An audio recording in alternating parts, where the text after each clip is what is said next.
Perfect. Oh, once you get the game started, enough of this talking. Well, who I'm wants ready- I'm first ready to pick? ride. Who right. wants first pick? Me. All right, Charlie's got it. Makes sense. Excellent. Charlie, All your right. first pick. Let's jump into the match. Okay. I don't know who you play, E-Rob, so I'm just gonna take out someone I don't like to play against. Fair. Fair. Smart. All right, let's see who Eric decides It's to not ban. like. See who Eric decides to It's ban. not like. See who Eric decides to It's ban. not like. See who Eric decides to It's ban. not like.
You did good, Lou.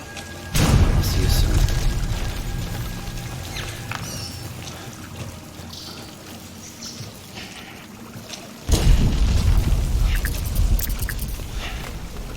Lou.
Over here. Sam. Lou.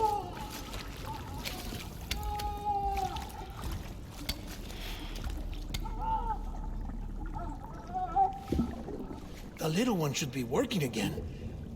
Let me see.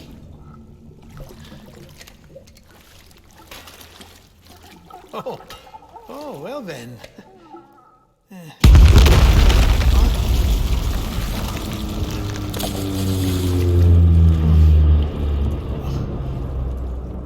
Maybe this is a special beach for soldiers who died in battle. Maybe we should get the hell out of here. Yes. I'm surprised. I thought you would have abandoned BB by now. Discard precious hardware? Never.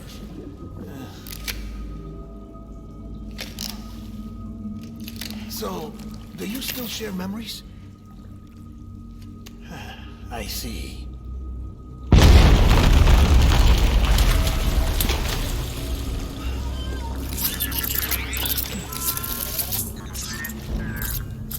Stay here. Seems like I got other memories to tend to. I'm taking him down as you get us both out of here. You know, Sam, I'm starting to understand why BB is so important to you. Huh? It's just a tool. Life and death are supposed to be irrelevant. But we've got attached to each other all the same, haven't we? Kid's not just a tool. Name's Lou. Lou, huh? That's a good name.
baby.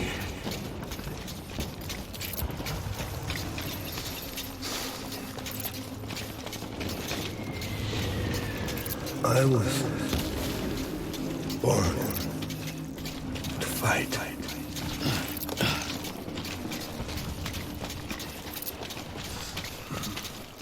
Where are you, baby?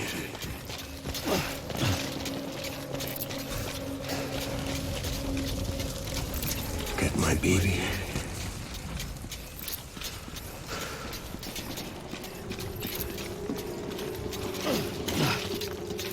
Baby.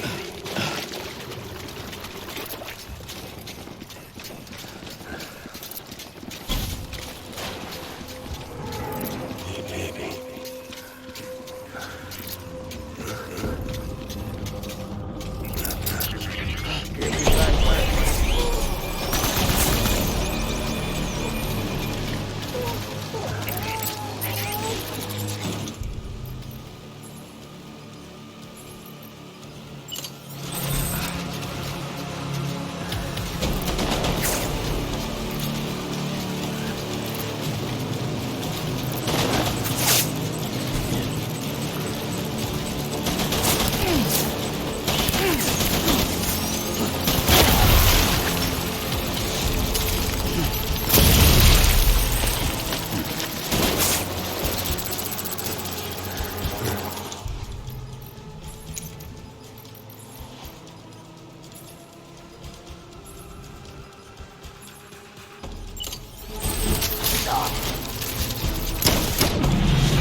We need reinforcements.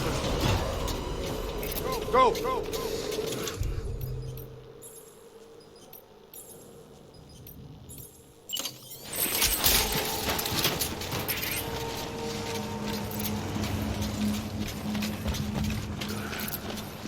Get my baby.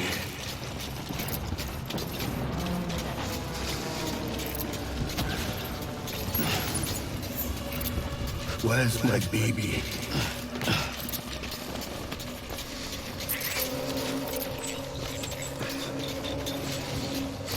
Baby.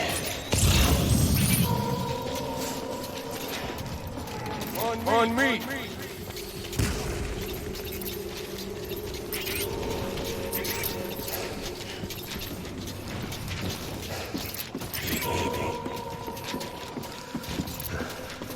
Forward! I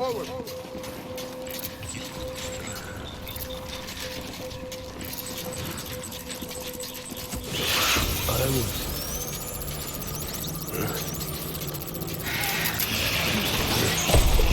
Hey! Get him out!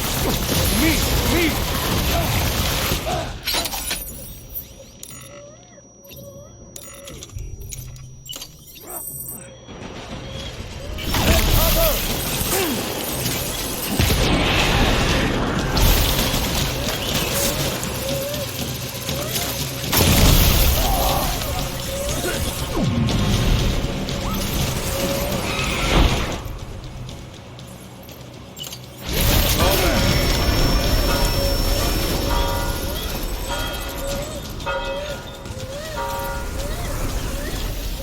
We need reinforcements. Move!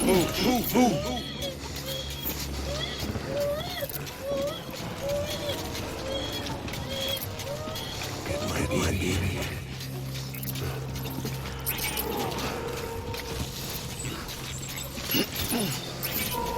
Where are you, baby?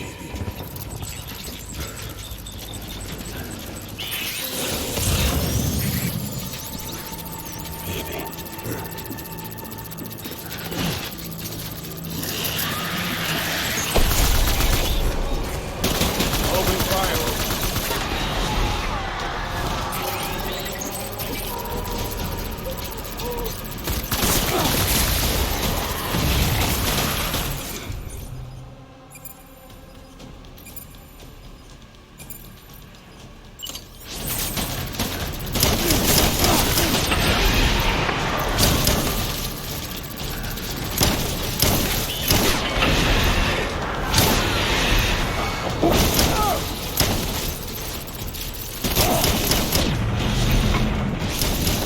All right!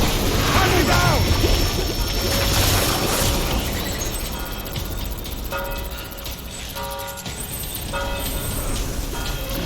We need reinforcements!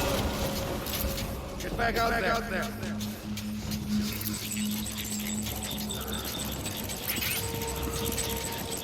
They did, baby.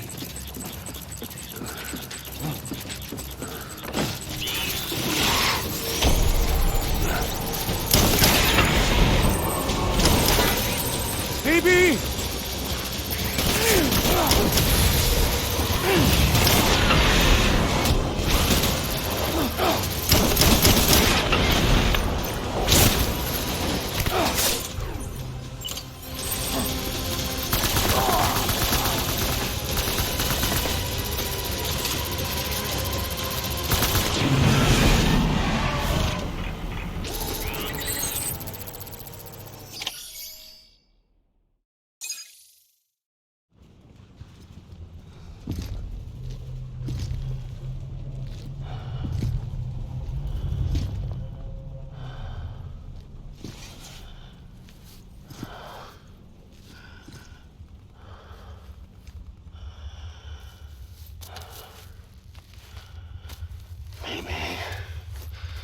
Maybe this is all my fault.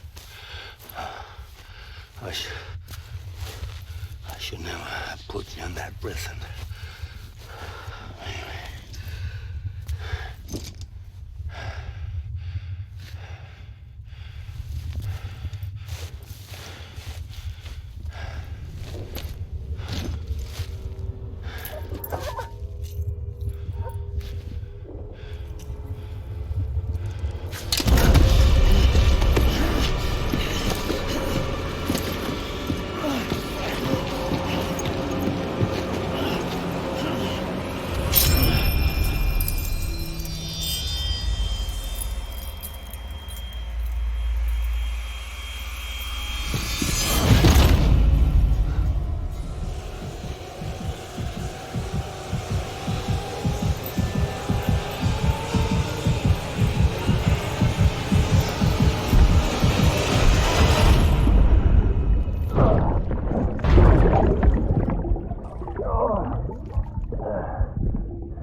Lou?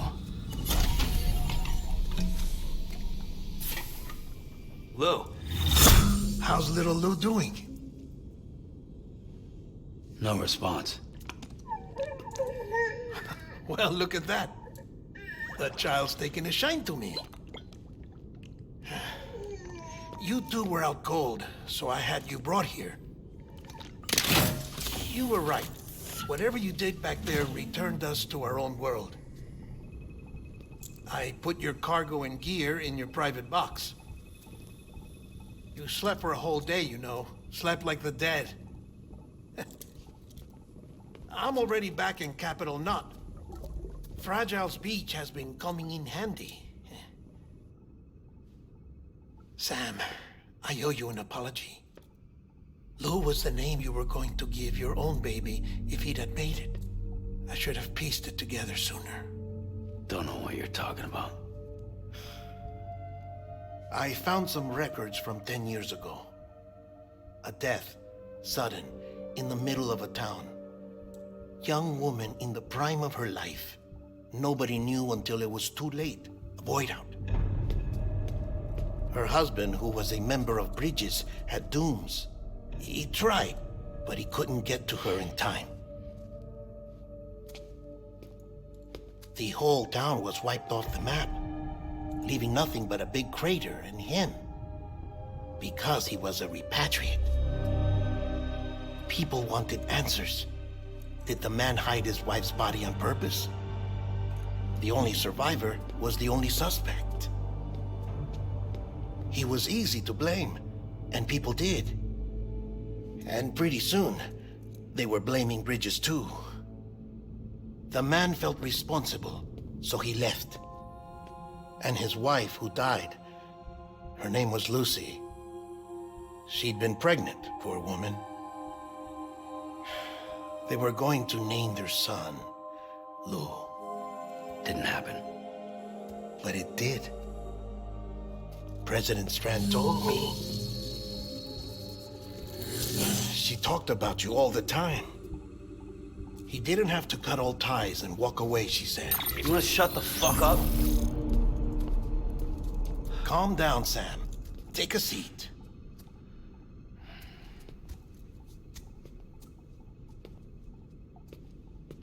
I told you before about my body. 70% harvested from cadavers. Do you want to know the real reason why? Because the story you've heard is one I made up. The truth is, I'm Frankenstein's monster. Artificial, grown from pluripotent stem cells. And when that vital spark didn't manifest in all my organs, they replaced the defective ones with those of the dead. I never had a birthday. I'm a soulless meat puppet. No ka, a dead man. People born the traditional way have beaches. You have one. BB2. But I have no such connections. No mother. No afterlife. No beach. You see now why I'm so obsessed with it all? Why I joined Bridges? The battlefield. Now that was an awful beach. But strangely, I didn't hate it, because I knew you were coming for me. I've never felt that before. Connected to someone, anyone. You didn't have to cut all ties and walk away. The president was right about that much. Wasn't anything to walk away from. It's not like I was ever welcome there. Come on, even I was welcome. Oh, that. You were holding it. It's an old dog tag, US issue. Wasn't easy prying it out of your hand. Clifford Unger, as you can see.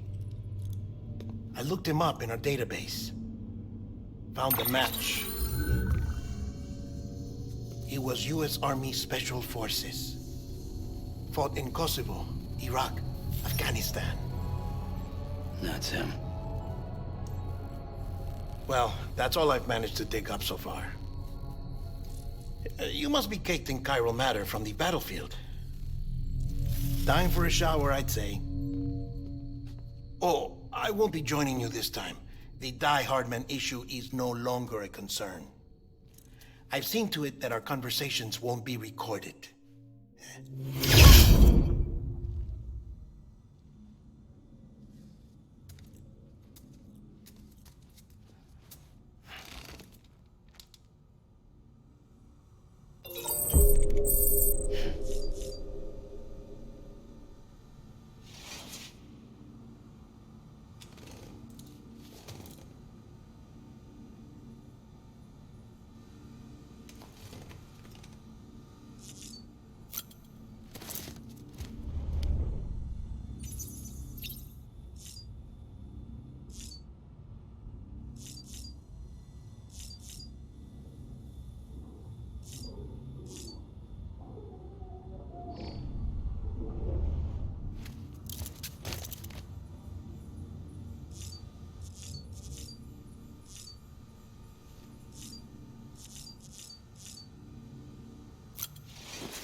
As you might have suspected, time here stopped while you two were on that battlefield. If my thinking is correct, the dimension to which you traveled is a kind of beach. To explain a little, our bodies, our ha, all occupy the same world, but our souls, our ka, have beaches all their own. These beaches are given form inside our brains by our beliefs, religion, philosophy, and so forth.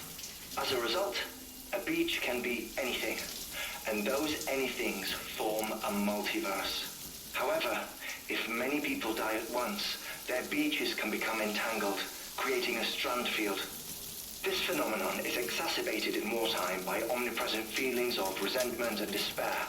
Beaches are more easily and frequently entangled. On such a beach, exits vanish and experiences cycle endlessly. Picture it like a record player. The needle skips, playing the same phrase again and again. They're fighting a battle that has no beginning or end. Round and round it goes. Now, the battlefield you visited was in Eastern Europe in World War II. Which is strange, given that the man you encountered, Clifford Unger, played no part in that conflict. I can't explain it, but if you can connect me to the chiral network, who knows what we might discover. EX grenade number 0.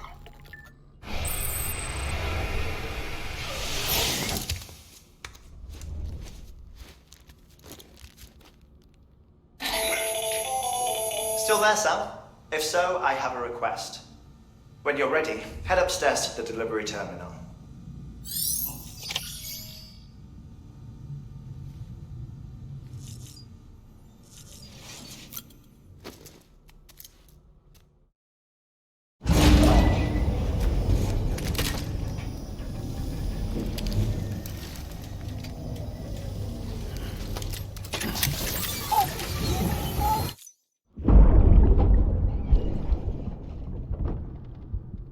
Can I help you?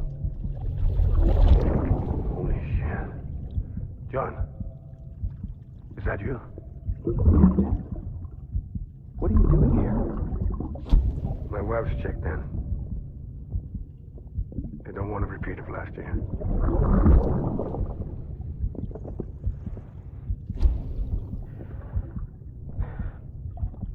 I'm so sorry. I didn't know you were that.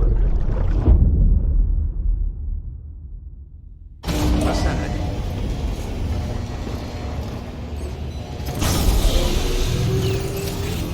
Beginning scan. Scanning bridges ID. Verifying ID. Clear. All weapons will remain locked until departure. All clear. Welcome, Sam Porter Bridges.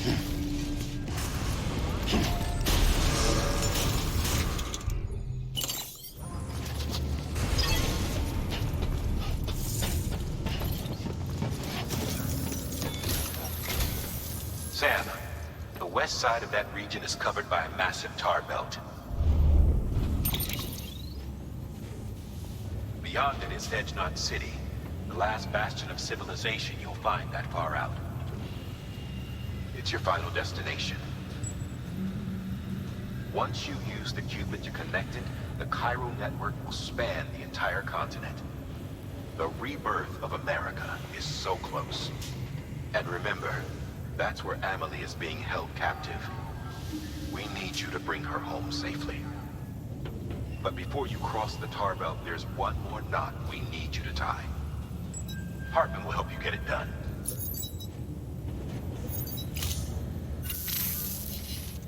Sam, I'd like for you to bring me a few things. First, the dog tags you took from that soldier. Tuck them away in a pocket so you don't misplace them. Second, Mama's corpse. Her body shows no signs of necrosis, and I, for one, would like very much to know the reason why. Closer study may yield information that could prove instrumental in helping us to overcome the Death Stranding. Suffice it to say, 1 minute remaining. I don't have much time. See to your preparations. I'll be waiting. You'll find an official order on the terminal.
All right, Sam.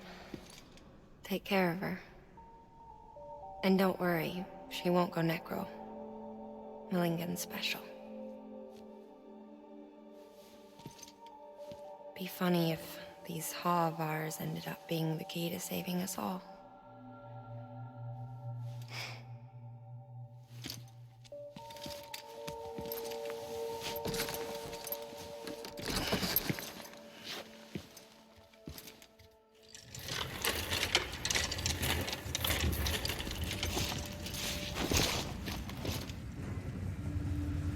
Order assigned.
Beginning scan.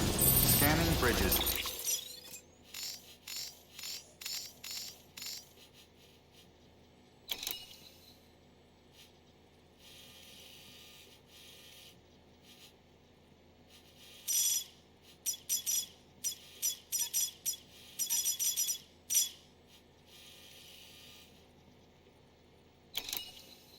ID. Verifying ID. Weapons restrictions lifted.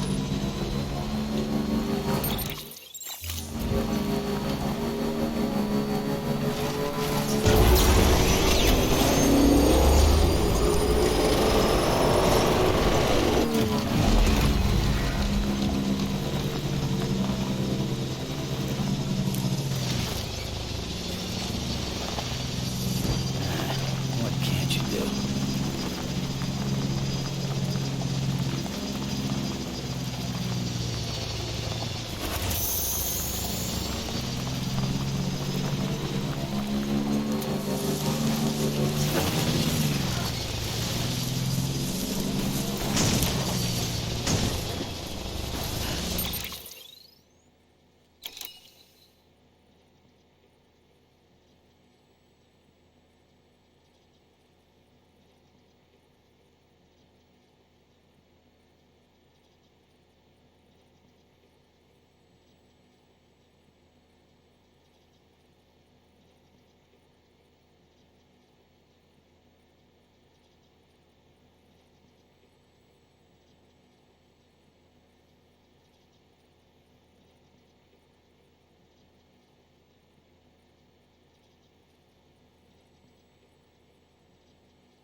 Hey everyone, thank you so much for joining us today and welcome to Bethesda Game Studios.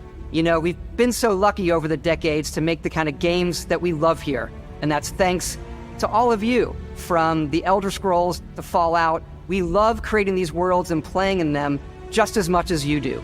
And throughout all that time, we'd often talk about and dream up the space game.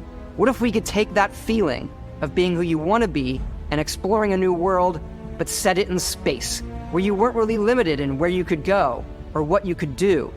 And that is Starfield.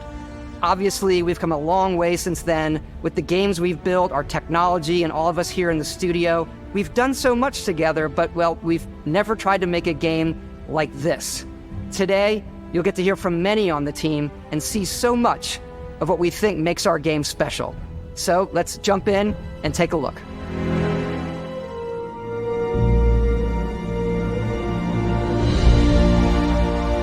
Starfield is our first new universe in over 25 years, but it's still a Bethesda RPG through and through, where you step into a new world and you get that feeling of unlimited possibilities.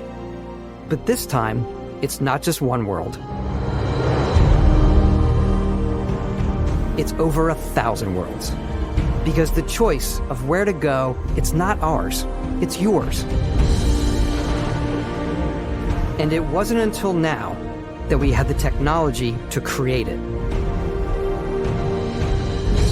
From the rocks at your feet to the mountains in the distance, to the people and creatures that live in these worlds. That isn't just a backdrop. That moon is actually there orbiting the planet. Yes, you can visit it too. We realistically simulate the galaxy around you. Our next-generation lighting model uses real-time global illumination to light the world based on the type of star and the makeup of the planet's atmosphere. We also have an all-new animation system. And of course, you can play it in third person, and you can play it in first person.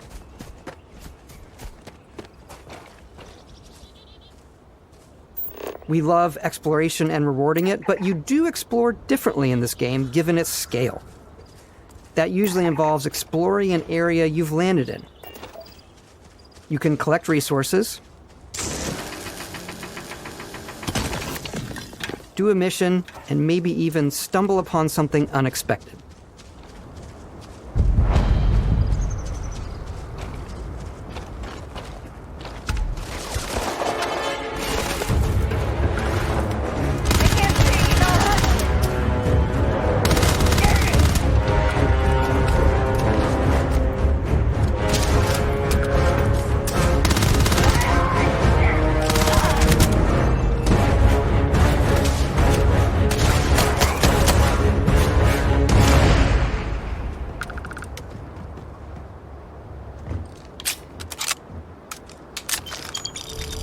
We do love stuff and all of the items allowing you to pick everything up, and you can view all that in your data menu. This is the hub for everything you're doing, from your skills to your ship, your missions, and your inventory. We love to pack a ton of detail in every object, from all of your weapons, to spacesuits, to food. We just obsess over the details, and food. We obsess over food. When you're done exploring, you can walk back or fast travel to your ship. We have companions and crew you can take with you. I left Vasco here back at my ship. Welcome back, Captain Howard. And he can even say your name. Let's head out.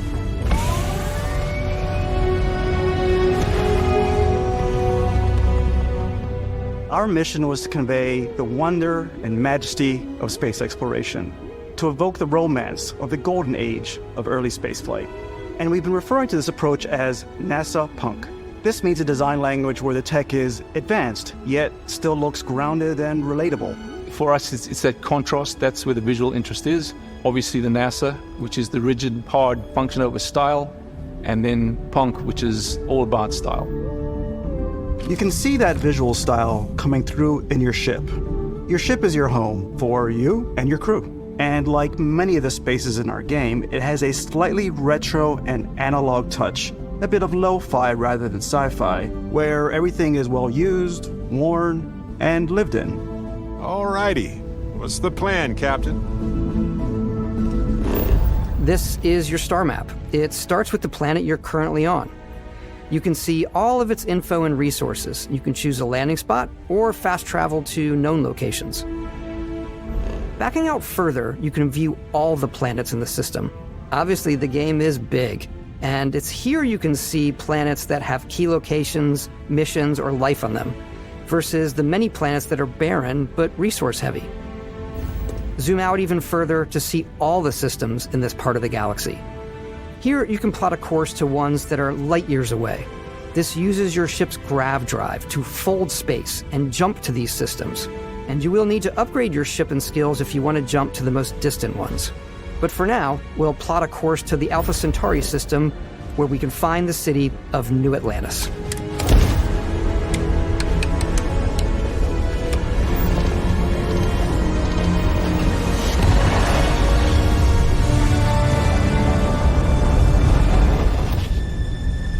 Welcome to UC Space. Maintain your current course while we scan your ship's cargo. Scan complete. You are cleared for landing at New Atlantis.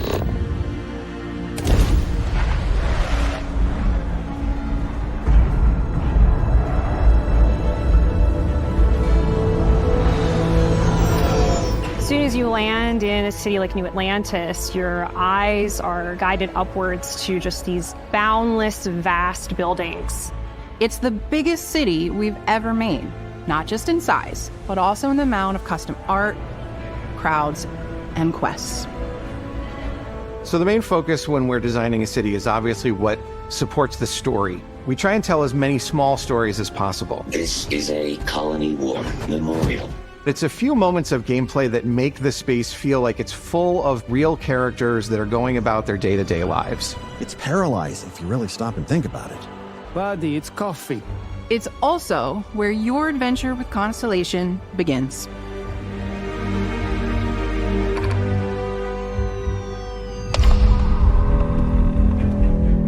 Welcome to Constellation.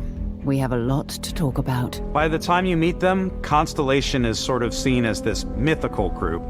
Most people don't even know they exist anymore. They're the last true explorers in the galaxy, and they're trying to find the answers to some of humanity's biggest questions. The artifacts are so different, so alien, and I'm certain one of them reached out and spoke to you. The artifact. If you could place it on the table here. Oh my god. Look at how it's coming together. That means there's a set built by an intelligence outside the settled systems. It's definitely an eclectic cast of characters. You've got Sarah Morgan, the ex-soldier and adventurer, now Constellation's leader.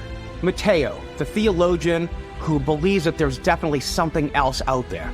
Noel, the gifted scientist and Sarah Morgan's protege. And Walter, a very successful businessman in the settled systems and Constellation's financier. Anything goes as long as you have the money. There's also Vlad, the ex-pirate, Sam Coe, the former space cowboy, and Barrett. You know what I hate about these pirates? Completely resistant to my otherwise irresistible charm.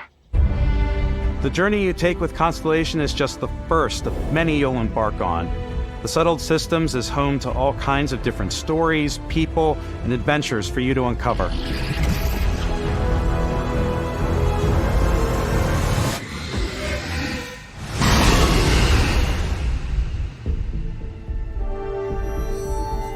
The United Colonies is where you'll find New Atlantis, the first major human settlement in space. The people who live here value law, discipline, and the legacy of humanity. They consider themselves the true children of Earth. You ever think of joining up with the Vanguard? Help the United Colonies, even get your UC citizenship? New Atlantis isn't the only city within the United Colonies. The city of Sidonia on Mars to this day serves as the largest mining facility for the United Colonies.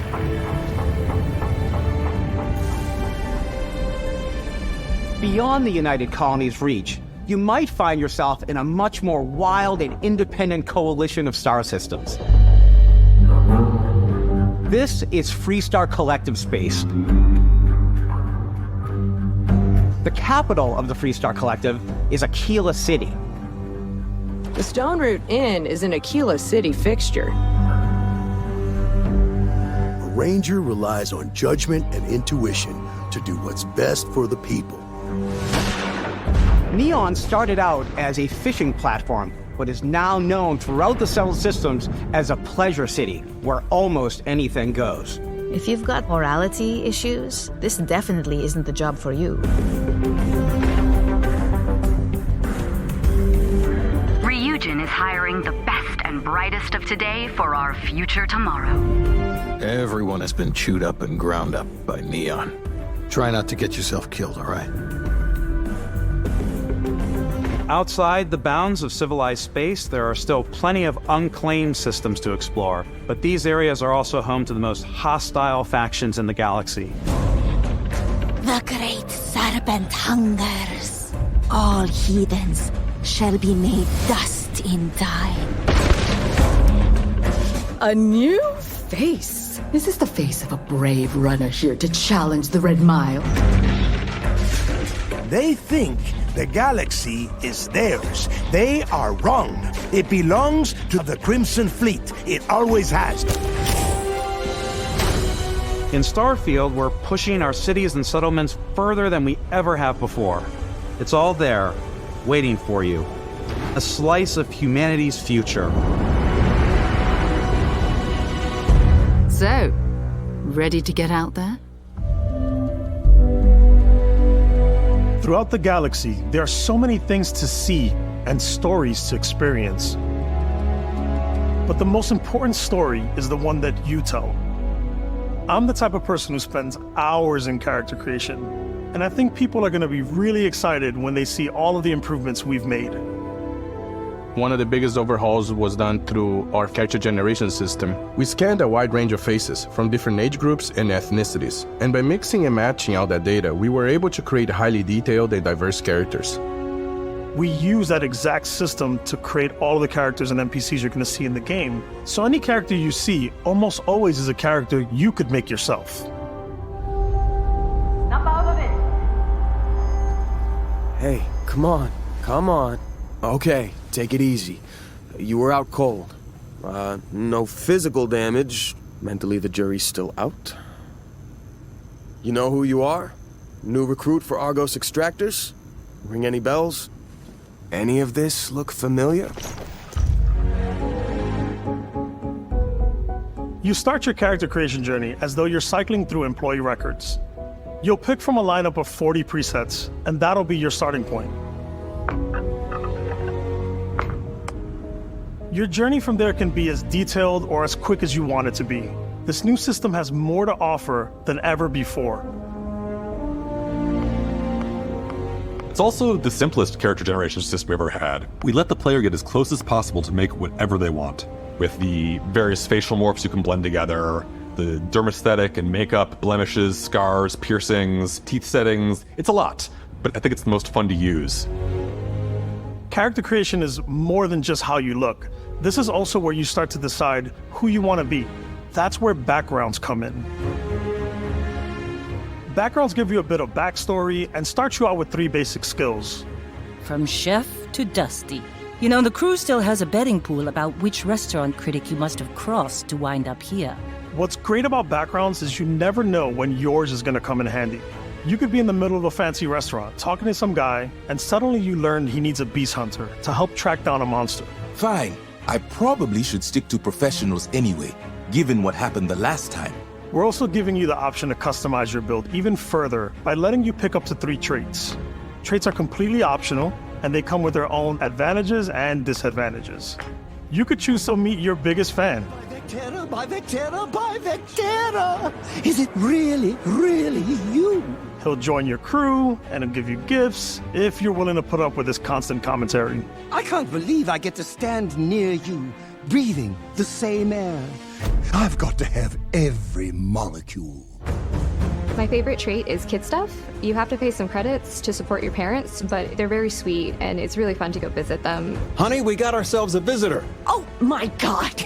I came across some hostile zealots in space, but because I had chosen a trait that made me the same religion as them, I was able to get by without any issues. There's another great one that gives you a damage buff when your health is low, but mercenaries will randomly show up and try to kill you. No matter what you choose, there will be plenty of ways for you to tell your story. And if you want to remove a trait, there are ways to do that too. What a view! It's a feast for the eyes. Off we go to another adventure. We'll let you discover that on your own.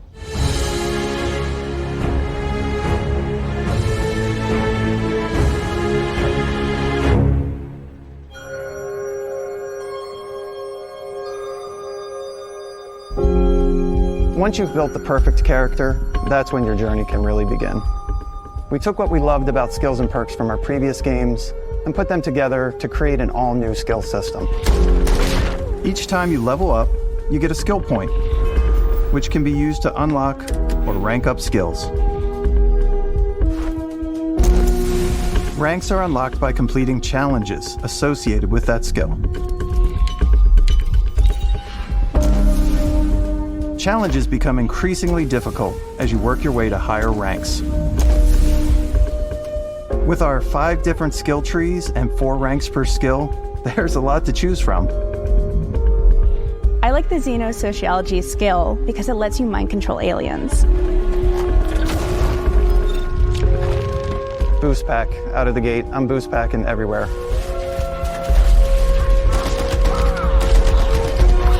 I like maxing out my physical tree so I can get neuro strikes and just punch my way through combat.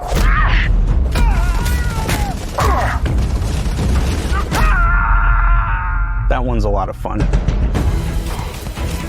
Invest in the skills that suit your playstyle. I'm very much a stealth player. So, I'm out there pickpocketing everyone. My favorite part about being stealthy is slowly creeping through vents like you're in a movie, and then jumping out and springing on people. Whenever possible, I like to talk my way through situations. This area's off limits. Fine, I'll issue you an access card. I'm more of a run and gun player. I like doing the death from above thing where I boost pack over guys and I throw landmines at them. Take him down! Move, move, move! You're gonna pay for that! I like blowing stuff up.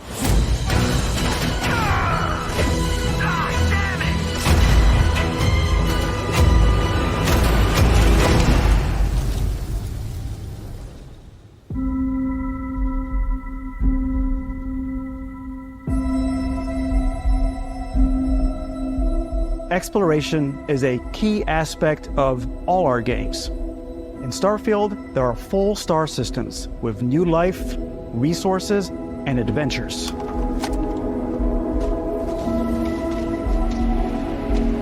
Our team worked hard to strike a balance between fun and realism. We studied data from NASA and a multitude of other sources to help us make the world feel believable. From the way we approached planetary atmospheres to the way we placed biomes based on the planet's distance from the sun.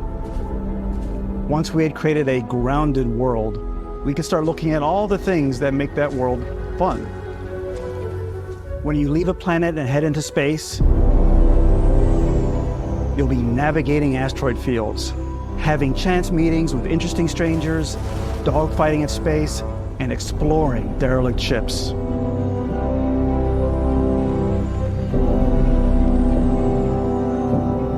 It's all out there. Ultimately, it's about rewarding your curiosity, because whether it's on the surface of a planet, the alleys of a city, or the vastness of space, you never know what you'll find.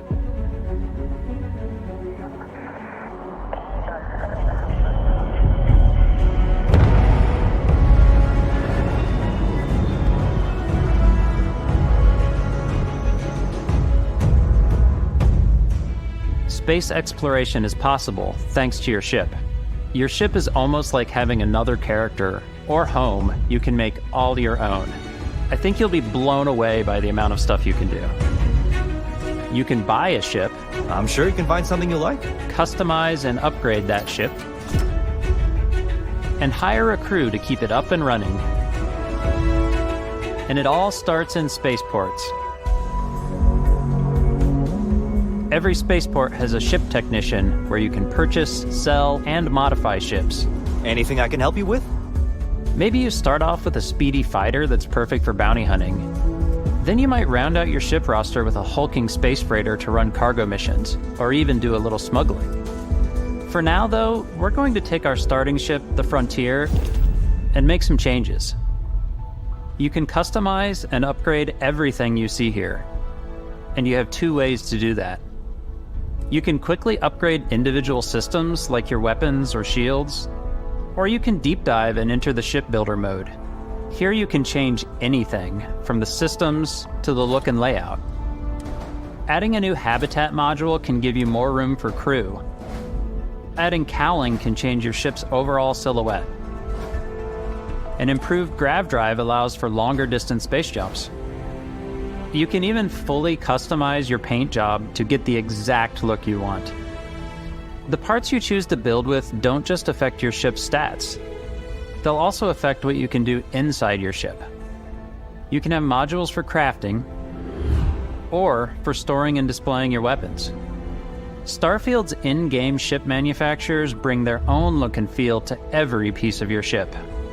From living quarters to cargo holds, mess halls, and control rooms.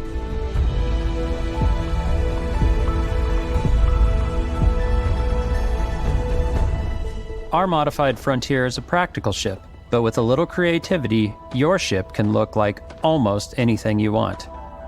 It's a bit odd, but one of my favorite ways of customizing ships is I make them look like animals. The HMS Platypus, as I called it, where it had a giant tail to it.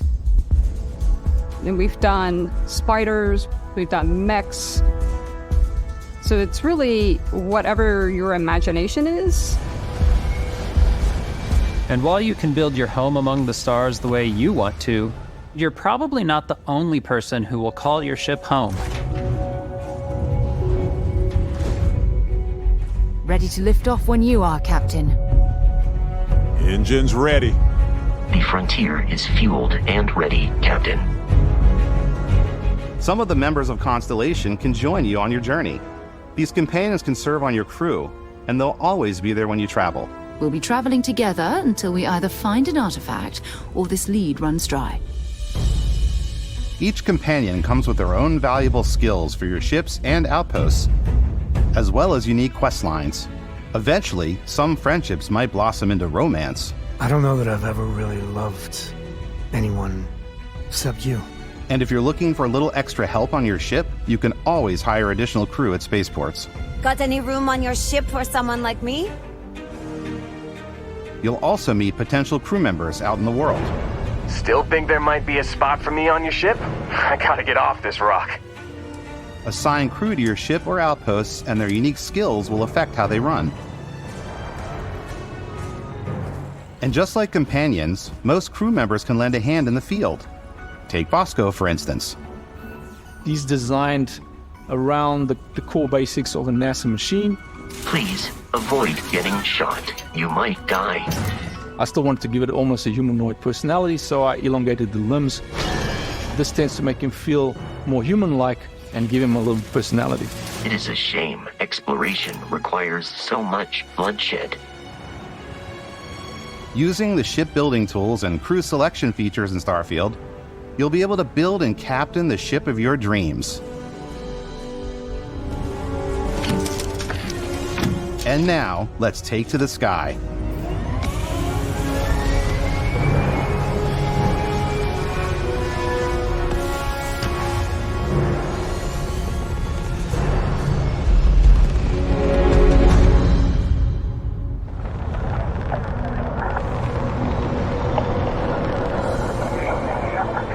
We're putting you in the cockpit of your very own spaceship and telling you that you can do pretty much anything.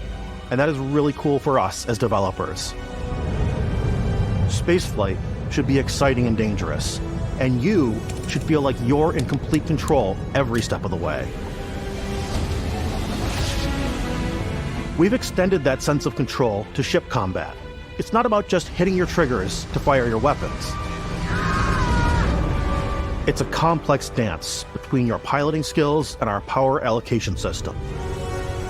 Boosting power to your engines will make your ship faster. Powering up the grav drives will shorten the amount of time it takes before you can make a jump.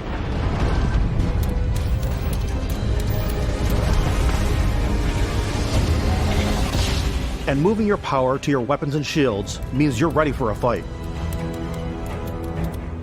You should always be on your toes because you're not alone out there.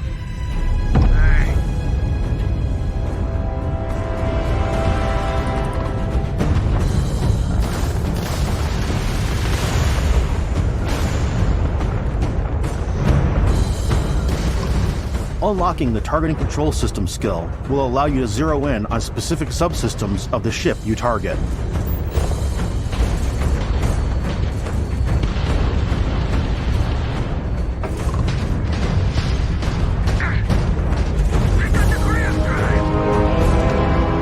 After destroying an enemy ship, you can loot the remains from your cockpit. You can always turn any ship that engages you into scrap. But you can also take a more personal approach by docking with the enemy vessel and boarding their ship.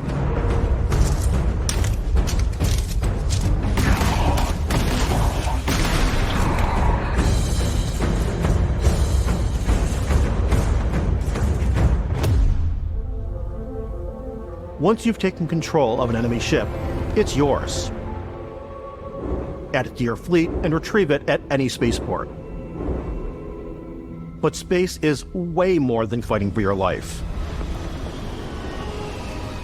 Just like when you're planetside, there are plenty of sights to see and stops to make on the way to your next adventure. Like these massive star yards. Walk the halls, talk to the crew, maybe get talked into buying a whole new ship. A civilian in my star yard. Let's see about getting you a proper ship, one worthy of you. Maybe you'll dock with a gigantic battleship, like the UC Vigilance.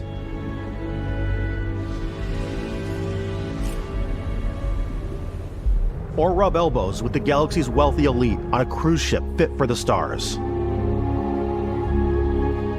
There are plenty of personal encounters to be had as well. You can hail any ship you come across to trade, swap info, or maybe even commit an act of piracy. Let's do this. When I'm playing, I generally go crazy. I definitely go like the more piracy routes. I want to take over ships. I'm going to board ships. I'm like, this is now mine. I steal all the sandwiches and put them, in my cargo hold that I have specifically for sandwiches. I don't want to play the hero, but I want to go out and just start taking things from people as quickly as possible. Some strangers might be looking for a little human connection in the darkness of space. Hello, stranger. I just finished cooking up some food. If you want to come on over, just pop on by. Some of the best moments are the ones you discover on your own. The thing I love most about Starfield is that it is a Bethesda game through and through. It's really about going to strange new places, meeting interesting people, and getting sidetracked on zany adventures. Then realizing 2 hours later that you're involved in a completely new story. You're human. We thought we were the only ones to leave Earth.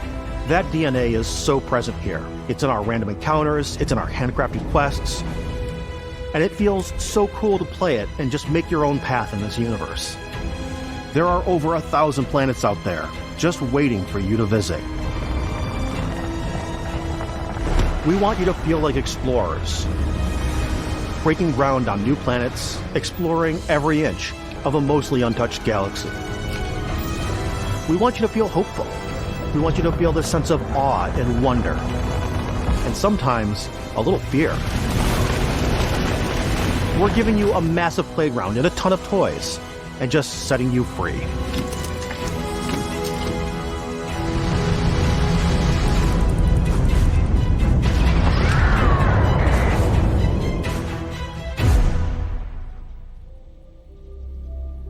Hey everybody, we've shown you so much stuff, but we thought we'd just take a little break and show you something a little bit different.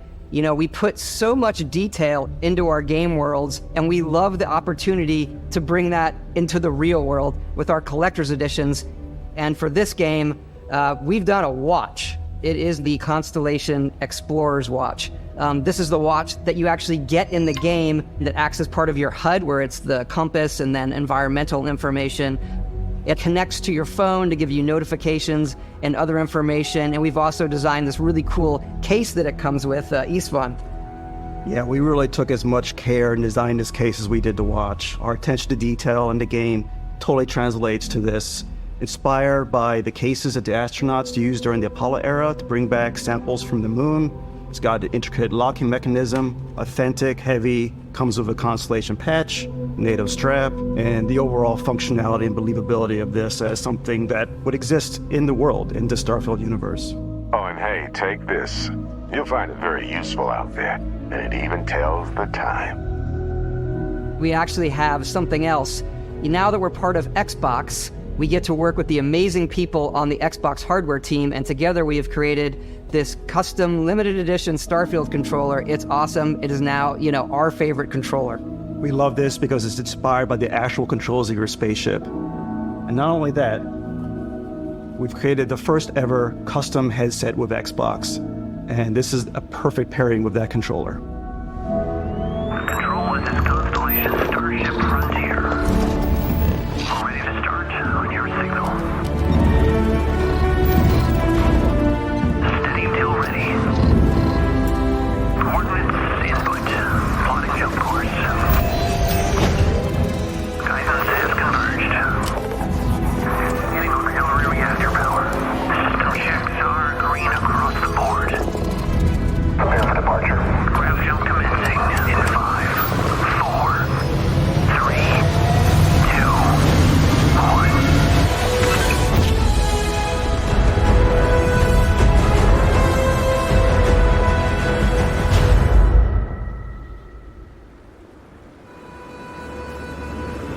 In every one of our games, we always put so much care into all those little details that breathe life into our worlds.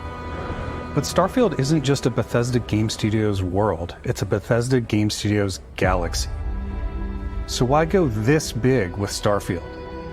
Because we want to give you freedom on a galactic level.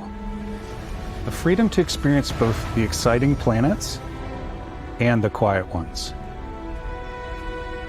Scanning a planet before you land is a great way to get a sneak peek at the available resources you can use for crafting, building, and customizing. I think what's cool about this whole system that we generate the planet itself as a procedural content, but the handcrafted content itself comes as the player explore. Our system builds a planet as the player approaches it. We stitch together a block of terrain. After that, we have the system that adds interesting locations for the player to explore, creatures to encounter, ore and plants to pick up. It allows us to add that touch of environmental storytelling that Bethesda is known for. Aggressive creatures have been disrupting our experiments. Their habitat isn't far from here. If you could take care of them for us, we would be in your debt. So even if your friends were to visit the same planet that you had, you would have a different story to tell.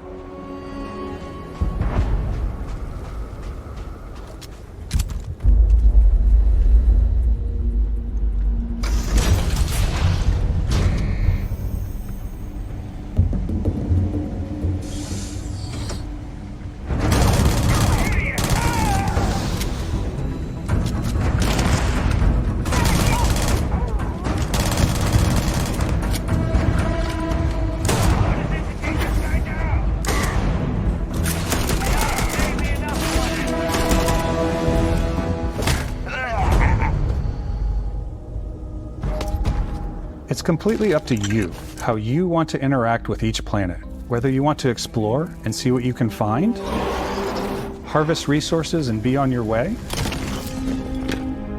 or simply take in the views. With the help of your scanner, you'll chart the uncharted and discover exotic wildlife. If you have the skills, you can even figure out that certain creatures and plants, you can build an outpost and produce resources from those plants and animals. You can get experience and rewards for fully surveying planets and fully surveying a whole system. When we were concepting these creatures, we really wanted to think of them as natural to the environment. We didn't want alien monsters, we wanted native wildlife. Something you've never seen before. When it comes to our exteriors, when the sun moves, all that light is calculated in real time through the atmosphere. Our biggest goal for lighting with Starfield was to make the game feel more filmic, to use lighting and color to really make it feel more cinematic.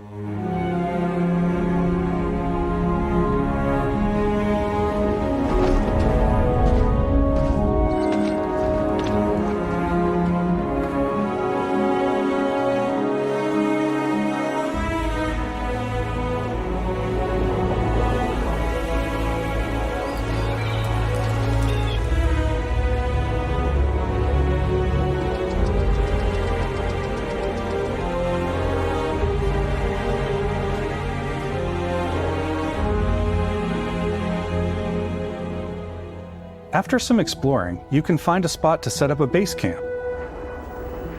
outposts can be built almost anywhere on any planet. And the habitat modules come in all shapes and sizes, filling all different purposes. You can even live in them. Assign crew and companions to work at your outposts for added bonuses and set up extractors to harvest resources while you're away. Something cool we have this time is we have a new fly cam where you can toggle between on-foot building, or you can now use a top-down isometric camera, which helps plan out larger parts of the outpost and placing those larger halves. So that way you can really plan your structures and what the overall feel of your outpost is. And then when you're on your feet, you can really decorate and fine-tune things much easier.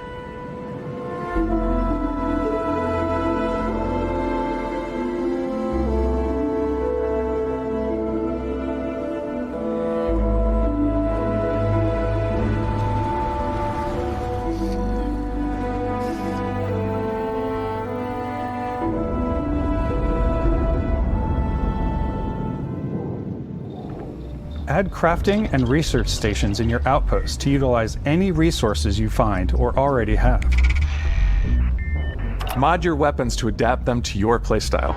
Different weapon sights and scopes, larger magazines, a selection of grips and barrels, different ammunition like explosive rounds. All you stealth players out there will surely need a suppressor. You can also choose to go hands-on with melee weapons. I think it's always a delicate balance between like what's realistic, what's sim, and what's Hollywood. And I think we sort of err on the side of like what's fun for the player. With Starfield, we've completely overhauled our combat. It's more dynamic, the animations are more fluid. It just feels great. We probably have more mods and more weapons in this game than I want to say any other game we've done before. There's a lot of variety. Upgraded gear is just one of the many factors to pay attention to when engaging in combat. You may need to switch things up based on your environment. Gravity is different for each planet, and boost packs are excellent for getting around. And for giving you an edge in combat. Sometimes you'll even feel like you're flying.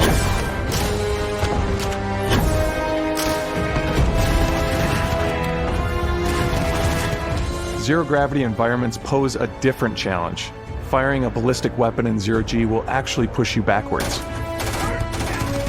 Energy weapons, on the other hand, offer a more stable shooting experience. We also have mag weapons. These are high-powered electromagnetic induction ballistic arrays. Each barrel has its own targeting laser and can dish out some serious damage.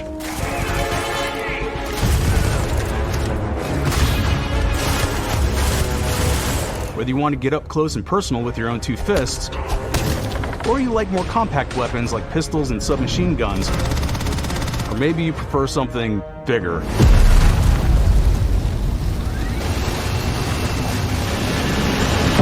Starfield's got you covered.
Thanks again for being with us today. We are just so grateful that you've taken the time and spent it here.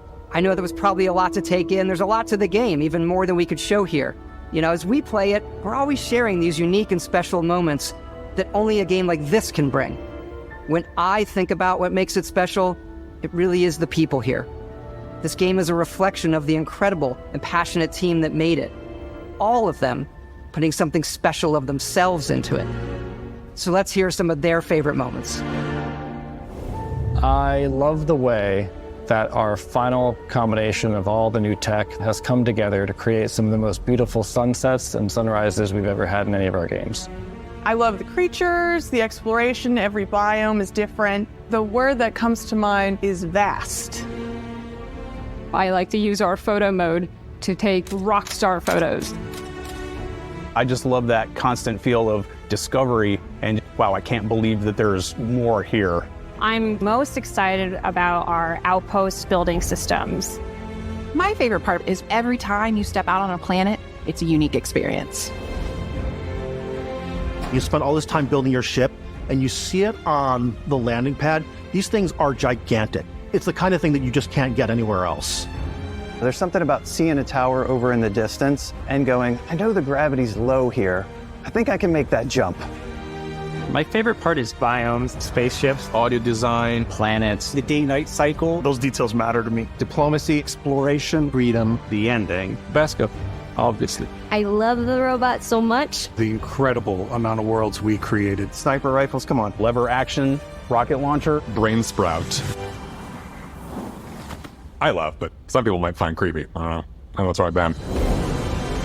The thing that I enjoy most about the game is the freedom to be who you want to be, do what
This isn't working.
Curiosity keeps me confused. Beginning scan.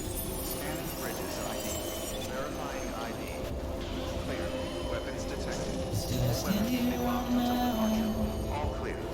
Welcome, Sam Porter Bridges. With nothing left to lose.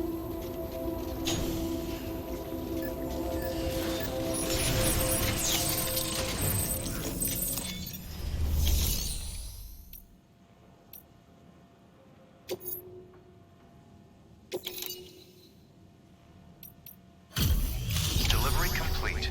Displaying performance evaluation.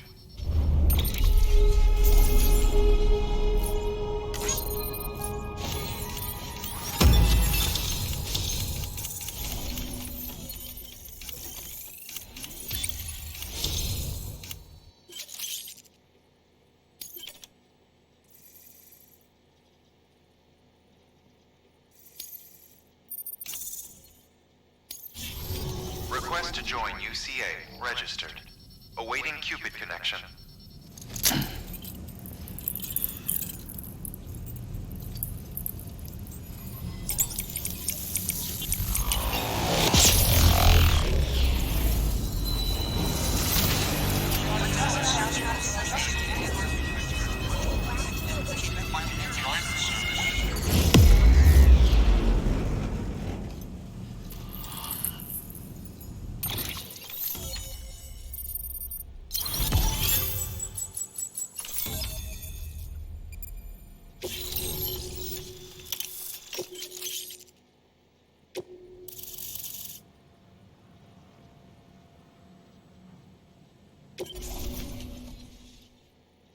Please proceed into the facility with the cadaver. Good work.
Hartman.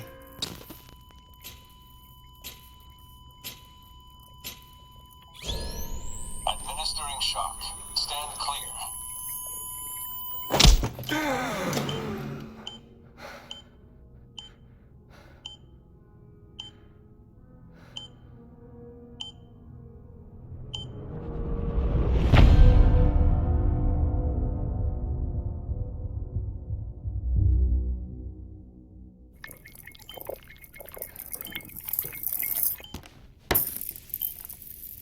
Well, you certainly caught me with my pants down. Glad you could make it, Sam. I'm sorry. I didn't mean to alarm you, but I am what I am. Ah, please lay her down there.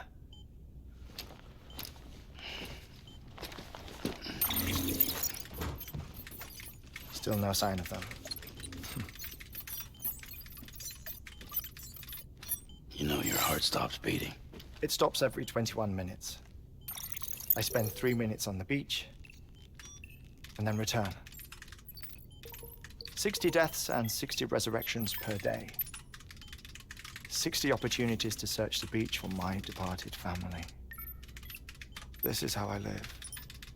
This is my life.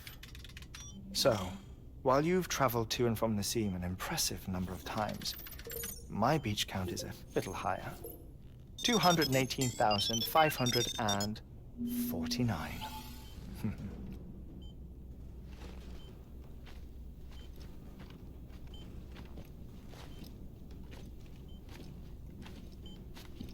I see myself in that crater. My wife and my child. It's like looking at the shape of my heart. The doctors called it myocardial cordiformia.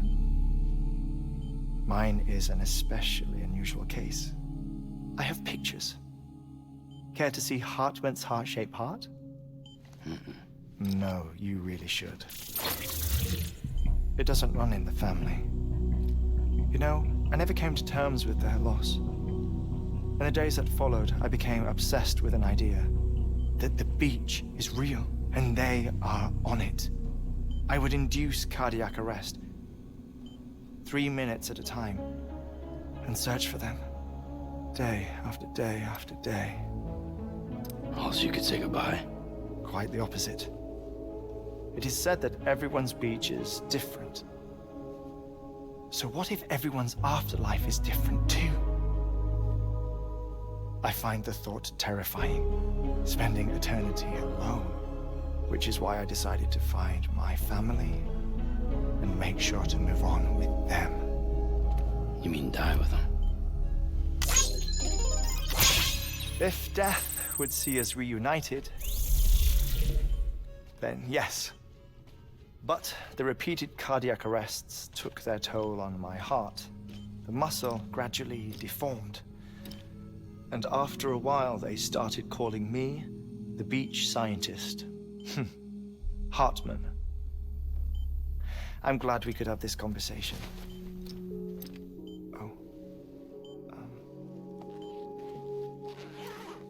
A body that doesn't necrotize. No sign of decomposition.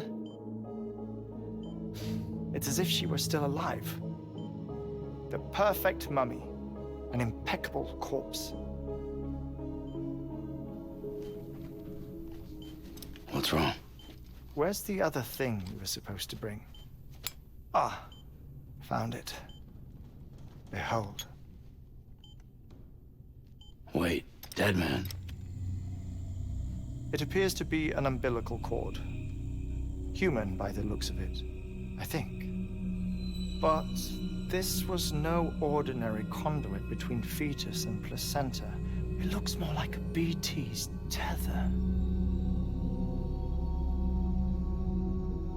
And this was Mama's? Yes.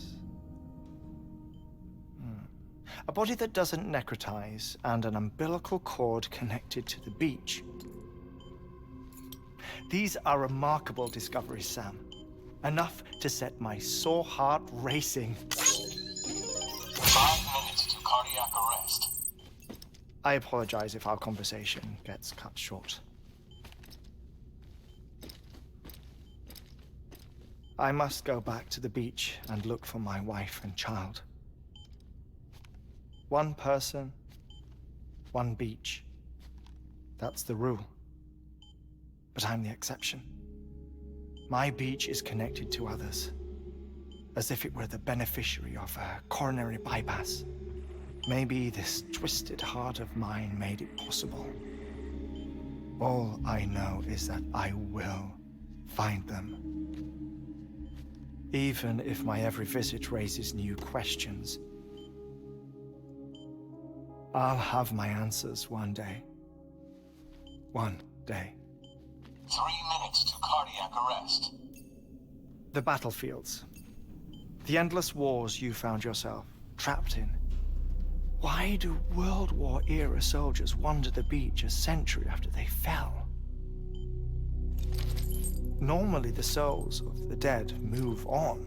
The beach is just a corridor, a place through which they pass on the way to the other side. But if regret, resentment, a fervent desire to remain If these feelings are powerful enough, they may give rise to an altogether different beach, a collective purgatory for an army of the damned.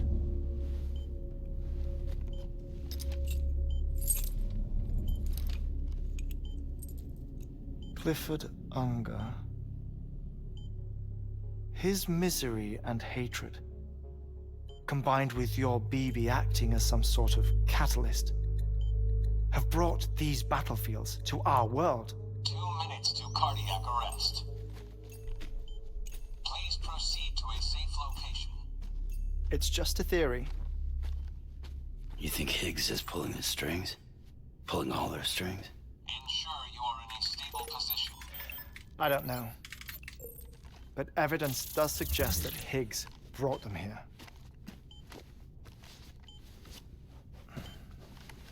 1 minute remaining. Please hold on to something secure. Oh, before I forget, I have a favor to ask. Activating lab security measures. Could you just relax until I come back? Time stops on the beach, but not in the scene. Rest assured, it'll only feel like 3 minutes to you. We'll continue this shortly. 5, 4, 3, 2, 1.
No luck. Visit 218,550. Oh, sorry. Where were we? I may be used to the 21-minute cycle, but for a first-time face-to-face meeting, there's just too much to cover in one go-around. Can't be easy living like this. Yes. And no. Now that I'm acclimated to it, it isn't especially, onerous. Defecation, ablution, nutrition. Most of life's basic functions fit rather easily into a 21-minute time slot. Sleep is the tricky one. And intercourse, I suppose. Verbal or physical. Not that someone in my position has to worry much about either. Do you read, Sam? Listen to music. Watch films. You know, I keep busy. I have a collection of music, television shows, some very interesting short films, and stories. Everything consumable within a 21-minute window. All from before the Death Stranding, of course. But honestly, the 21 minutes I spend here, all downtime, nothing more. Time spent waiting to go back to the search. My body may be present, but my soul is on the beach. I'm already dead. I know that feeling. Lost my family in an accident. Well, I never expected you to open up to me.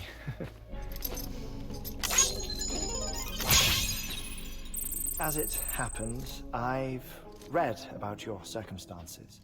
I lost my family in an accident, too.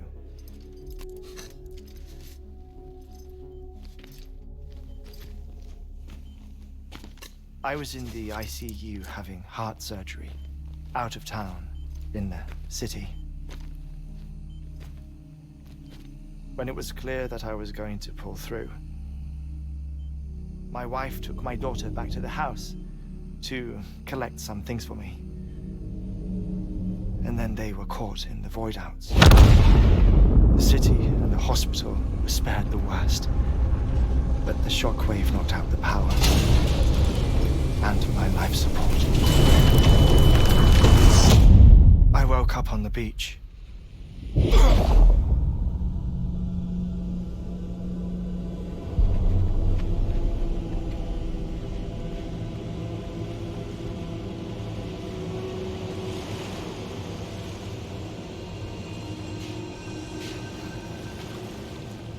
The people who died in the two void outs were there.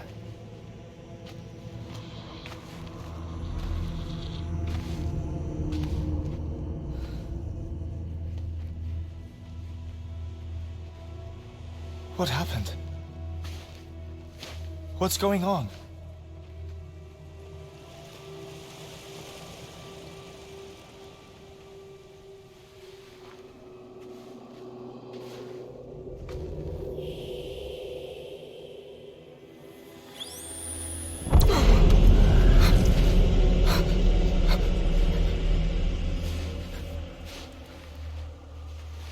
I saw my wife and my daughter in the procession. Hey! It's me!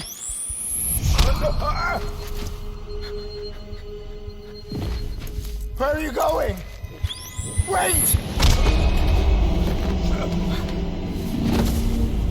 Don't leave without me! No! Don't go! Please, don't go!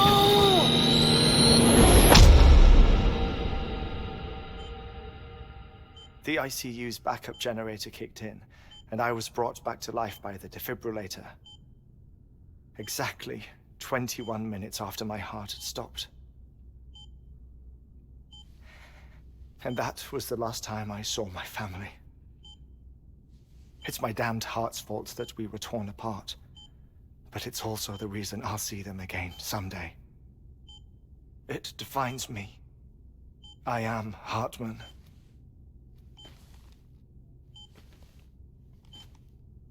Ever since, I've walked the beaches of others. I follow my family's footsteps for a while, and when I get tired, I return here to continue my research. It's funny though. Even when my heart stops, the pain lingers. You have any family photographs, Sam?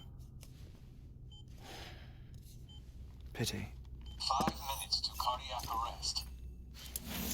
You mind telling me what I'm doing here before you go back to the beach? Oh, of course. There's a Prepper-owned station in this area. Our scientists stationed there are researching material from before the Death Stranding. What kind of material? The Earth has a long memory. It's trying to tell a story, one that goes back to the very beginning, one that not even the Death Stranding could erase. The scientists are all colleagues of mine from the earlier expedition. I'd like you to bring them onto the chiral network. Amelie proposed we establish our research posts along this belt.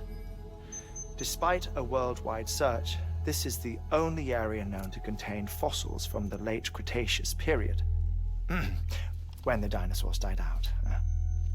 The assumption being that the last ones lived here, and here alone. You see, hiding in the Earth then are memories of a major mass extinction. Clues that could tell us how to survive our predicament. Certainly, that was Amelie's hope as part of the advanced team when she assigned our backup team here. The past informs the present and aids us in building the future.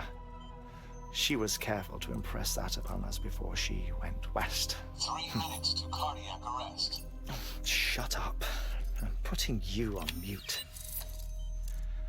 Sometime later, we began to observe unusual activity in the tar belts outside Edgenot City. Vast quantities of tar began surfacing, spreading, consuming many of my colleagues, as well as a chiral way station. The whole incident defied explanation. You think Higgs is to blame? I don't know, but we needed that way station. It was essential to expanding the chiral network westward. That's why I'm asking you for your help in building a new one. It won't be much given the handful of equipment we've managed to scrape together. Nothing like the knot cities, that's for sure. But a knot is still a knot.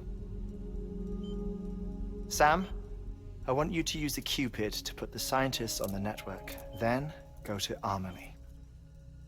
Afterwards, we can get back to the important job of researching the deaths.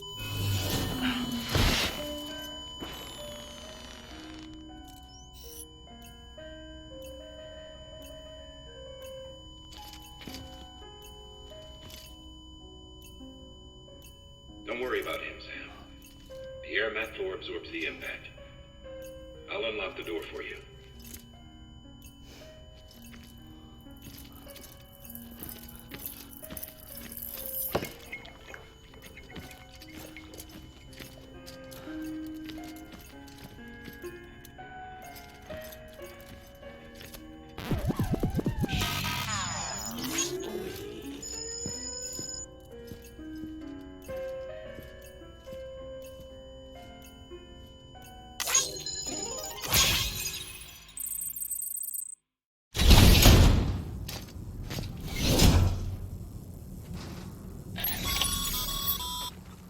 Sam, you heard him.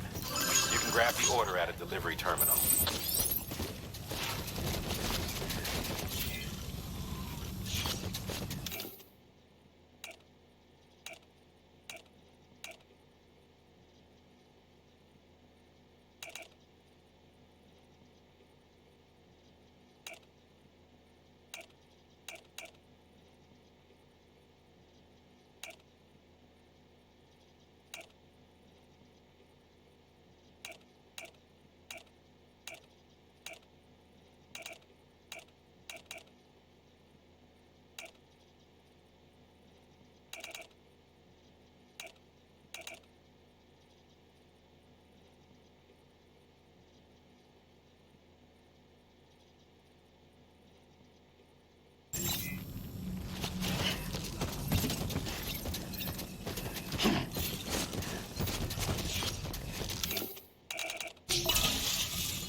Sam, you can now submit upgrade requests for structures. If there's one you use a lot, you should definitely consider it.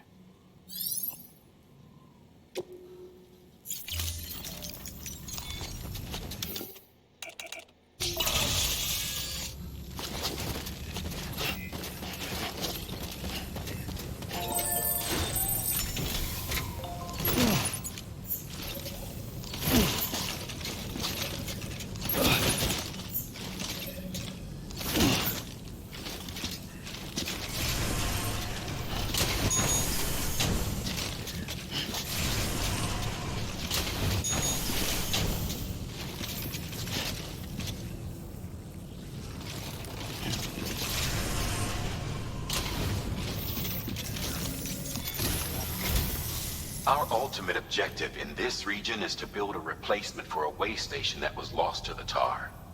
The first step is to put a shelter with our scientists on the chiral network. Now, we don't know the first thing about Emily's status or what Higgs is up to. Now, that's a concern for us as much as you. But we won't know more until we get to Edge Knot City. And that means connecting this region first. You should start with the geologist and the paleontologist. The latter's holding something for the Evo-Devo biologist, so I recommend you save her for last. That way, you can finish a delivery and link up the final site in one go. Once all three are on the grid, come back here. Then we can get to work on the replacement for that lost way station.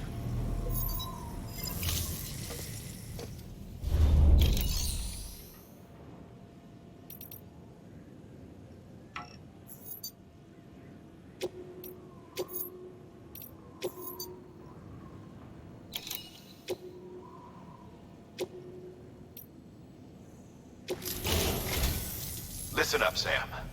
For this run, you'll be transporting an antimatter bomb. A Bridges paleontologist working on a dig says he needs it. Apparently, the fossils he wants to study are buried deep beneath tar, and the only way he can get to them is by blowing it wide open. Now, hopefully I don't need to tell you to be extra careful when handling high-yield explosives, but in case I do, make sure you keep that container in one piece, no matter what. Thermal pad. Indispensable gear for cold weather operations, especially useful when traversing snow-capped mountains.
Sam, I'm sure you haven't forgotten, but you need to be extremely careful with that antimatter bomb, especially when transporting it by a carrier or vehicle. Any irregularities should trigger an alarm. Don't ignore it.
atop the lake. How the attack that created it changed his life forever. Not only did he lose his family, he very nearly lost himself. For 21 minutes, he was in a state of cardiopulmonary arrest. Under normal circumstances, he would have died. Therapeutic hypothermia saved his life. But the 21 minutes he spent on the other side had a lasting effect on him. Perhaps due to the shock, his Doom's abilities seem to have increased. And now he takes every opportunity to walk the beach in search of his family.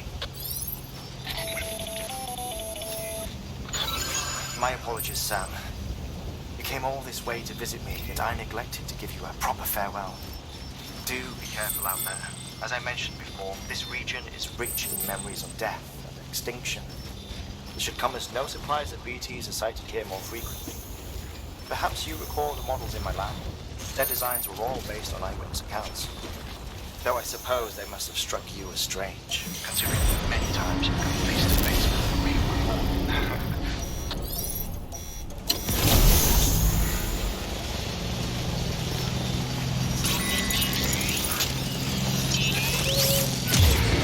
Good to have you back. Couldn't have made it this far without you.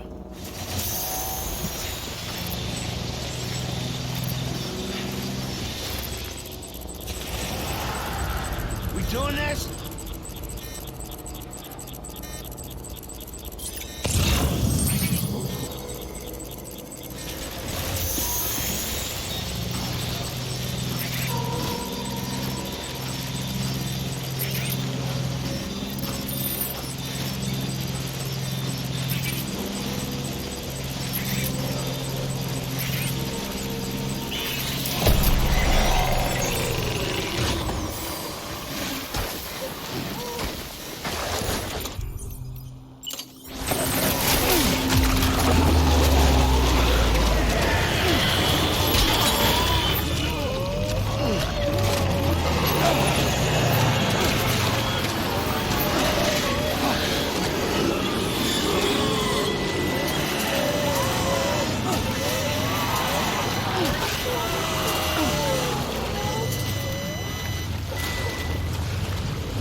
Use of weapons is prohibited.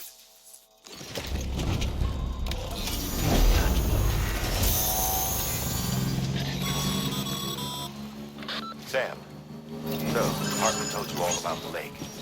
How the attack that created it changed his life forever?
Not only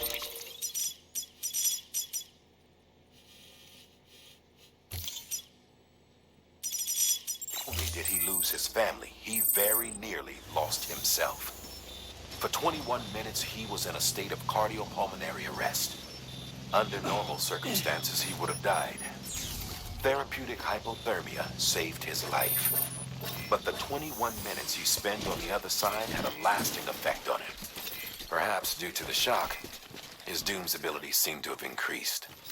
And now he takes every opportunity to walk the beach in search of his family. My apologies, Sam. You came all this way to visit me, yet I neglected to give you a proper farewell. Do be careful out there. As I mentioned before, this region is rich in memories of death and extinction. It should come as no surprise that BTs are sighted here more frequently. Perhaps you recall the models in my lab? Their designs were all based on eyewitness accounts. Though I suppose they must have struck you as strange, considering the many times you've come face to face with the real McCoy.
about the lake.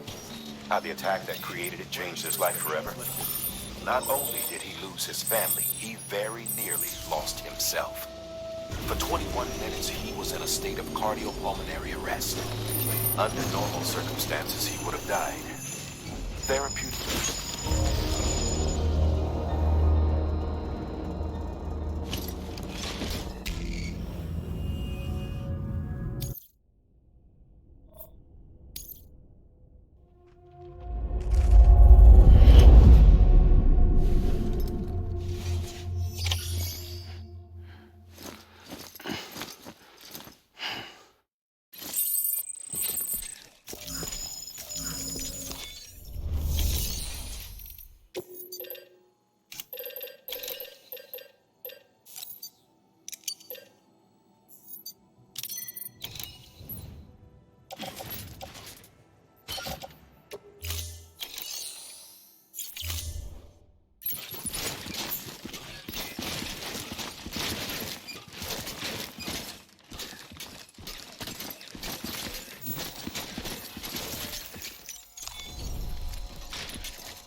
Okay.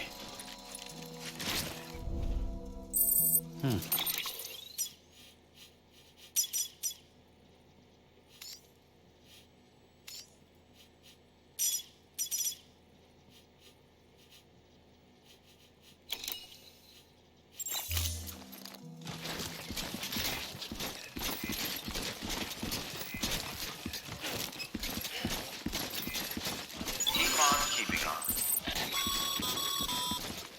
Sam, so Hartman told you all about the lake.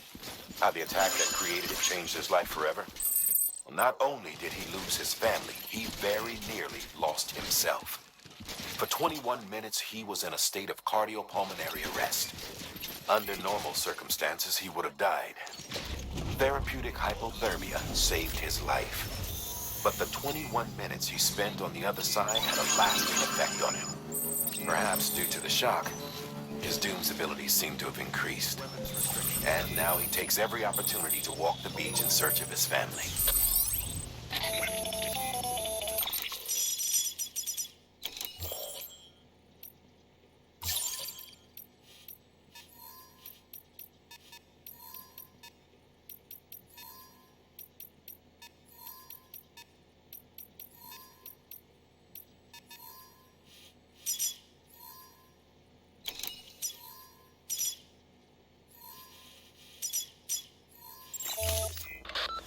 My apologies, Sam. You came all this way to visit me, yet I neglected to give you a proper farewell. Do be careful out there. As I mentioned before, this region is rich in memories of death and extinction. It should come as no surprise that BTs are sighted here more frequently. Perhaps you recall the models in my lab? Their designs were all based on eyewitness accounts. Though I suppose they must have struck you as strange, considering the many times you've come face to face with the real McCoy.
Beginning scan. Scanning bridges ID. Fragile Express ID verified. Weapons detected. All weapons will be locked until departure. All clear. Welcome, Sam Porter Bridges. Weapons restrictions lifted.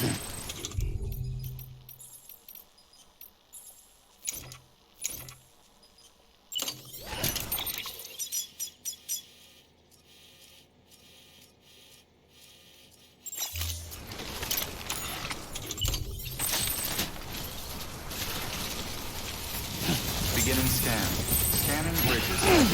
Fragile Express ID verified. Weapons detected. All weapons will be locked until departure. All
gotta wake up late.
barely conscious, oversensitized, feeling weaker as the stumble around. Get out of my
rest the paper,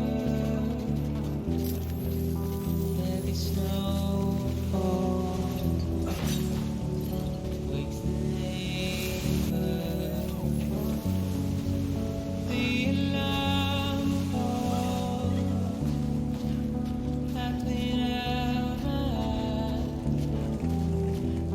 feeling nauseous as the world spins around. Get out of my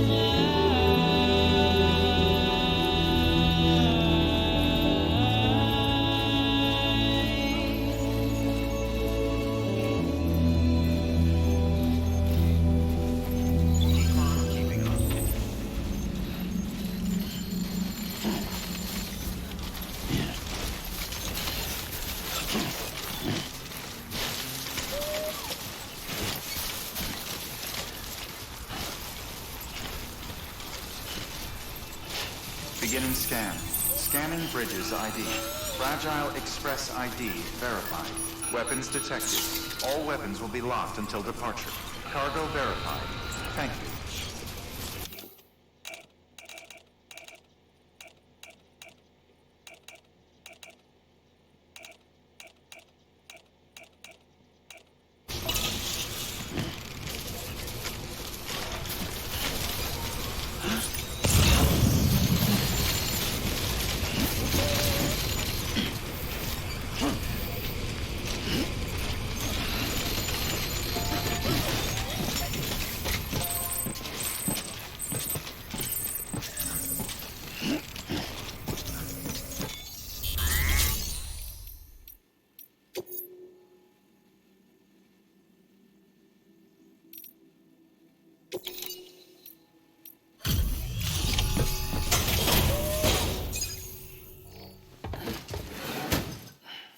Delivering cargo. Much appreciated, friend. Thanks to you, we can finally move ahead with the dig. I swear, this place is bad enough without having to worry about getting asphyxiated. Not that I need to tell you. You did it after all, though I can't for the life of me imagine how.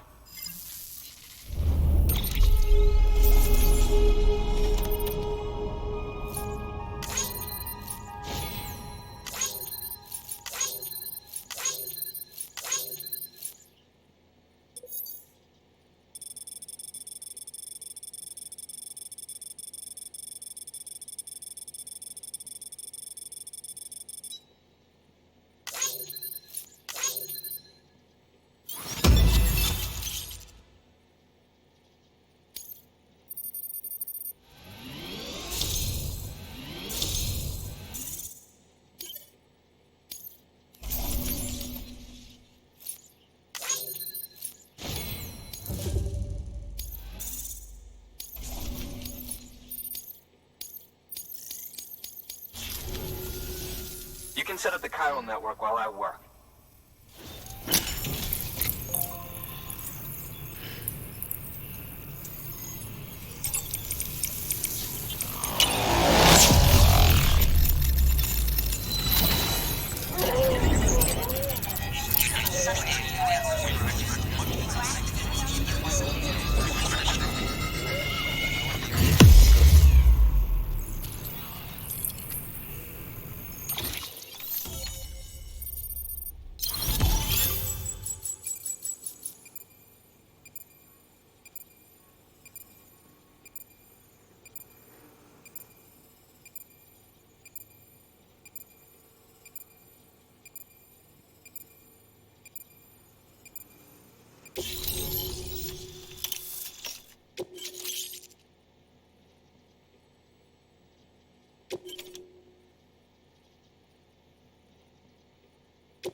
Anyway, as it turns out, Sam Bridges, I have a favor to ask. A local porter was on his way here with something very valuable, but dropped it en route. It's a 200-million-year-old ammonite, which looks, he says, almost as if it were still alive. He apparently stumbled across it in a boulder field which had previously been hidden beneath a glacier, but that's not the half of it. The man claims this ammonite has an umbilical cord. An umbilical cord. Color me skeptical, but the specimen merits study, and I wasn't about to leave such delicate work to an amateur. So I asked him to carve out the whole surrounding chunk of rock and bring it here to me. Naturally, I wanted to compare it with contemporary specimens in the vicinity, which is why I had him excavate a number of those in addition to the one he told me about. But what does the dumb fuck go and do? He loses the whole shipment. Didn't even have the good sense to mark which container had the ammonite with the umbilical cord. The cargo was supposedly lost in the area to the southwest, where toxic gases have a tendency to build up. Old Mr. Reliable claims his cargo scanner is broken, and there's no way he can recover the shipment. But you could track it down. To protect you against the fumes, I'll provide you with an oxygen mask. Just to be safe. You can pick it up when you accept the order. That fossil could represent an epochal discovery. While there are examples of viviparous fish, an ammonite with an umbilical cord is unheard of. And if it is indeed 200 million years old, it would also correspond with the end Triassic extinction, another one of the Big Five. Could the umbilical cord be connected to the beach? We must recover that cargo at all costs. It could provide a vital clue to the mechanisms underpinning the Death Stranding. We're so close. So very, very close to grasping the true nature of the phenomenon. Hurry, Sam. We cannot risk that ammonite being lost. Good work. New order available. Please access delivery terminal for further information.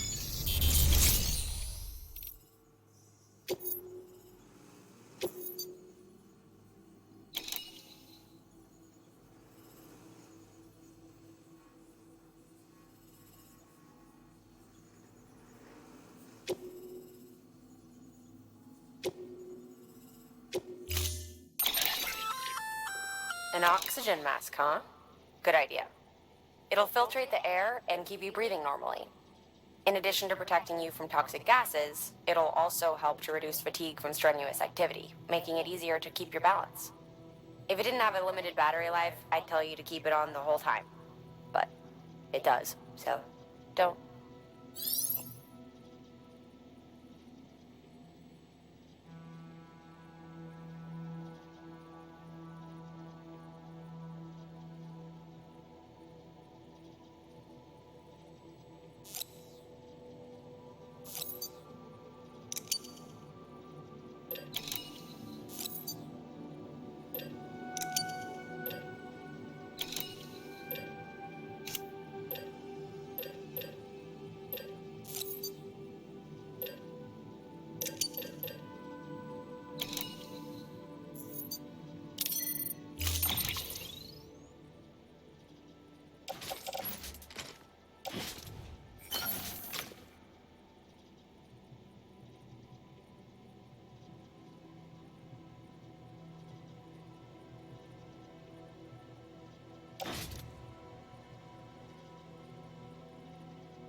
Weapons restrictions lifted.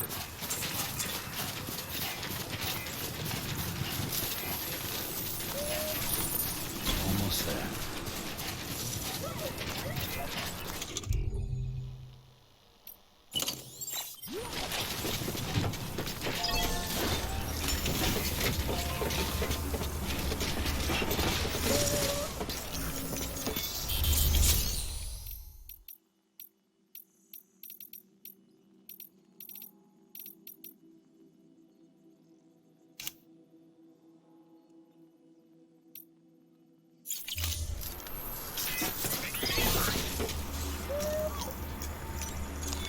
Your work is greatly appreciated, Sam.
eyes open, dumbass.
Beginning scan.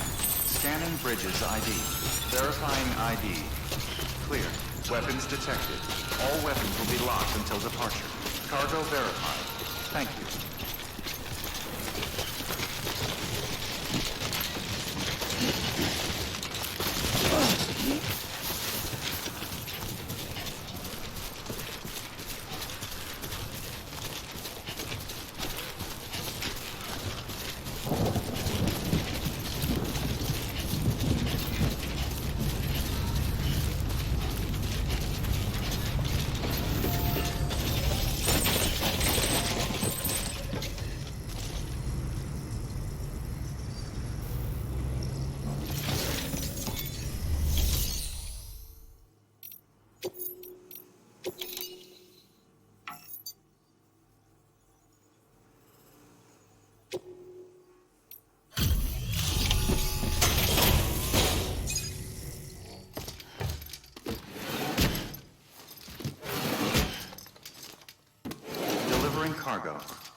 found it!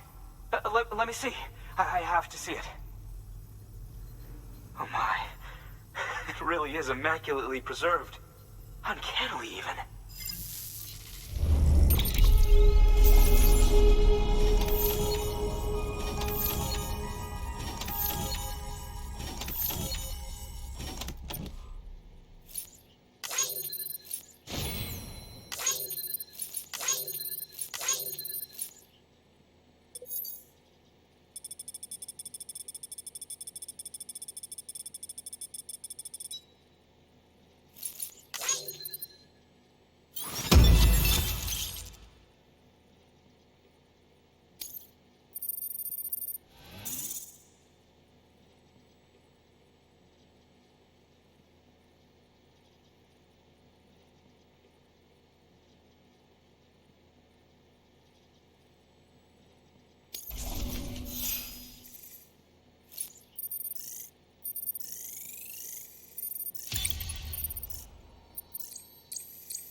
Thanks for bringing in that lost shipment, Sam.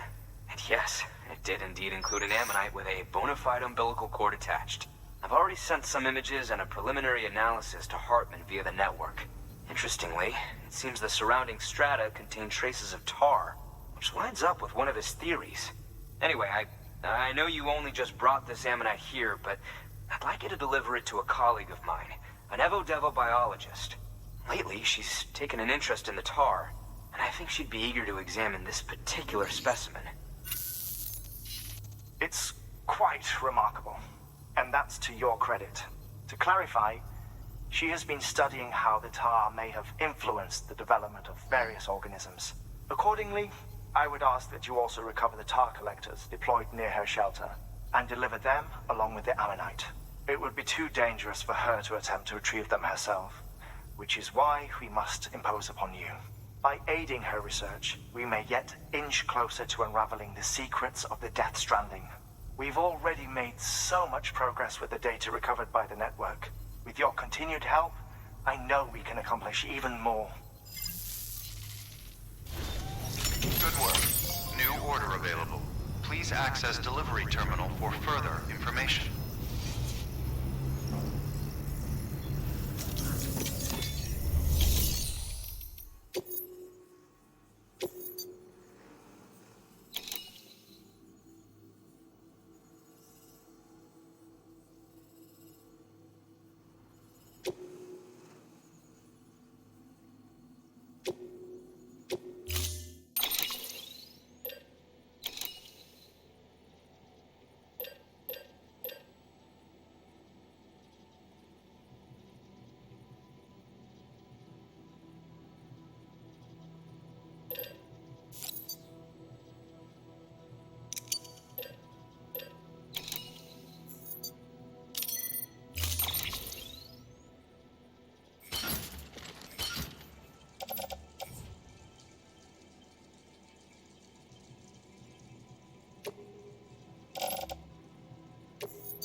Order assigned.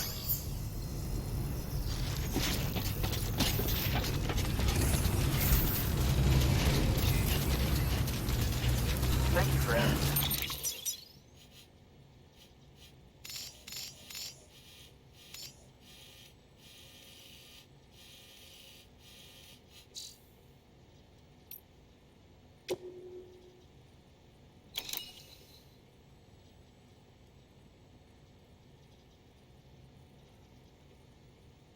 You won't find what the Evo-Devo biologist needs there, Sam.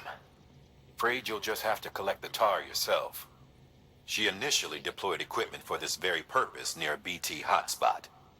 But after the weather took a turn for the worse, retrieving samples herself ceased to be an option. So it's up to you now to track down all the units and do what she couldn't. Oh, and one more thing. Don't forget to bring her that ammonite the paleontologist gave you. Proceed with the utmost caution, Sam.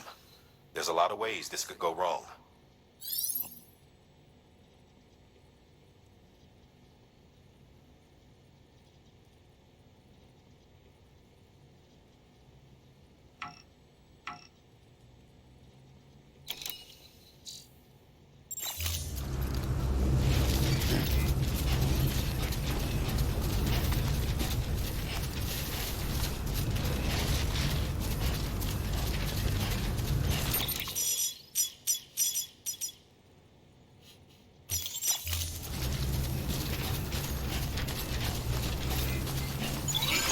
Weapons restrictions lifted.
Get it done.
levels are increasing. Remember, if it suffers an autotoxemic attack, it won't be able to help you detect it. Keep it calm, avoid sudden movements, and stay as far away as you can from enemies and other threats.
Get it together.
Beginning scan.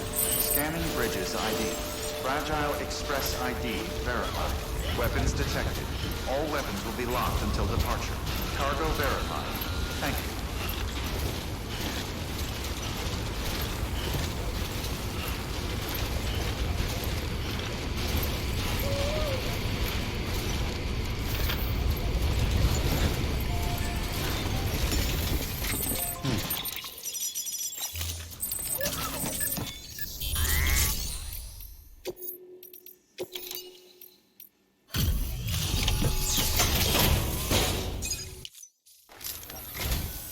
I'm impressed, Sam. Not many people would have even attempted this. May I have a look? Not a scratch on it, and the tar inside is safe and secure. You do not disappoint, my friend.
Now, connect me to the chiral network.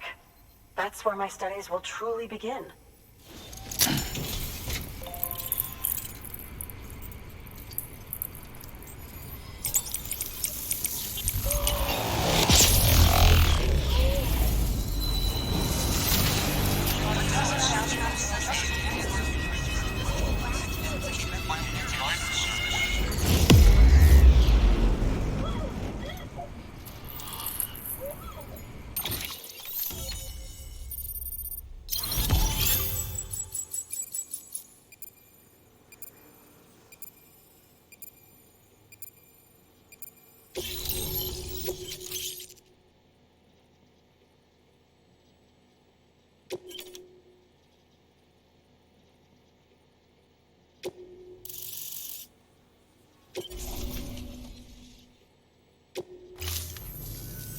Thank you. It goes without saying, but I am convinced that the tar is related to the BTs and the Death Stranding. After all, both it and Timefall are the defining features of the post-Stranding ecosystem. Sudden environmental changes such as these invariably lead to the extinction of organisms that fail to adapt. Those that do adapt do so by virtue of enhancers, the regions of DNA that grant successful organisms their advantages. These genetic factors are the key to evolution. But there are genes which have the opposite effect, those which disadvantage organisms. Extinction factors, as they have been called. These are the seeds of advancement and obsolescence. Such factors may lie dormant within us all, a choice waiting to be made. For every being since the advent of life itself. If so, then ancient proof may hide deep within the tar. Evidence of these genetic decisions that may aid us in navigating our current crossroads. In any event, thanks to you, I can now study the composition of the tar in greater detail. I'll make sure to share any interesting results with you later. Good work, Sam. If I may, there's one more shelter I'd like you to bring into the network. The geologist's. He also has data that may aid us in our study of the Death Stranding. Good work.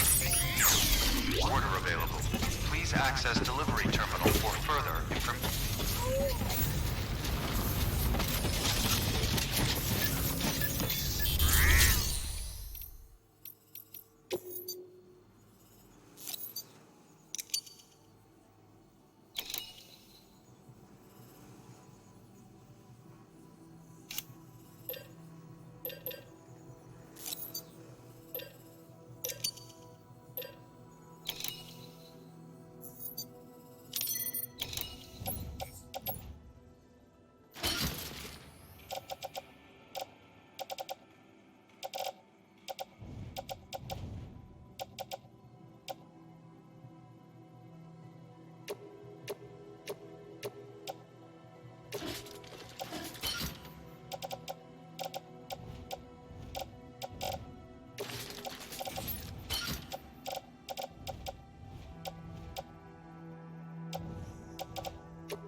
Deploying autonomous.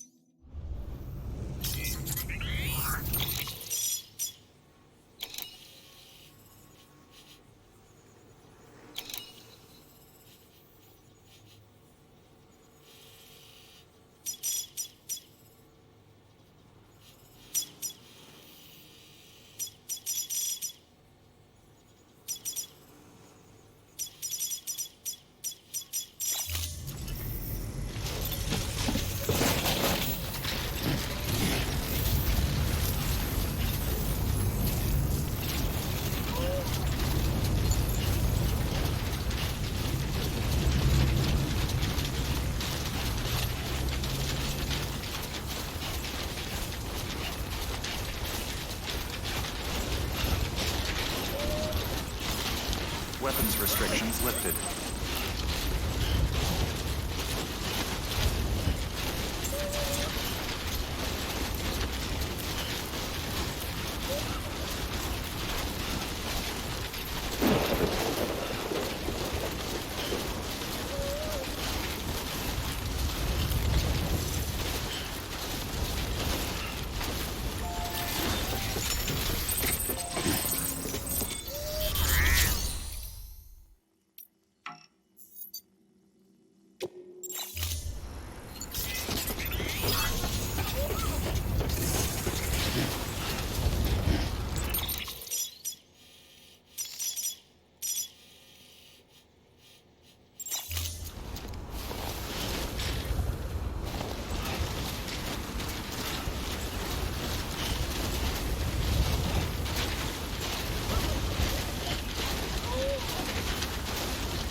Construction.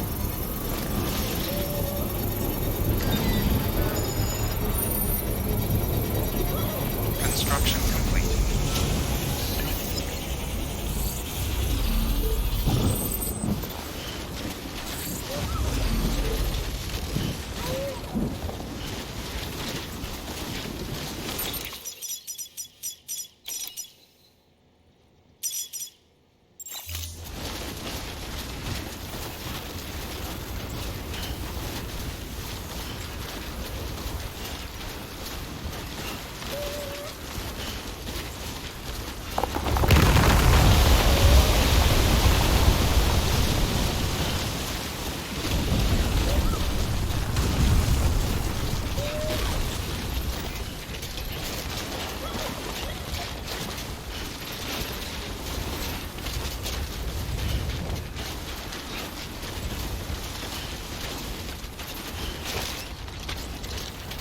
You gotta wake up.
concerned about.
Scanning Bridges ID.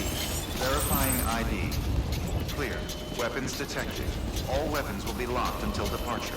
All clear. Welcome, Sam Porter Bridges.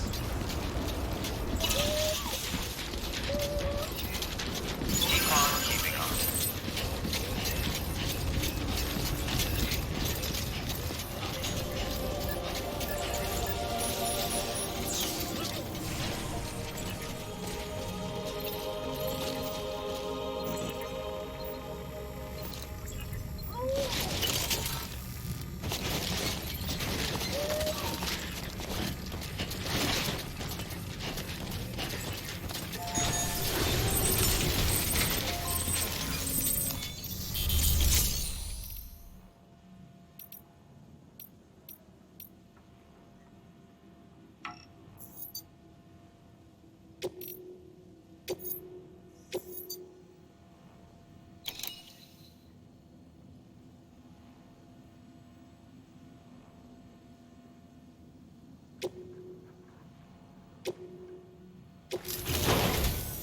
A geologist of ours has been studying fossils as part of his research into prehistoric extinction events.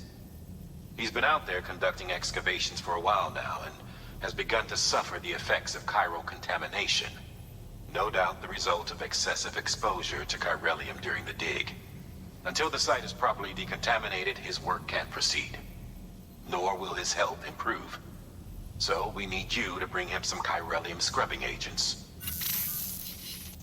The stratum the team was investigating dates from the end of the Cretaceous period, the time of the infamous mass extinction, which brought the reign of the dinosaurs to a close, leaving small mammals to inherit the Earth.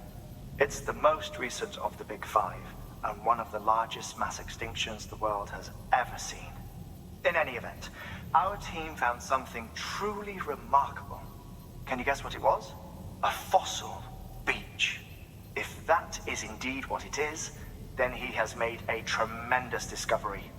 Therefore, Sam, it is essential that you deliver those chiralium scrubbing agents as soon as possible.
Restrictions lifted.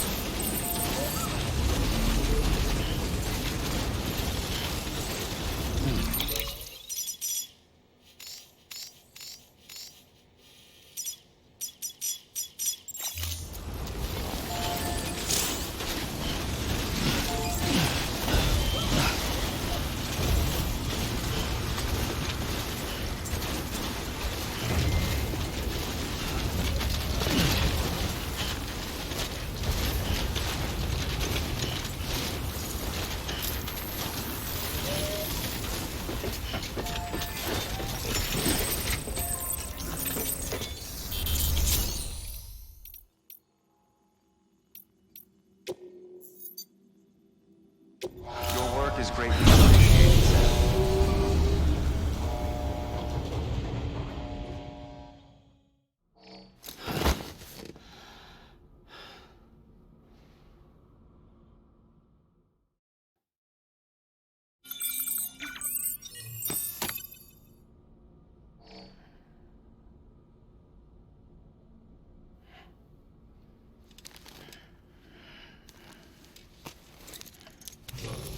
Good morning, Sam.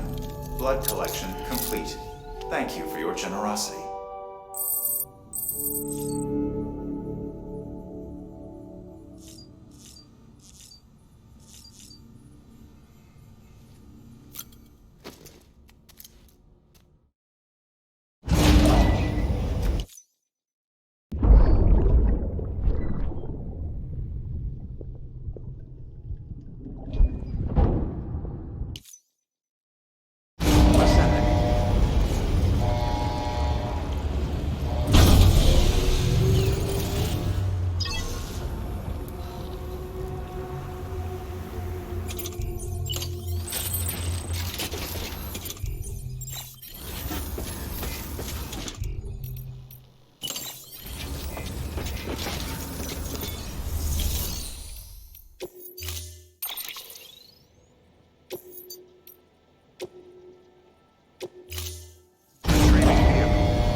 stretch my legs.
Express ID verified. Weapons detected.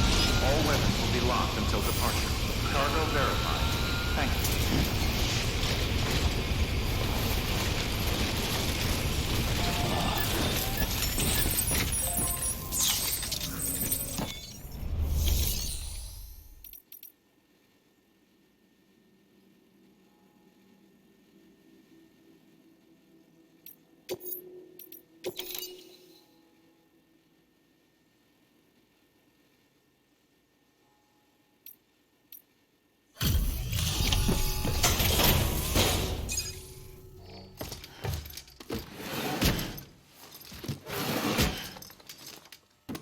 Delivering cargo.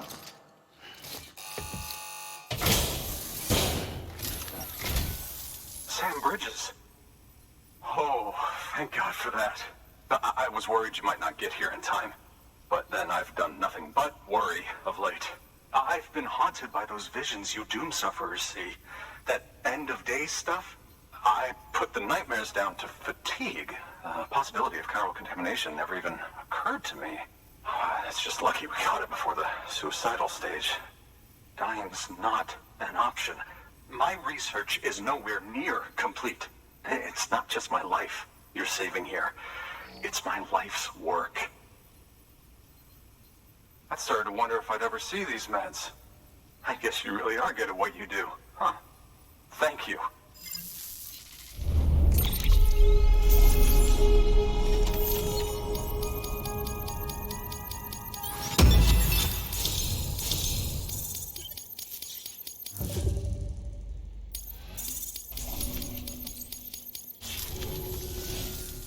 Oh, yes. Right then. If you'd do the honors.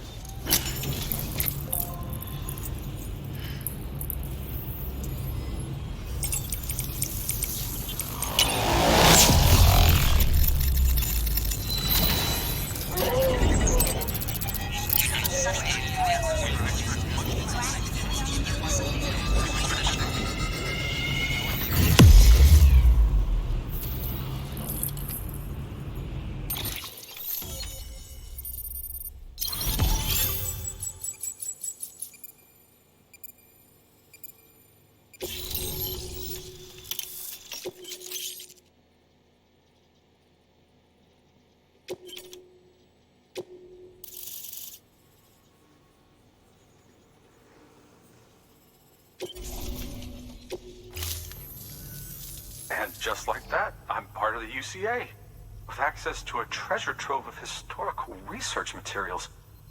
Studying this fossil beach should be a good deal easier now, assuming I can prove once for all that that's what it is. Honestly, though, I'm just excited I can finally share these findings with everyone. Can you believe I found chiral deposits in strata dating back 65.5 million years? Evidence of an ancient death stranding. Chiral matter has existed on Earth since long before the dawn of man. This stratum is proof of that. Look at this, Sam. Do you see that black fissure there? We believe this is the source of the Chiralian readings. In the distant past, earthquakes caused frictional melting along fault lines, producing layers of what is known as pseudotachylite. We call these layers fossil earthquakes. Extending the principle, our fissure here is what one might term a fossil beach. The presence of chiralium in this of all strata cannot be a mere coincidence. It strongly suggests that beaches must have appeared during the Cretaceous-Paleogene extinction event. And not just then. The chiral network has recovered data suggesting that similar fossil beaches were discovered in strata corresponding to other extinction events too. That would seem to indicate the Big Five and all other major extinctions were accompanied by the appearance of beaches. In expanding the chiral network, you've helped us glimpse a pattern in these scattered points of data. You've furthered our individual research projects and ensured that it is only a matter of time before we recover all we have lost and solve every mystery that remains. But this is only the beginning. Well done, Sam. You furthered our research into the Death Stranding in ways you cannot imagine. Thank you again for bringing me Mama's body, as well as that ammonite. Speaking of which, my analysis of its umbilical cord is proceeding apace. I've been comparing the data against some of our restored archives. Anyway, would you mind returning to my lab? Preparations are finally complete for the chiral relay integration. If you could collect the necessary materials for the restoration work and bring them here, I would be most grateful. Good work. New order available. Please access delivery terminal for further information.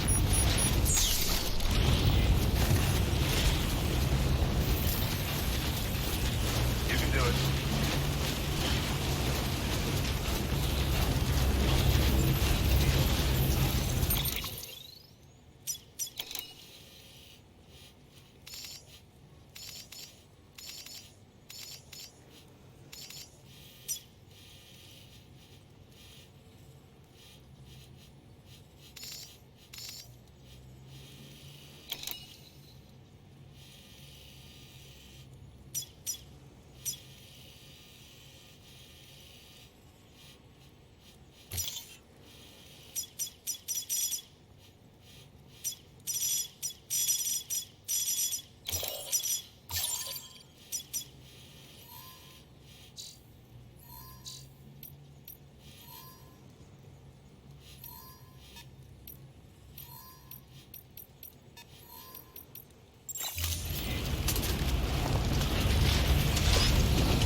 Weapons restrictions lifted.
Beginning scan. Scanning bridges ID. Verifying ID. Clear. Weapons detected. All weapons will be locked until departure. All clear. Welcome, Sam Porter Bridges.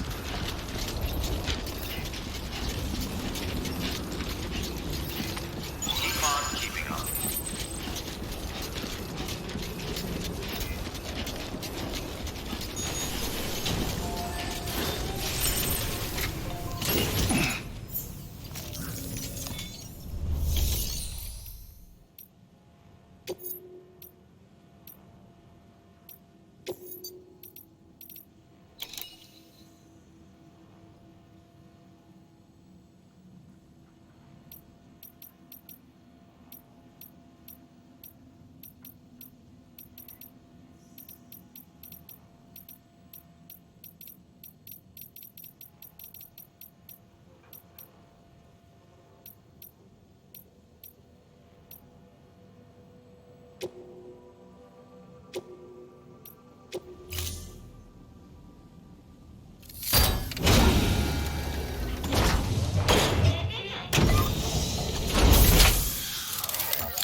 No more.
I'm gonna leave, thank God.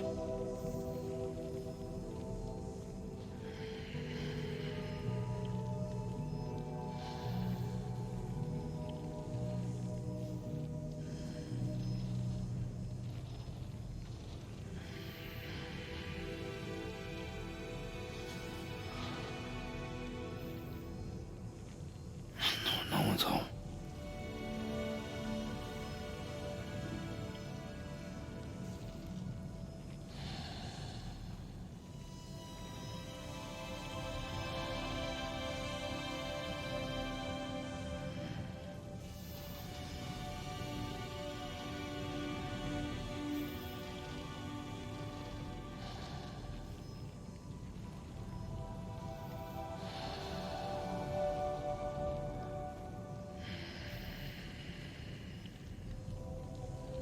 I'm gonna leave, thank God.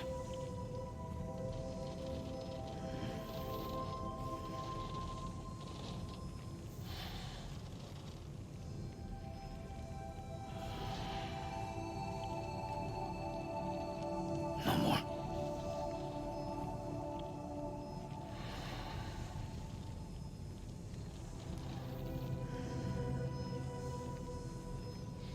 Just a little longer.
Anybody home?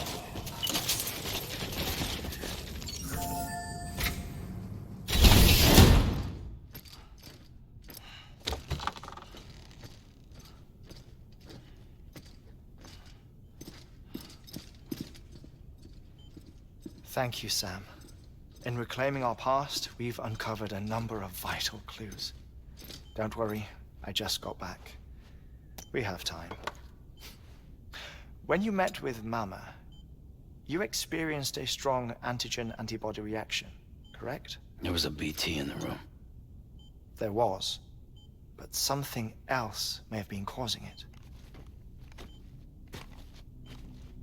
I've discovered large quantities of chiral matter in Mama as well. Not just the usual kind that collects on our skin or on our suits. It's in all her cells. Cells that are no longer active. The BT you encountered there was special. It was her child, but also her own soul. Somehow, her car and half failed to separate. They must have remained connected through the umbilical cord.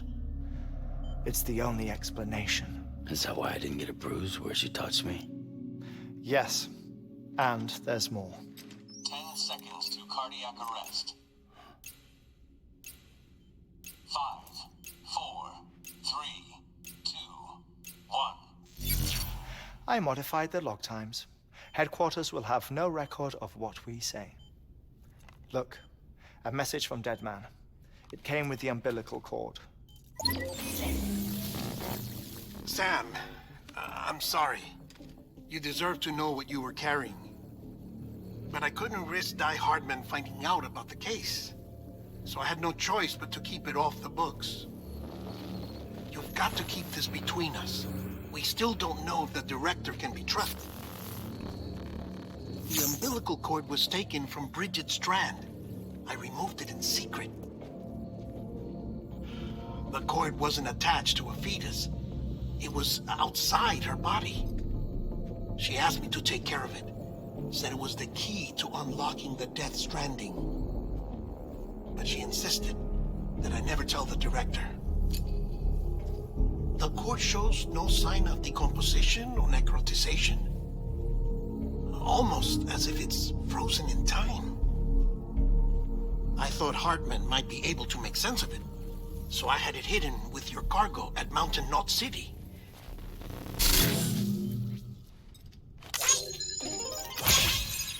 Deadman's observations were accurate. It's just like Mama's corpse. What do you mean? I mean, they share a very unique property. Both contain large amounts of chiralium in their cells. In other words, the President's cord was somehow connected to the beach, and that allowed it to escape the flow of time. I've put together the bones of a theory. It's patchy, but worth sharing, I think.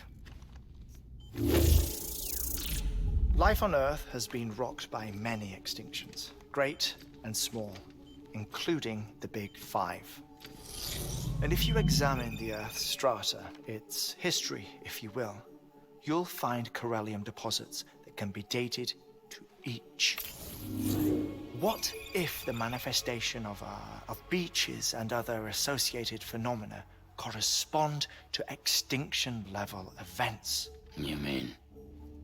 Yes. Our Death Stranding could just be the latest of many. The records and research you helped us to recover strongly suggest that we are in the middle of the 6th extinction. 6th extinction? Come on. You know what this is, yes? A frozen mammoth from 10,000 years ago. Correct. And this? The Iceman from 5,300 years ago. They both have the same umbilical cords. Bullshit. Humor me. What if the mammoth and the Iceman weren't frozen? You're saying time stopped for them just like it did for Mama? Unfortunately, all these specimens were lost in the Death Stranding, so there's no way to examine the genuine articles, but some fragments of data did survive. With the aid of the chiral network, we may be able to piece together something more concrete using Evo-Devo tech. All right, how's this? A dinosaur from 65.5 million years ago. Umbilical cord, not decomposed. Only mammals have umbilical cords. No. Only mammals have umbilical cords used for childbirth. This is something else. Call it a strand from the other side. I propose that mammalian umbilici are a sort of mimesis of the strand that then evolved over time. We shouldn't assume that everything about a Death Stranding is detrimental to life. Trilobites, ammonites, dinosaurs, the mammoth, the iceman, all preserved as if frozen in time, all without exception found with strands, which is to say that all may have been connected to the beach. And this, when viewed in the context of the extinction entity, EE theory, leads me to surmise that organisms with strands are in fact extinction entities.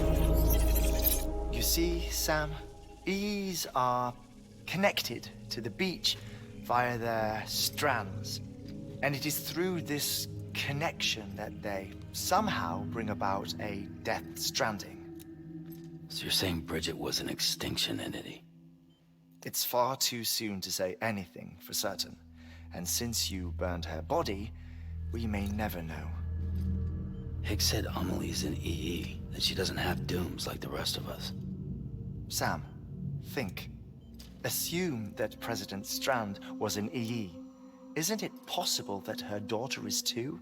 At the very least, Higgs may hope as much now that the president is unavailable. So he kidnaps her for EE powers or whatever to cause a mass extinction. Perhaps. Perhaps not. I doubt a single EE is powerful enough to cause a Death Stranding, assuming Amelie is an EE. Well, Higgs sure thinks she's got what it takes. Indeed. And we need to get her back as soon as possible. 1 minute remaining. Please hold on to something secure. Ah, this one is real. Sam, go west. How do you want me to handle Die Hardman? With your customary reserve. Nothing good will come of him learning of our suspicions. Whatever else is going on, we still need the chiral network. Right.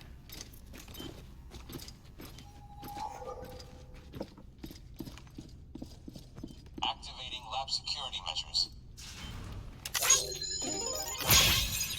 5, 4, 3, 2, 1.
It's time, Sam.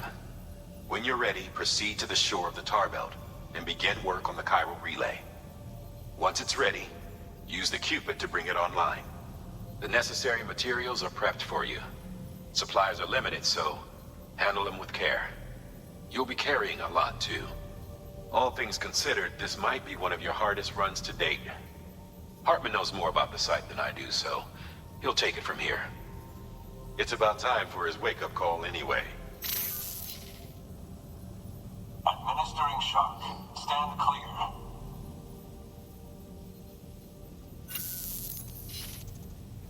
Right. About that way station. The site we have chosen was an original candidate for the way station we lost to the tar belt. Ironically, we suspended construction because we deemed it a little too unstable and not worth the risk. But this time, it's our best shot. So let's hope we weren't right to change horses in midstream. Fortunately for us, the foundation we laid down is still intact. All you have to do is transport the necessary materials to the site and finish the job. I'm afraid it's the only way we can expand the network further west and rescue Harmony. We're counting on you, Sam.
restrictions lifted.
Get it together.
Level trust is you. Sam, you should be nearing the old building site. Look for the terminal and submit your materials for processing.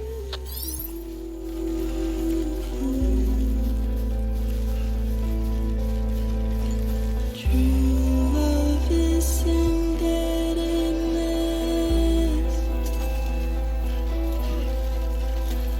True love is endless.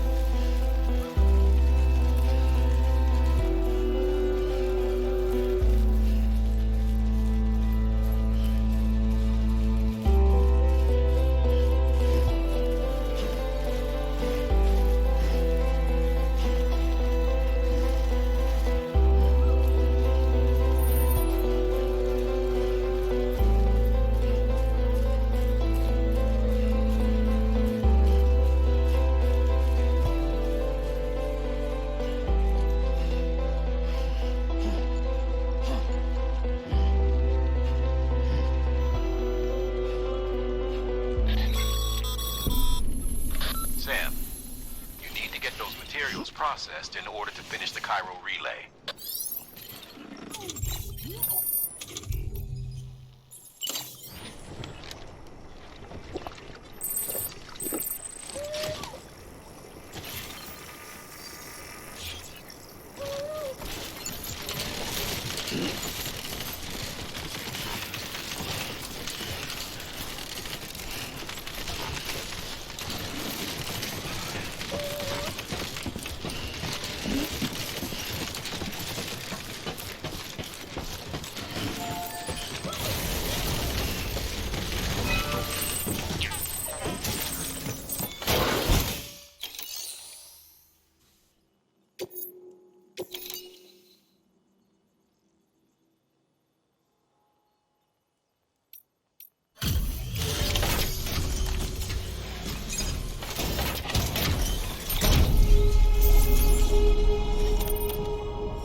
Good job, Sam.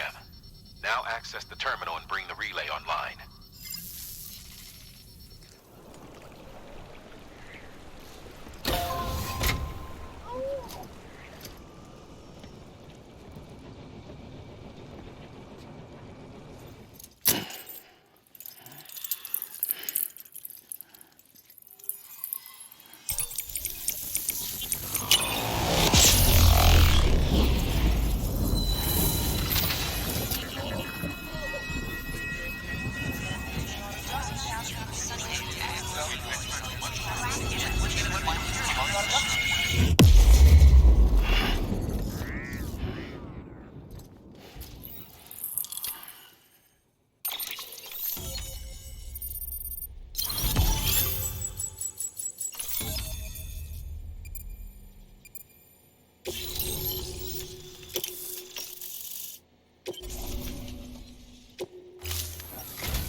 And with that, we're all linked up.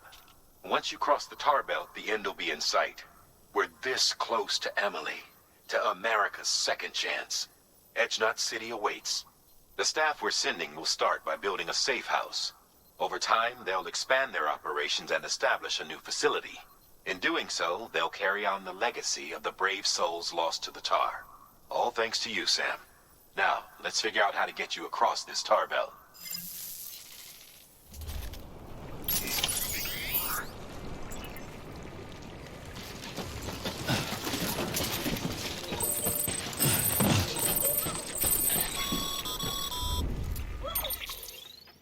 The only way west is through that.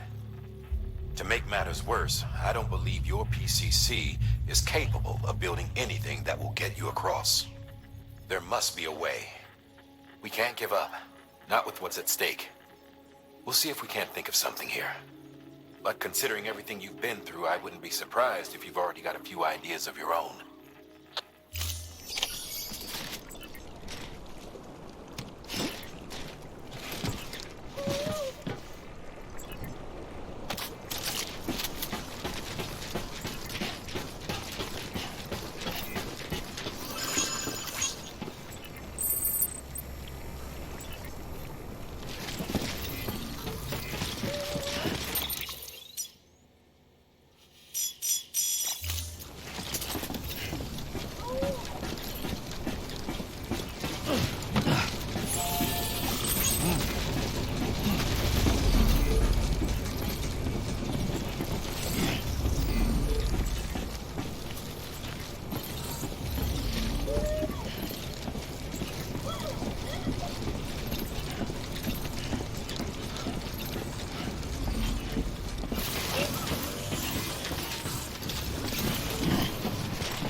Sorry, kid.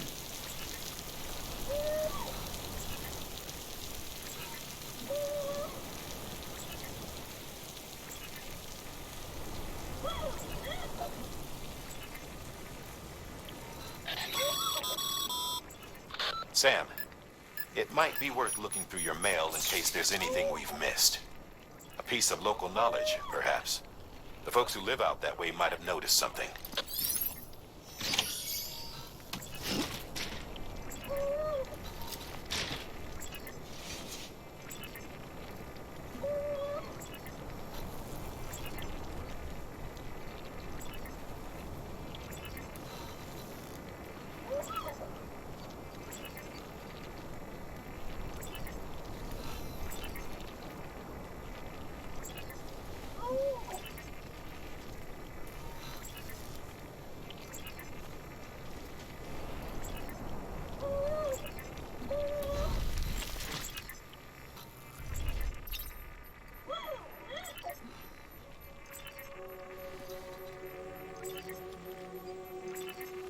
Try to hold on, though.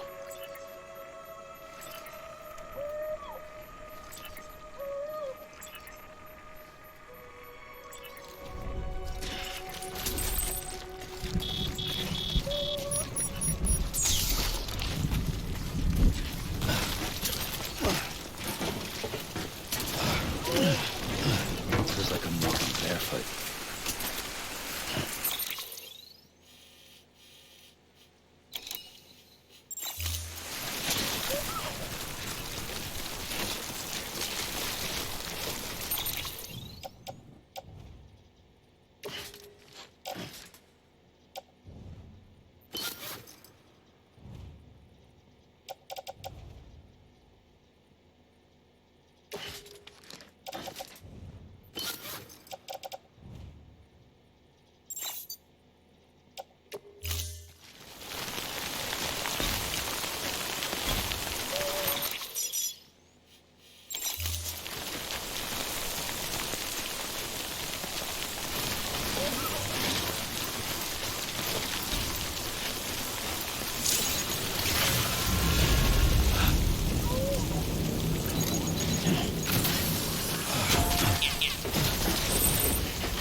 thought of that.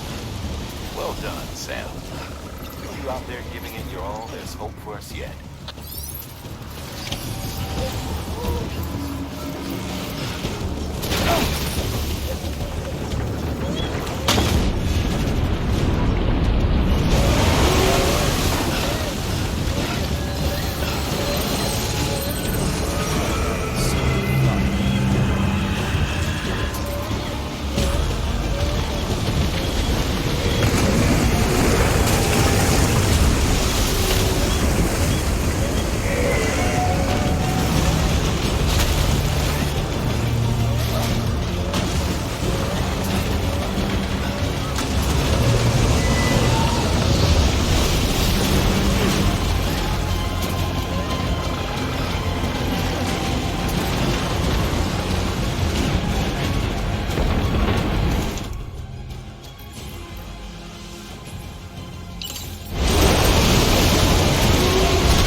bridges falling down, my fair lady.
Keep your voice down.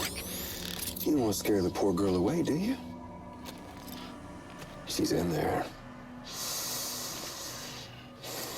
I can smell her. Of course, I wouldn't have known for sure if it wasn't for you and your wonderful network.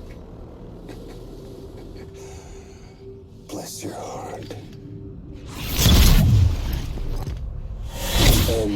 Thank you kindly.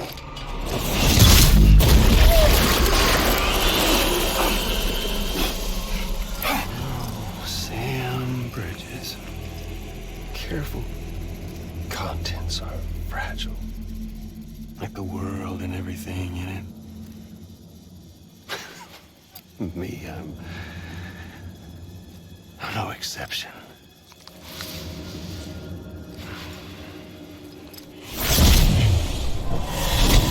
I'm not the only one wearing masks either. There's your boss man, and that woman, and, oh, let's not forget little you.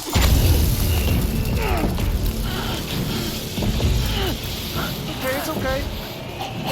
I know it ain't easy wearing a mask all the time. Now the mask can come off, right? Hey. You remember this? Nope. Poor, sweet Amelie. She's holed up in the beach nearby.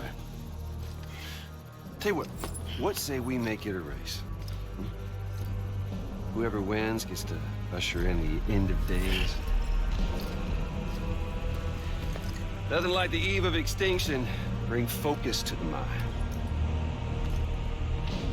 Makes folks honest. There'll be no need for masks soon. But I wonder, when you look death in her eye, will you blink?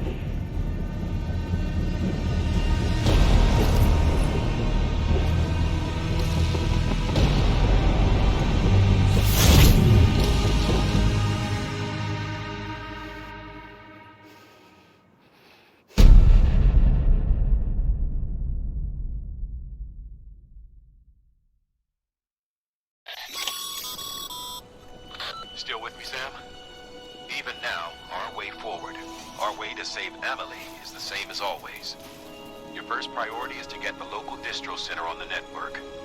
Until it's complete and everybody's connected, Higgs won't find it easy to get to Amelie. She should be safe. So take your time and do it right.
site online.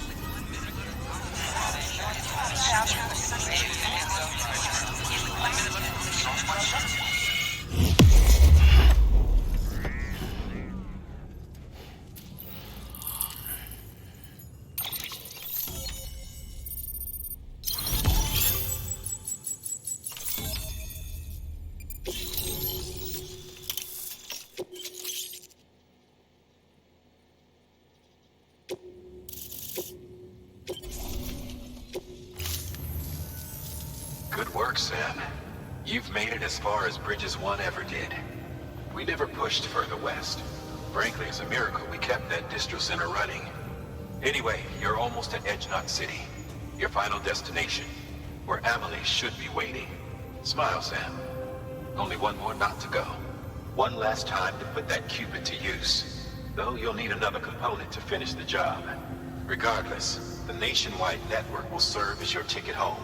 Just bear in mind that by bringing Edgenot online, you'll likely be revealing Amelie's location to Higgs. You'll need to get to her before he does. Head to your private room and get your gear sorted. When you're ready to go, we'll give you what you need. Make sure not to leave the distro center without taking the order.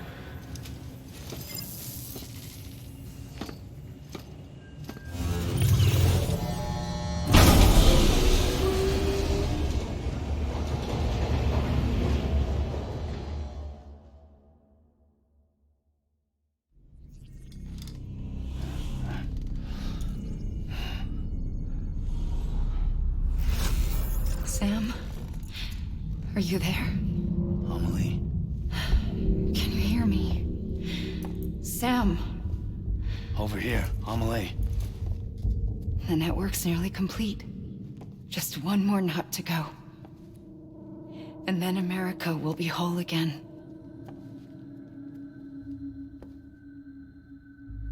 Did I ever tell you my real name? I wanted to. It's Amerigo, after Amerigo Vespucci, the man who discovered the continent. I thought it was Columbus. Except Amerigo was full of it. He lied. America is a lie. Amelie. I'm on the beach, Sam. Our beach. The one where I was born. Higgs will never find me here. He can't. So don't worry. Get the last Cupid to Edgenot City and finish what we started. I'll meet you in your room at the distro center when it's all over. There's something you need to know, Sam. I've kept things from you. Worn a mask for the longest time. Everything Higgs said about me is true. I could end it all. Us. Mankind. Extinction. That's what I am. How does that even mean? But it's not what I want to be. All I want is for you and me and everyone in this world to be whole. Sam.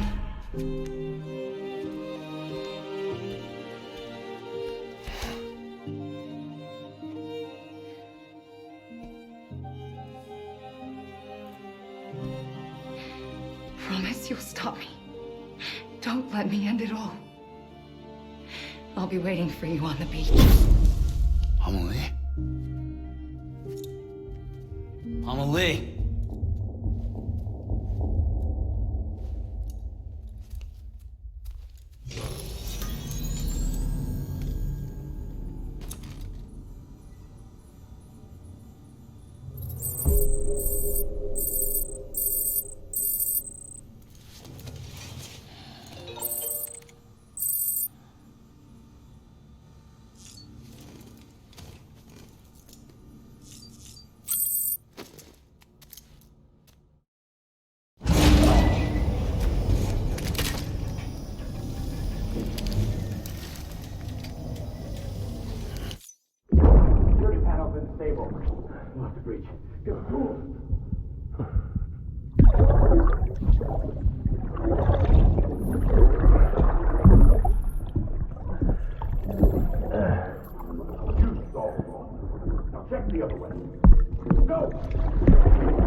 No, open it up inside.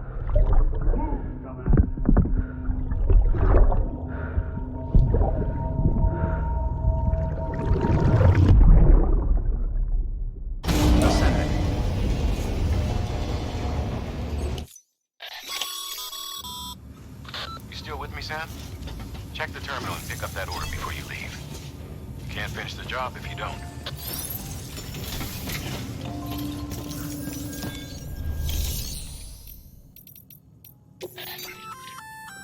Remote detonation.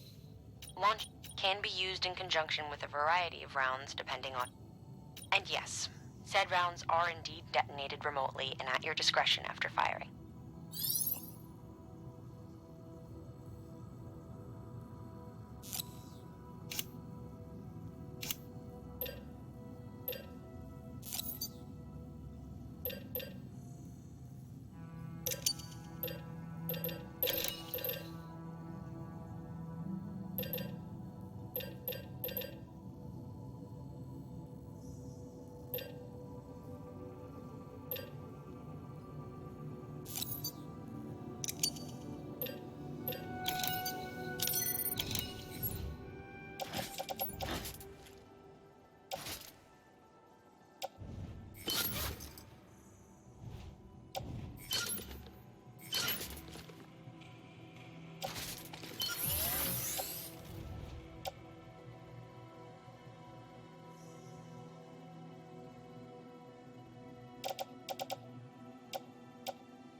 Beginning scan.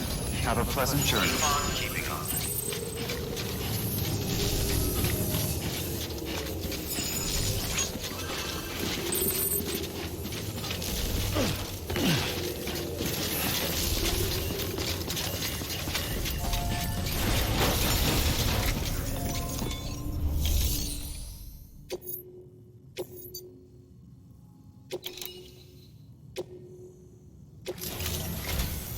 This is it, Sam.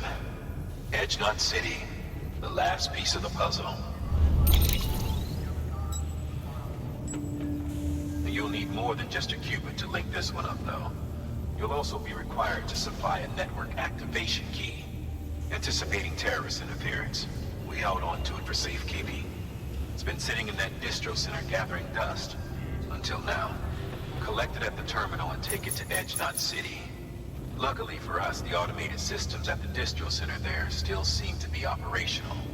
So once the key is entered, it should automatically interface with the backbone network. A word of caution, Sam. The activation key has a unique identifier. If anything happens to it, you can't just print a new one. It's one of a kind, irreplaceable. And for the love of all that's holy, don't lose it. And don't go breaking it either. You hear me, Sam? If ever there was a delivery not to fuck up, it's this one. We're all counting on you.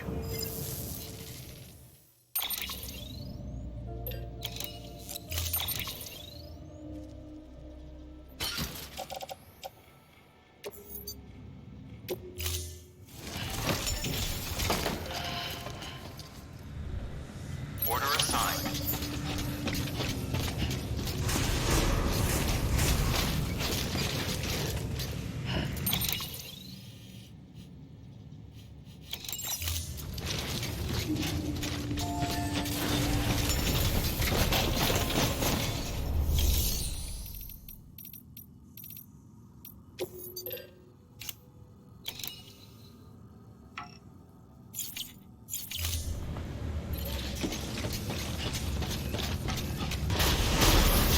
Beginning scan. Have a pleasant journey.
Beginning scan. Have a pleasant journey. Keep on keeping on.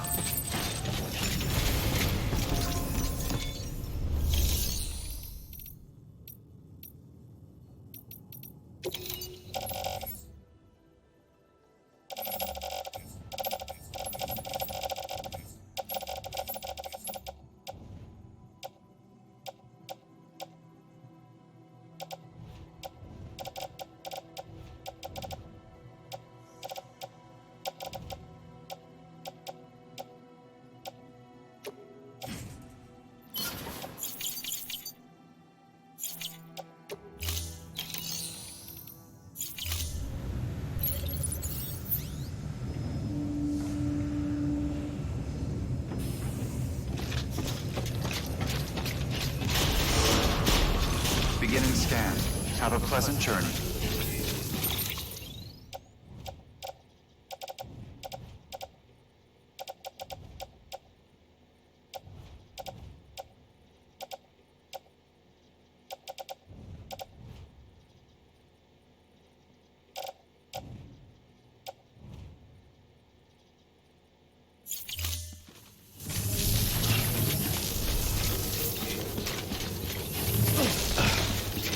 Keep on keeping on.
About so much. The incredible amount of worlds we created. Sniper rifles, come on. Lever action, rocket launcher. Brain sprout.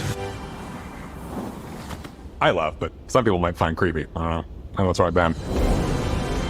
The thing that I enjoy most about the game is the freedom to be who you want to be, do what you want to do. It's what you've come to expect from a Bethesda title, but on a much bigger scale.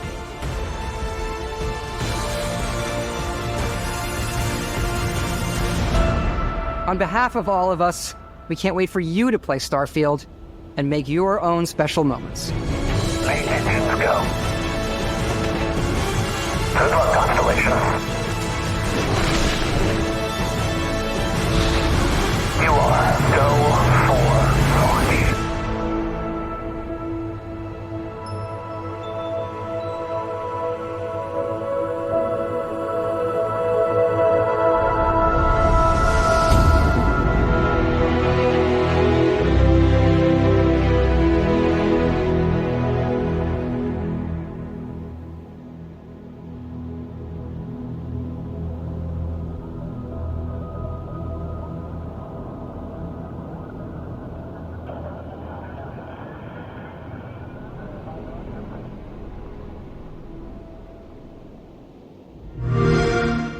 Play it day one with Game Pass.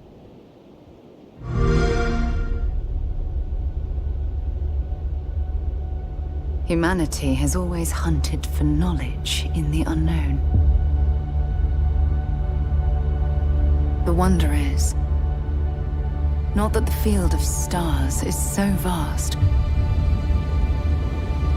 but that we have measured it.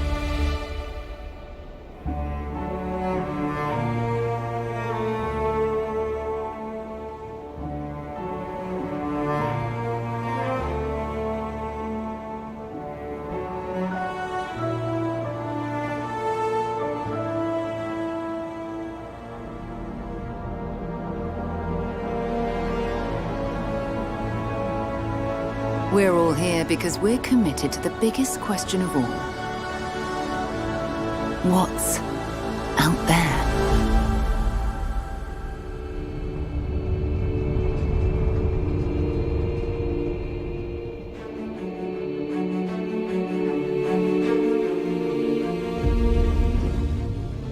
You're part of Constellation now.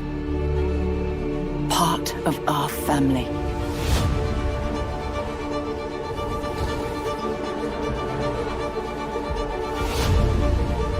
We do not fully understand all that is at work here.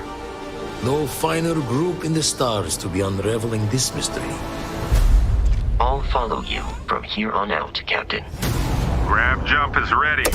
I love this part.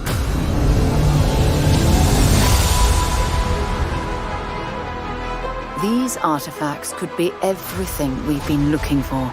Another great secret the universe is asking us to unravel. Human settlements throughout the galaxy could be at risk.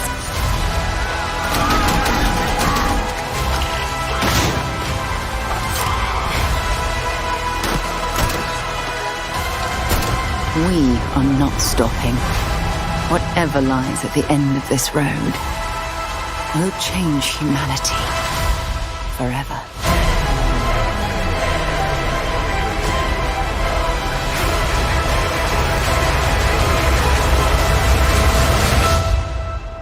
This is where we belong.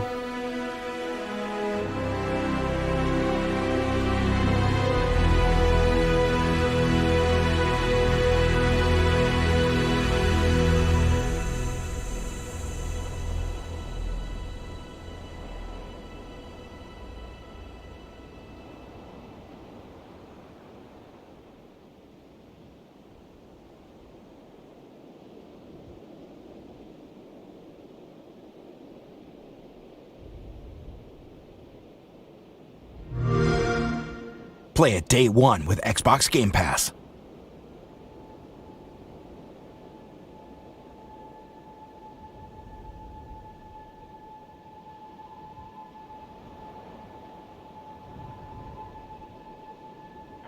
Control, this is Constellation Starship Frontier. We're ready to start on your signal.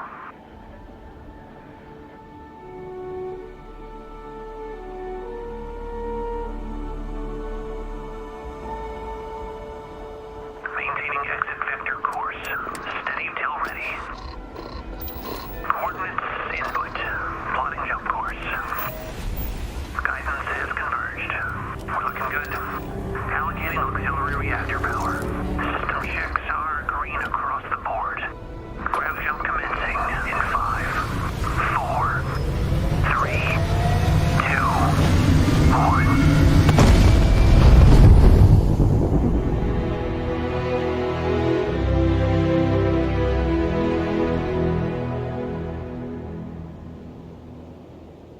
It's hard to express how excited all of us at Bethesda are to be here with you today. We're so grateful you're spending the time, and we know you've waited a long time to finally see Starfield. It's easily our most ambitious game ever. Like our previous games, it's an epic role-playing game where you get to be who you want and go where you want. But this time, you'll be exploring space. So let's jump right in. This is early in the game as you arrive on the mysterious moon of Crete.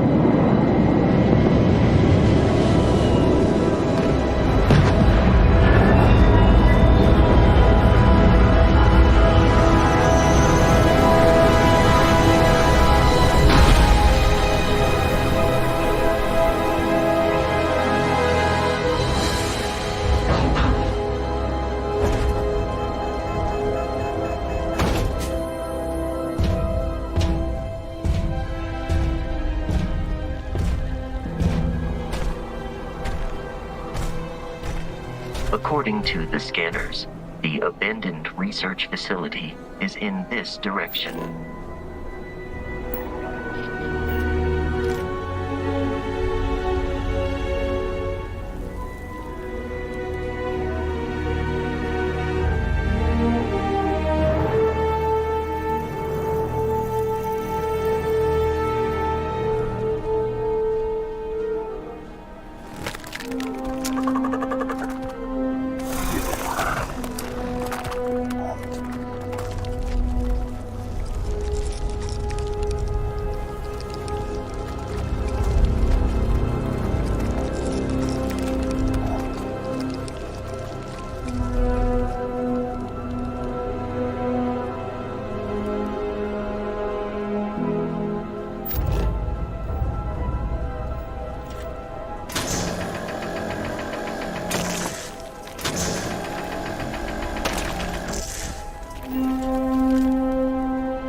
It would appear that pirates of the Crimson Fleet are using the facility.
After some initial encounters, you're invited to join Constellation, who, in the future the game is set in, are the last group of space explorers. To meet them, you'll head to the capital city of New Atlantis.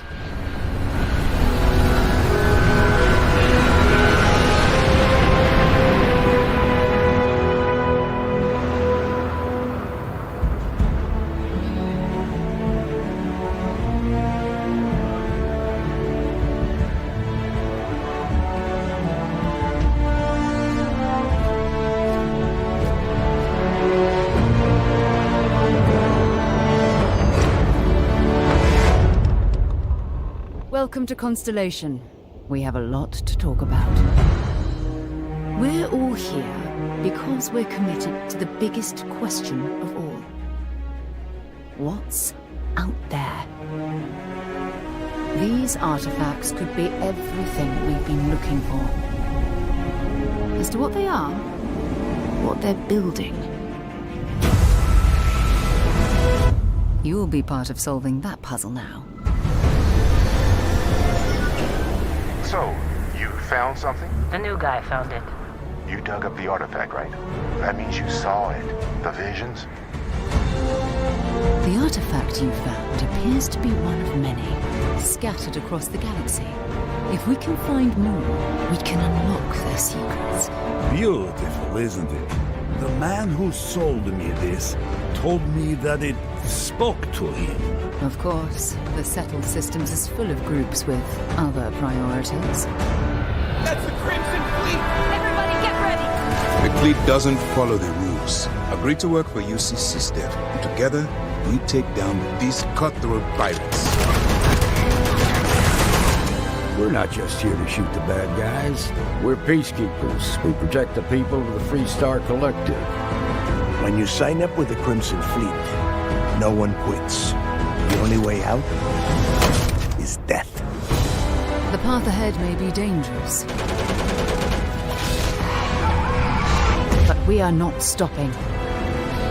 Most Dusties don't even make it this far.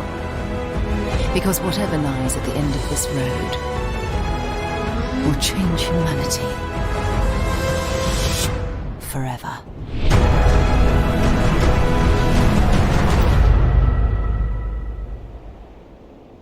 That gives you a look at the stories in Starfield. But ultimately, it's not our story, it's the story you create by who you are and the choices you make. And that starts with character creation. It's our most flexible yet. You can customize all the elements of how you look.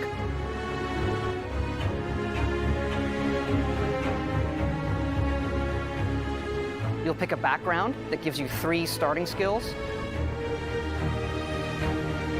It says here you spent some time as a diplomat. Having a way with words might prove useful. There are optional traits, and these come with unique advantages and disadvantages. But it's not just in how you can look, but in how your character plays and develops. The skill system combines the best from our previous games, and you can unlock new skills as you level up, and then you rank those skills up by using them and completing challenges. And there's deep crafting systems, from running research projects with resources you find, to crafting weapon mods needed to survive.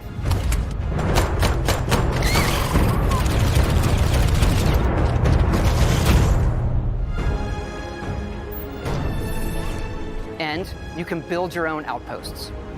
These act as a home away from home for survival and resource generation. You can choose where and how to build each one, and you can hire characters you meet to keep it up and running. But that's not all. You can even build your own spaceships.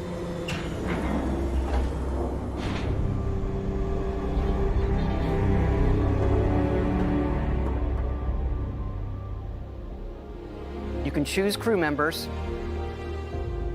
and yes, you can completely customize the look and layout. There's loads of different modules, ship manufacturers, and more. I have to say, it's so cool. We just absolutely love this.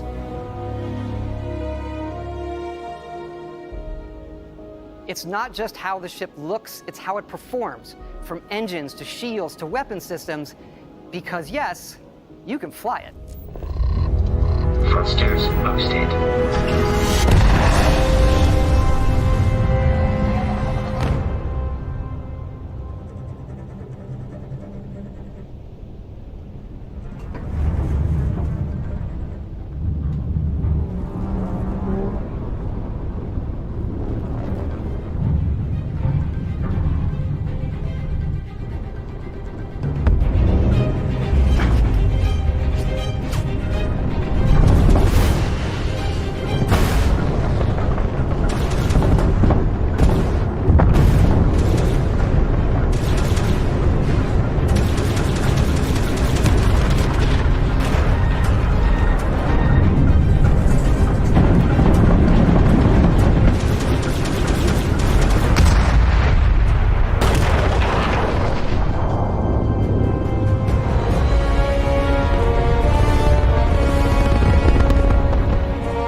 We can't wait for all of you to experience the game. Thanks again for being with us today, and thanks for all the support you've given us over the decades, especially on this game. It's been an incredible journey for us making it, but we know that's really only the beginning, for it's when all of you play it that the real journey begins. And you may be wondering, just how big is this game? So we thought we'd take one last moment and show you. Let's take a look at one of our planets, Jemison. You can land into Atlantis, but you can also land and explore anywhere on the planet. And it's not just this planet, it's all the planets in the system. From barren but resource-heavy ice balls to Goldilocks planets with life. And not just this system, but over 100 systems. Over 1,000 planets, all open for you to explore. We can't wait to see what you find.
Pleasant journey.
Sorry, kid.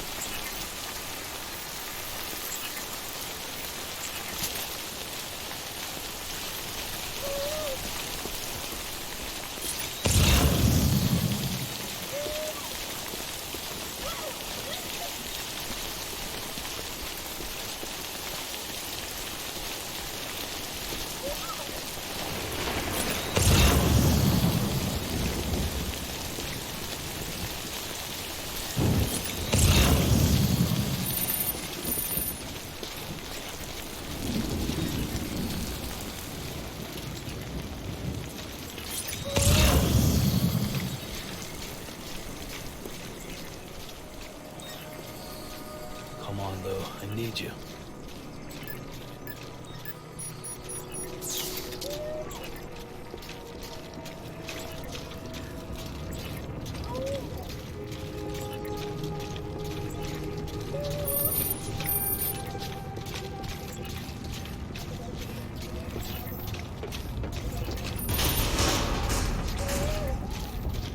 Decontaminating suit. Rest is advised.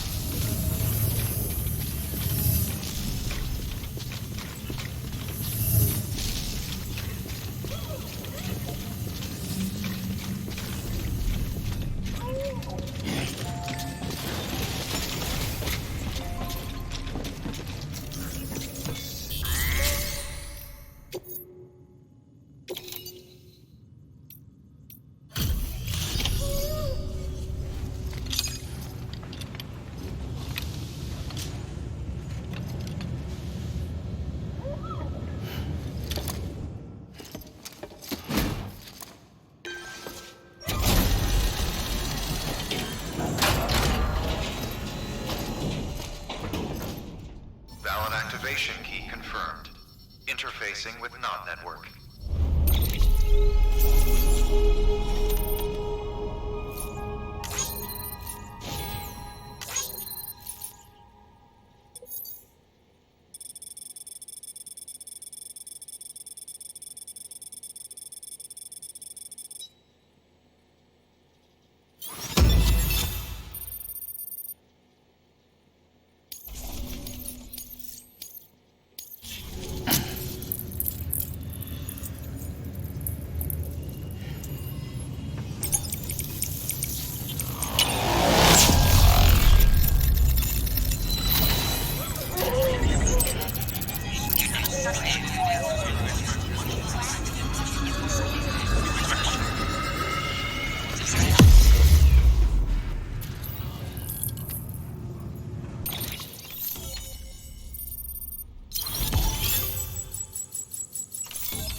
We've done it, Sam.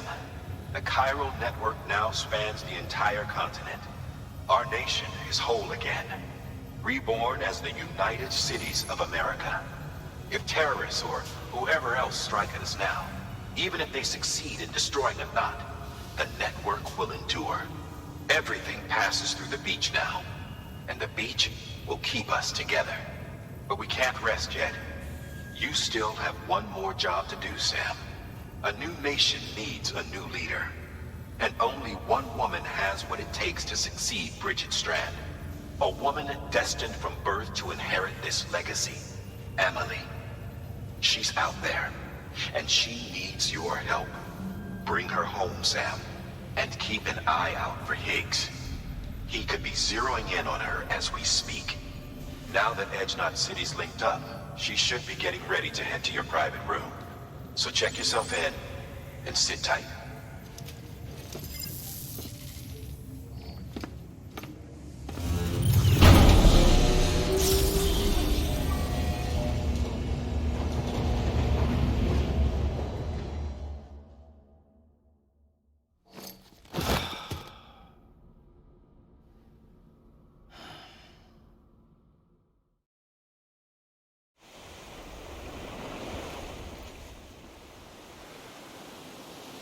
Sam!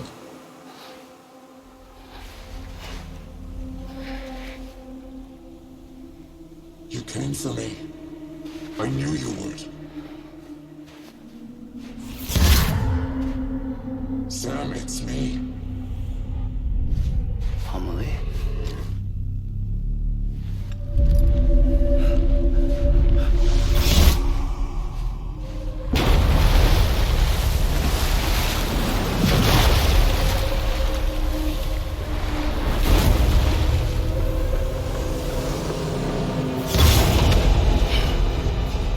I need to tell you something. I am the Extinction Entity.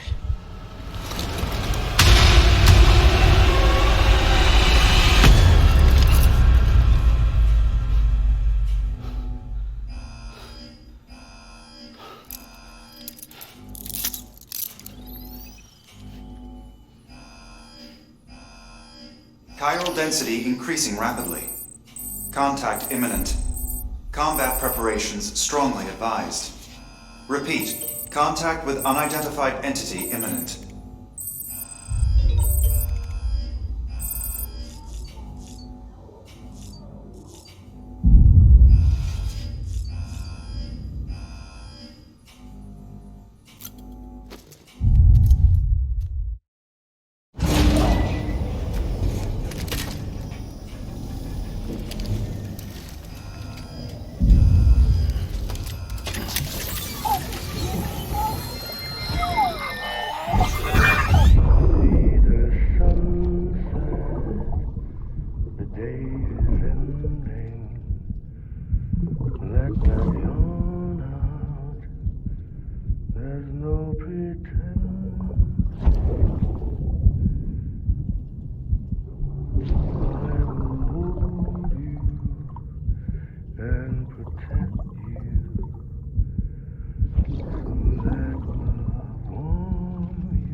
scan.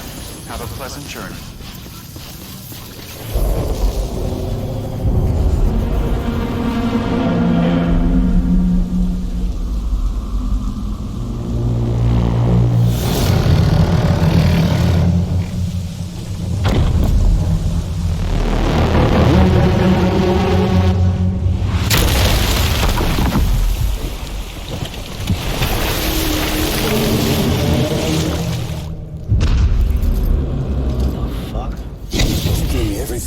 Sam, a complete chiral network. Spread all across America, connecting all them precious little knots.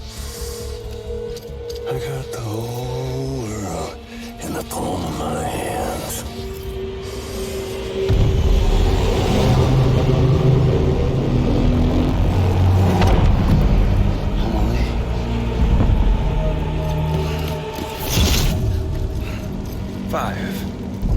We've had 5 mass extinctions, each caused by an extinction entity. And now it's time for number 6.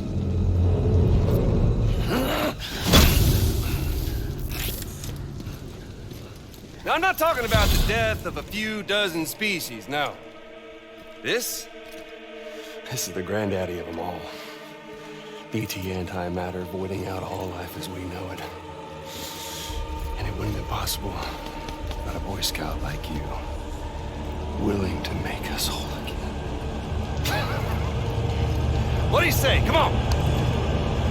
Time to meet your ender.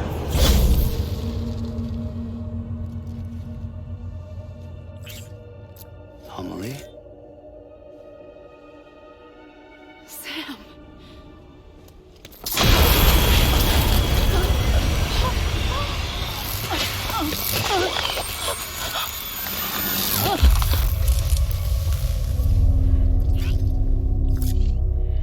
The great work is nearly complete.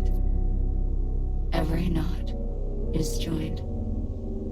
Soon, I will merge them and all mankind's beaches into a single shore. And then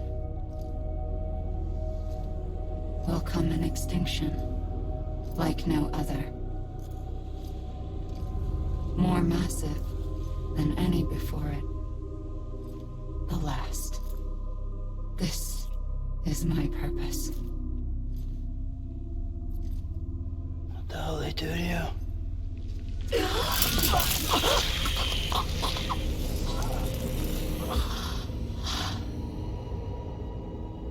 The last stranding.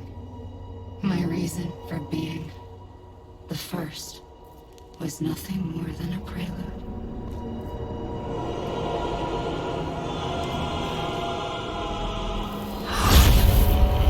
Surely you figured it out. Doom?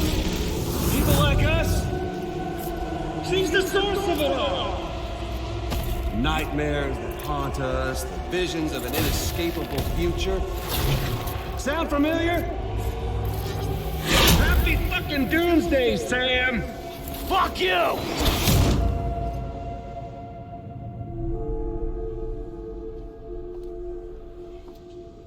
Sam.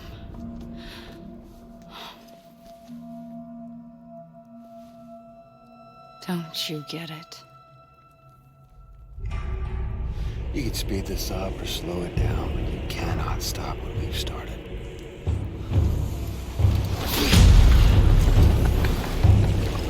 Even if you beat me, you can't save her.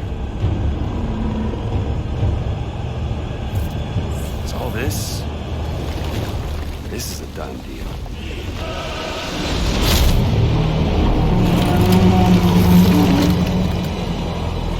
Now come and get me.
Let the game resume.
Tried your best.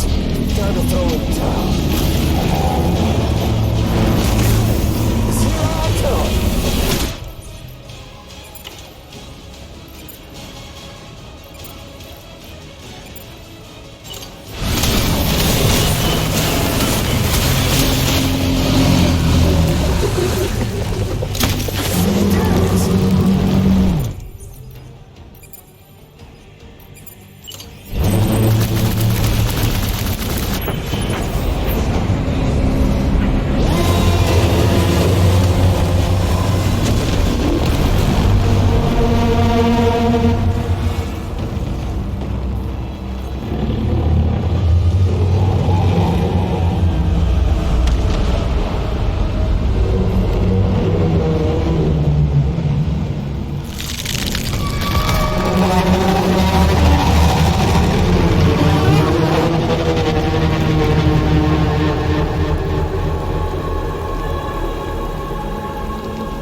Amelie!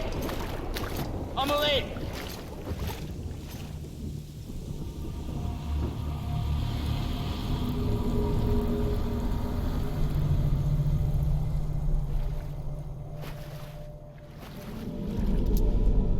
She's fine. Extinction's on hold for now. Let her go!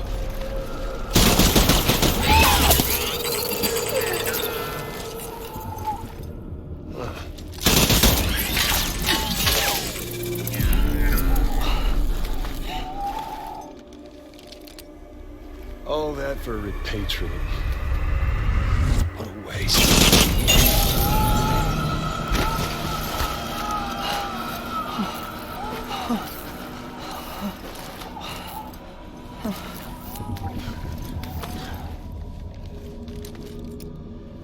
Well, we'll pick this up when you're done dying. Hit!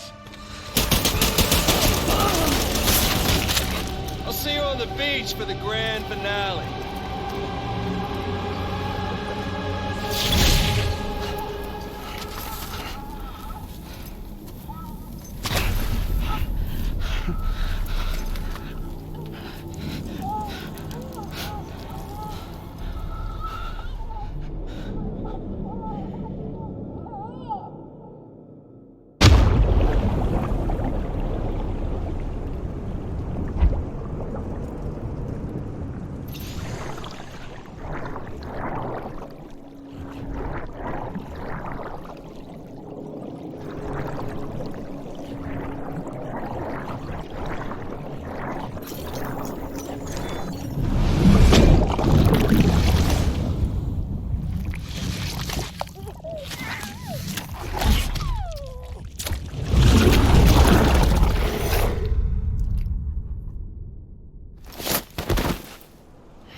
Let him get away. There has to be a way you can catch up to him. Hurry, Sam. You know what's at stake.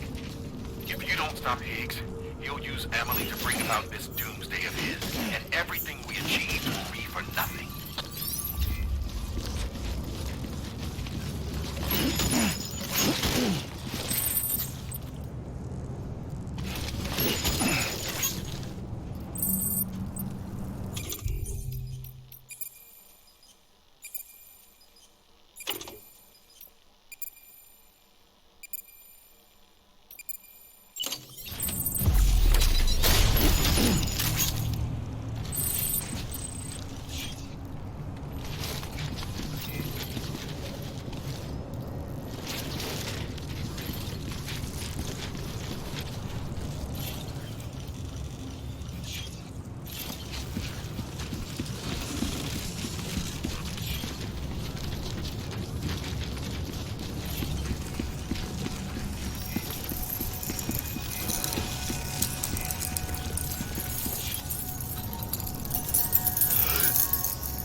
Amelie. Gotta get to Amelie.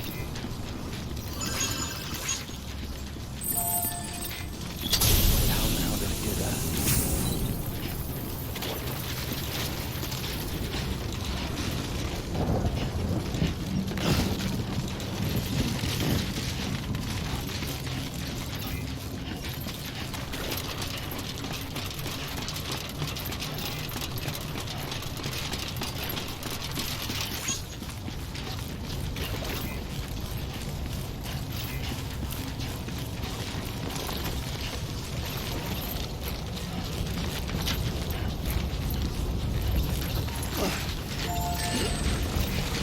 Come on, Sam. Think. They're on the beach. So how are you gonna get there?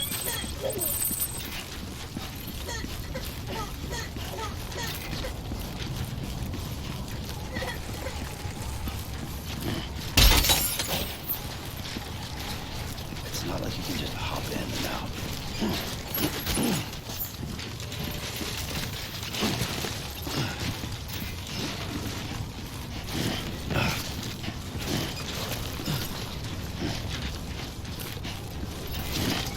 Keep on keeping on.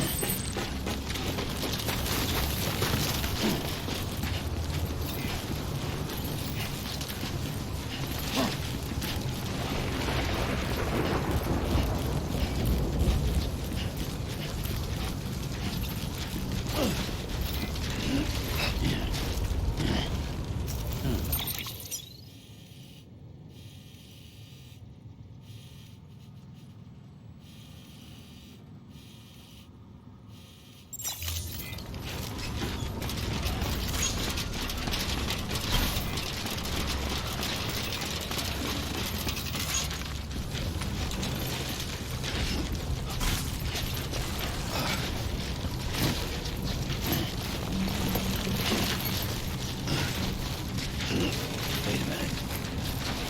Fragile. She jumps on crunches all the time. Fragile could get me there.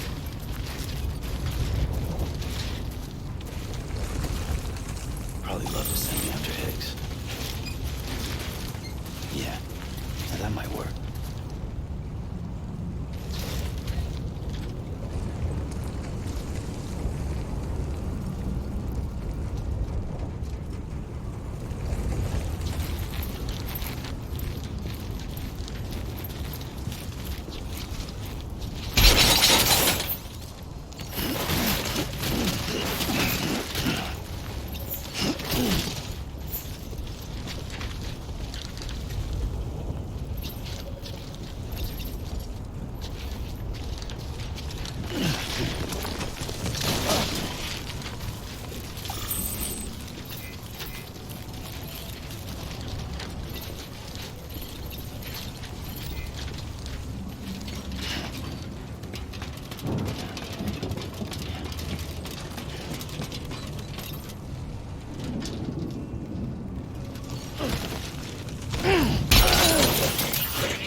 Right.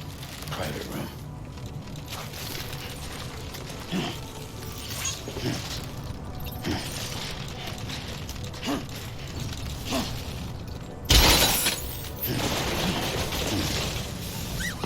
Keep on keeping on.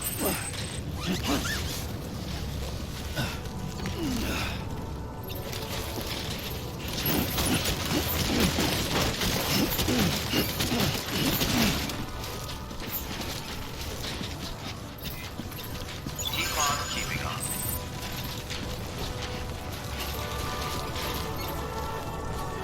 I'll call Fragile. Get to the beach. Finish it.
about this doomsday of his, and everything we achieved will be for nothing.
Decontaminating suit.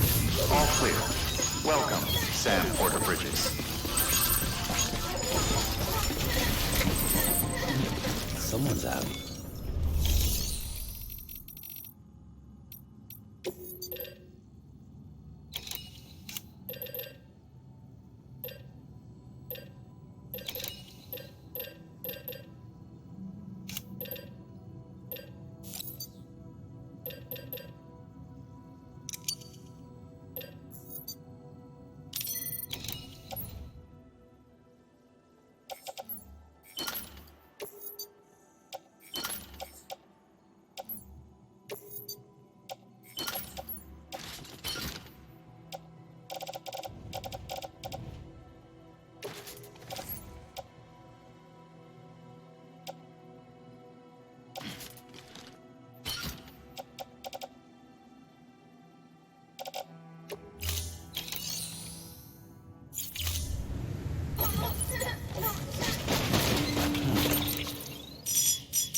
Good morning, Sam.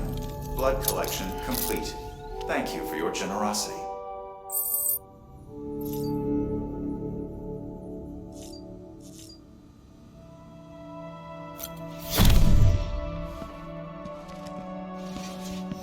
Higgs wants to connect the knots of your network with Emily's beach.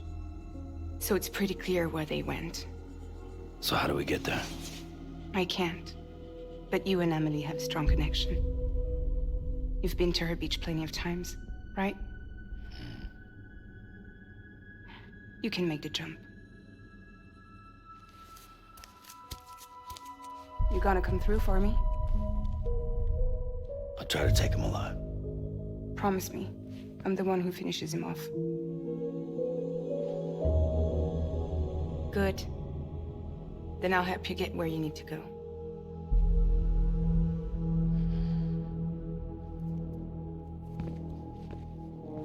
I can send us both at once. But I'll be right behind you. I thought you said you couldn't go to her. I can't. But I can go to you. By the ties that bind us together.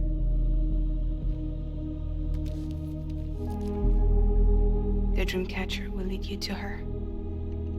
And then? The Misanga will lead me to you.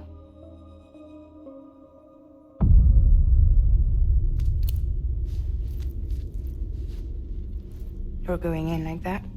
Yeah, I don't need a weapon. I'm not gonna take Lou either.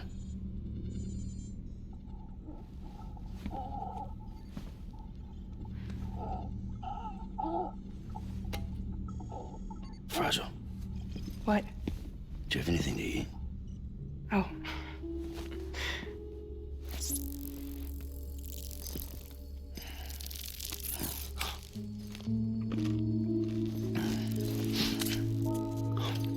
Got you hooked, huh?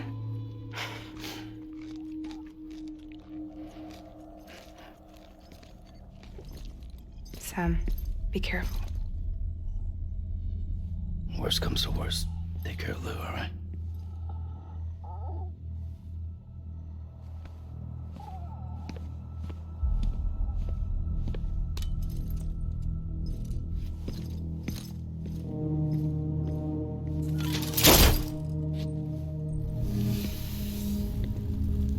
For this to work, I'll have to touch you.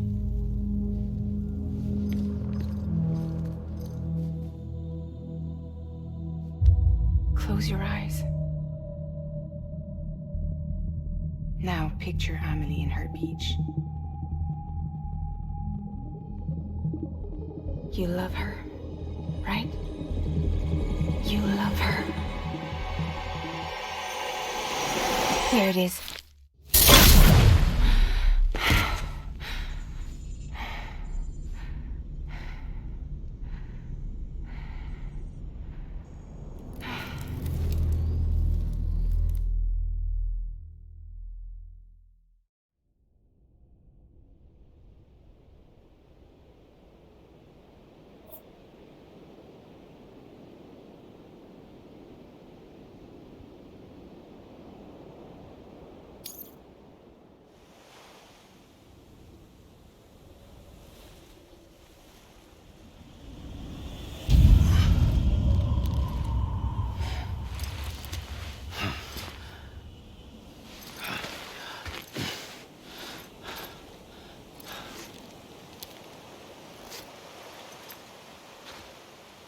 Amelie? Sam? What are you doing here?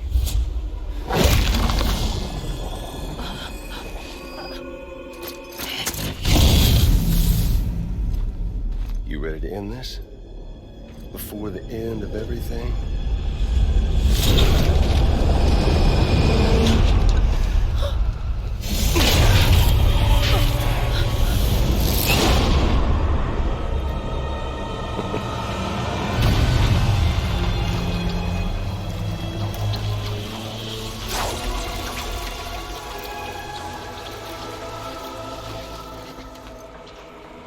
What are you gonna do to her? What I'm supposed to do? Keep the extinction entity safe until the slate is wiped clean. There's no stopping the sixth extinction.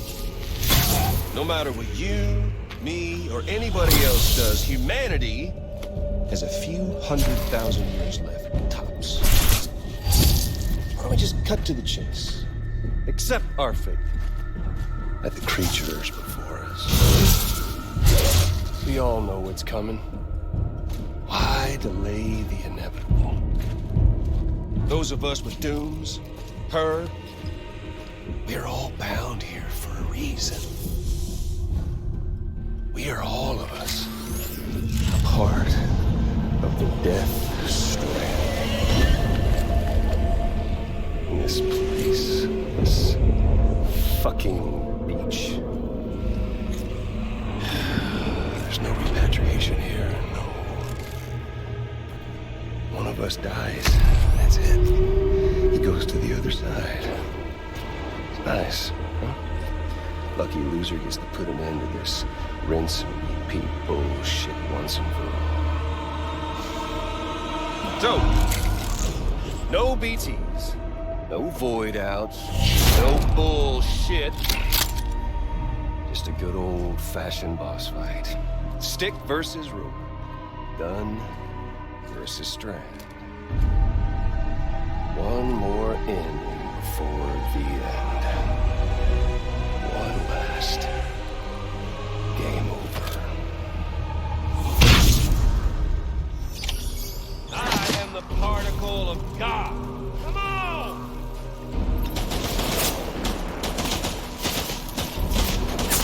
You're lucky.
There ain't one. What's it all for? Ending, that's what. One coming to us all. Be dead.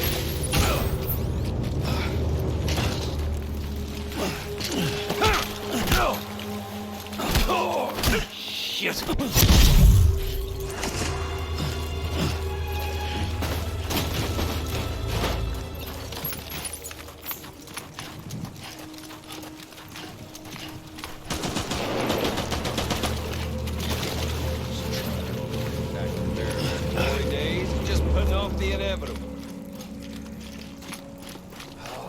You're boring me, Sam.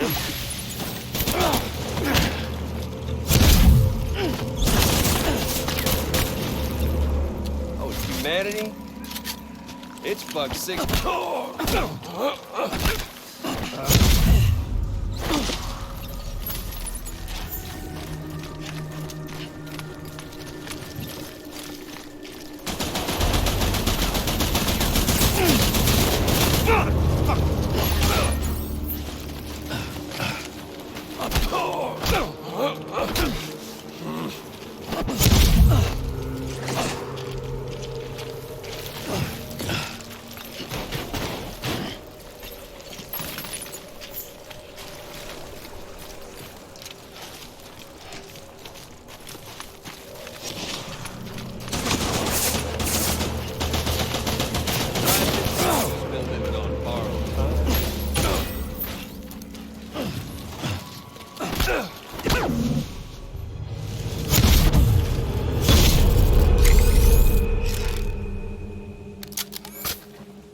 I don't need the gun, Sam.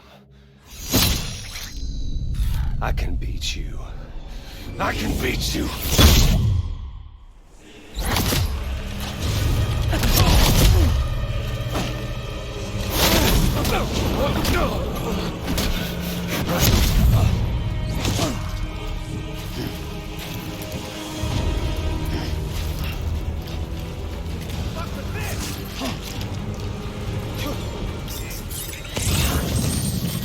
They've got all the time in the world. don't mind Amelie, so.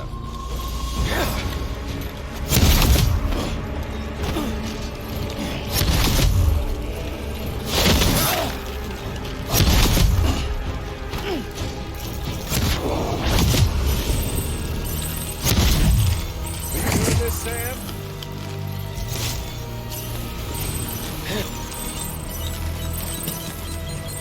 Sam! Oh, Sam!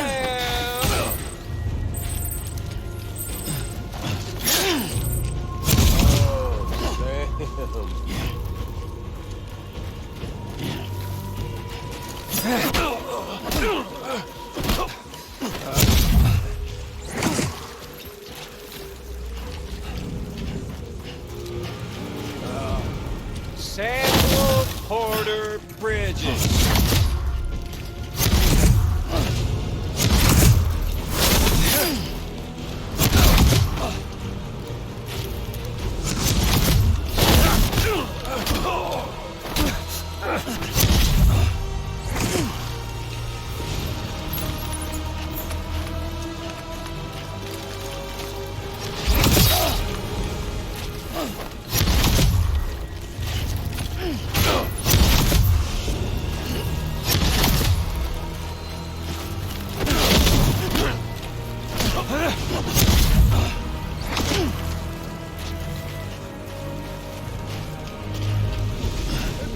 Time in the world, if you don't mind. Not getting cold feet, are you? We've got all the time in the world, if you don't mind Amelie.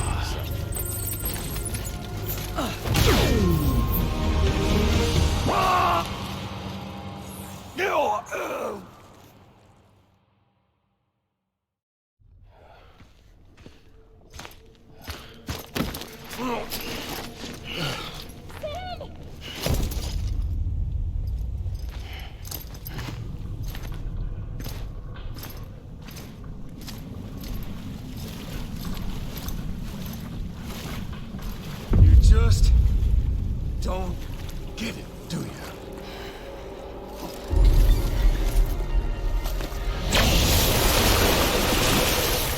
You can't stop this thing. No one can. We got doomed, Sam. This was only ever gonna end one way. So come on!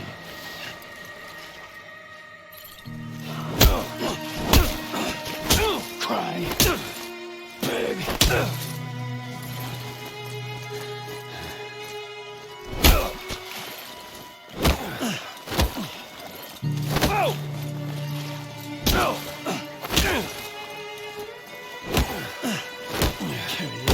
Deliver that.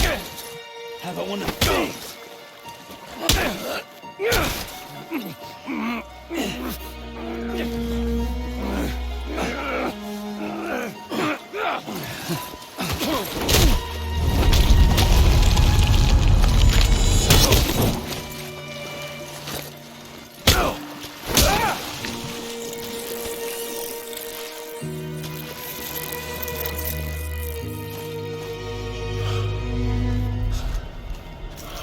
Who the hell, Sam?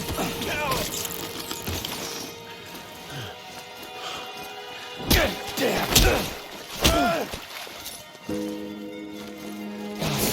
Damn it, Amelie.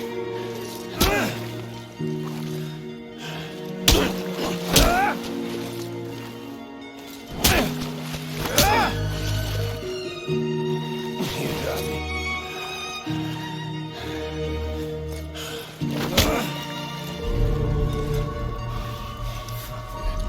Fuck all this.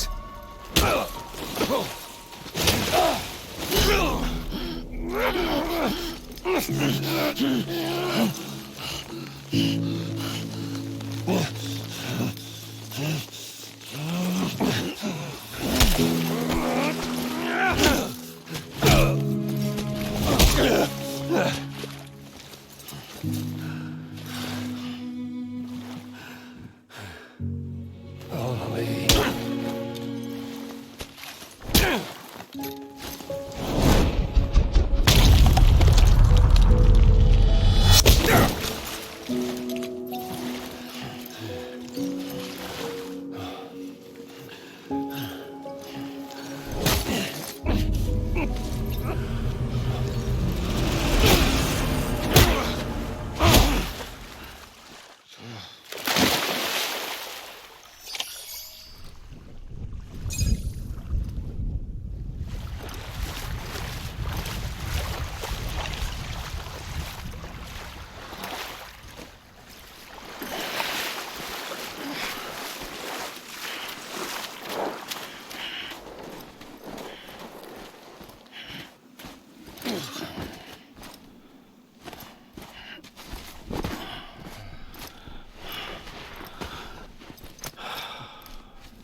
Touchy-feely there, Mr. Phasmophobia.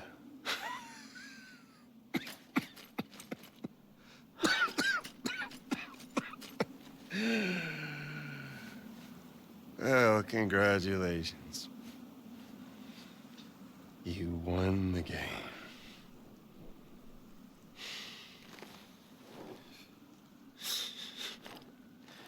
Too bad you didn't stop shit.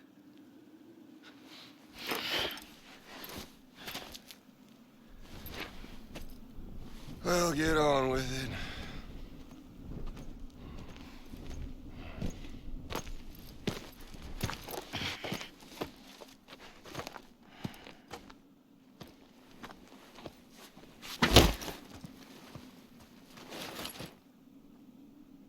Fragile. Guess I left a lasting impression.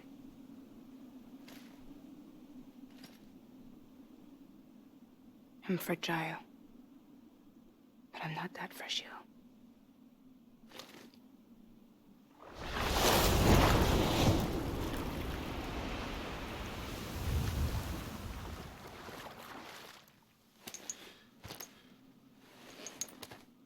This time you're the one who's going to break. Is that right? I think you'll find our bond is made of stronger stuff.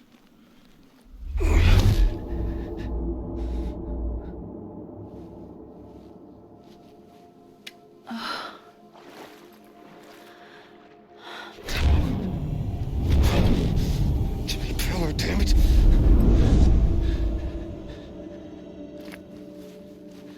Oh, what's this? You're already broken.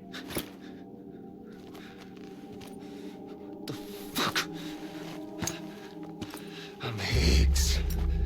I'm the particle of God that permeates all existence. What are you? Honey, you ain't nothing but damaged goods.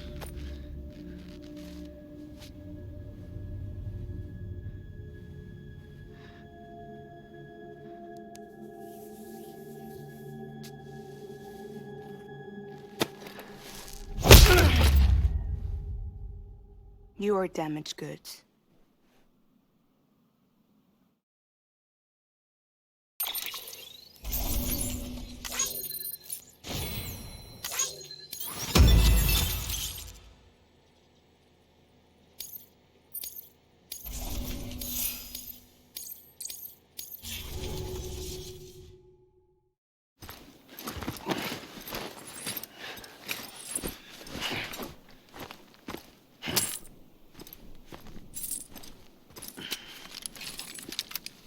There you go, as promised. Thanks.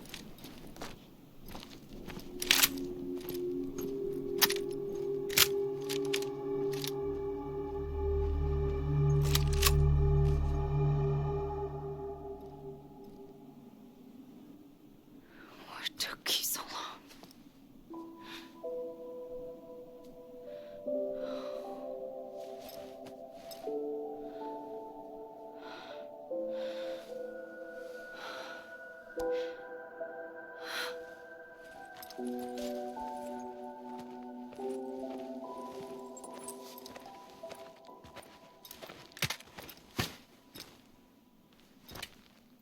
I brought you a metaphor. Take it with you. Tell the lifers with Porter syndrome what happens when you hide behind the mask. No. You keep it. It's better they hear it from the woman herself. One more thing.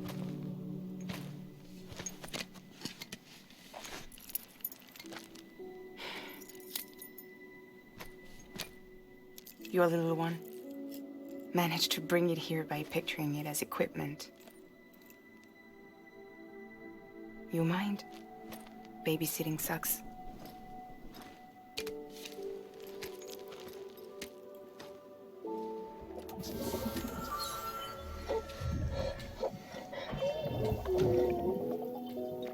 So where should I send you? Back east? He doesn't need your help. He's got the chiral network. And he's got me. We can jump east together. Lucky him. We appreciate everything you've done for us, we really do. But we're good for now.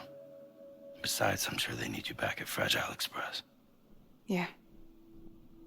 Better to scoop up all the pieces and put them back together. Wouldn't want to settle for anything less than perfection.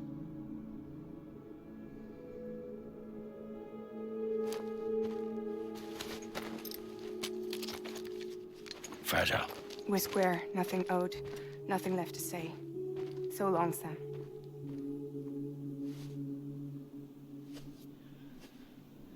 Come on. Let's go. We still have work to do.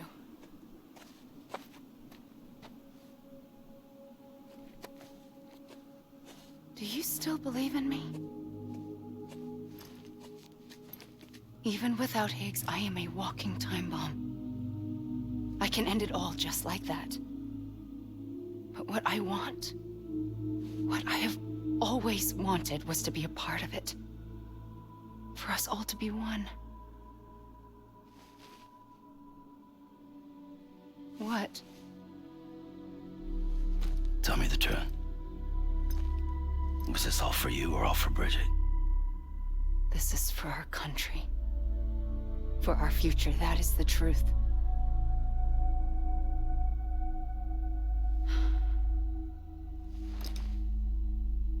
There's something that you need to know, Sam. When you were back east, I slipped out of here and I went to visit you. What? You lied? Fuck me. You have any idea what it took for me to get here? You wouldn't have come if I hadn't. You didn't care about America or bridges. But we did know one thing you did care about. Something you were willing to cross a continent for. A reason to build the UCA. It was Die Hard Man's idea. Great. So I'm Mario and you're Princess Peach. You're right. I never gave a shit about this country. I have no ties to anything or anyone but you. I'm so sorry, Sam. But it all worked out in the end.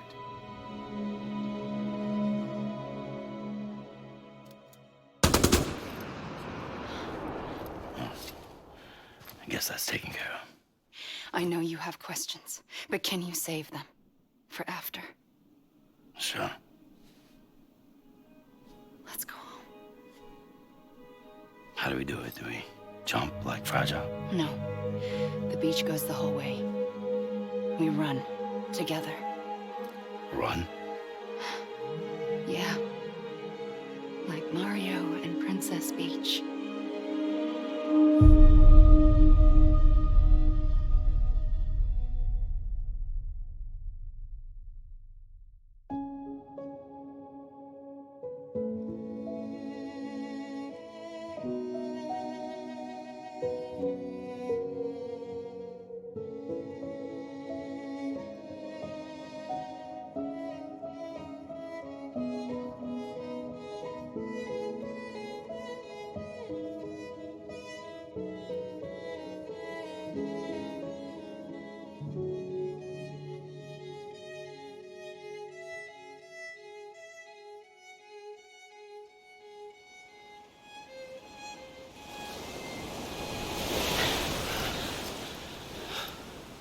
wait here, okay?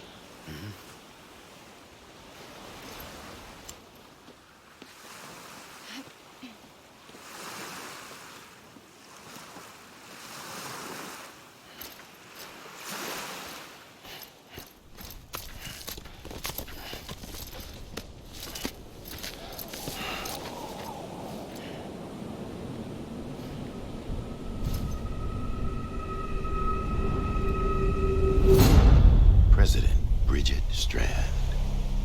So you finally invited me to the beach. You remember this? It's the same gun.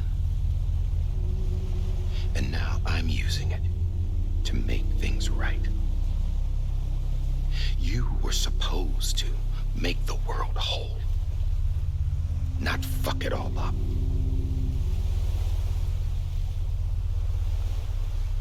Okay, then. Get on with it.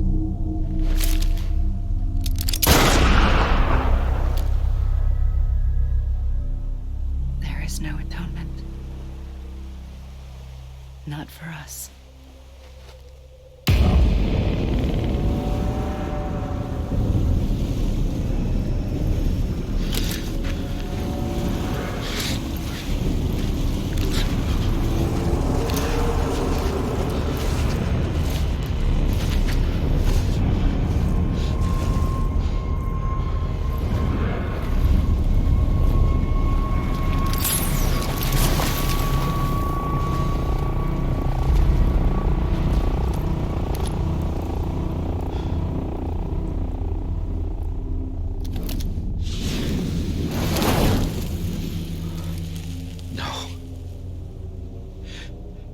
It can't be.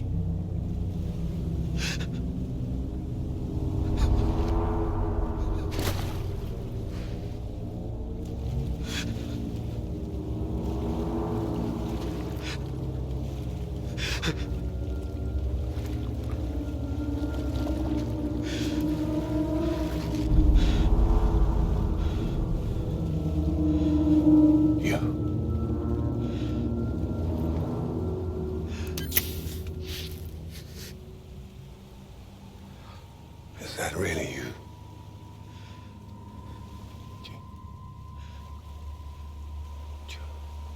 Yes. It's me. John. Remember?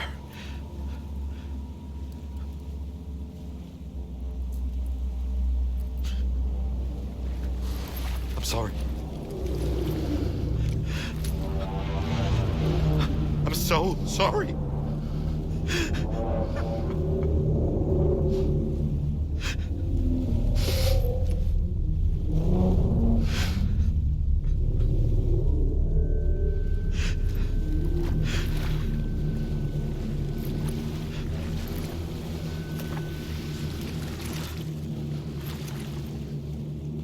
Give me back my BB. You're looking in the wrong place.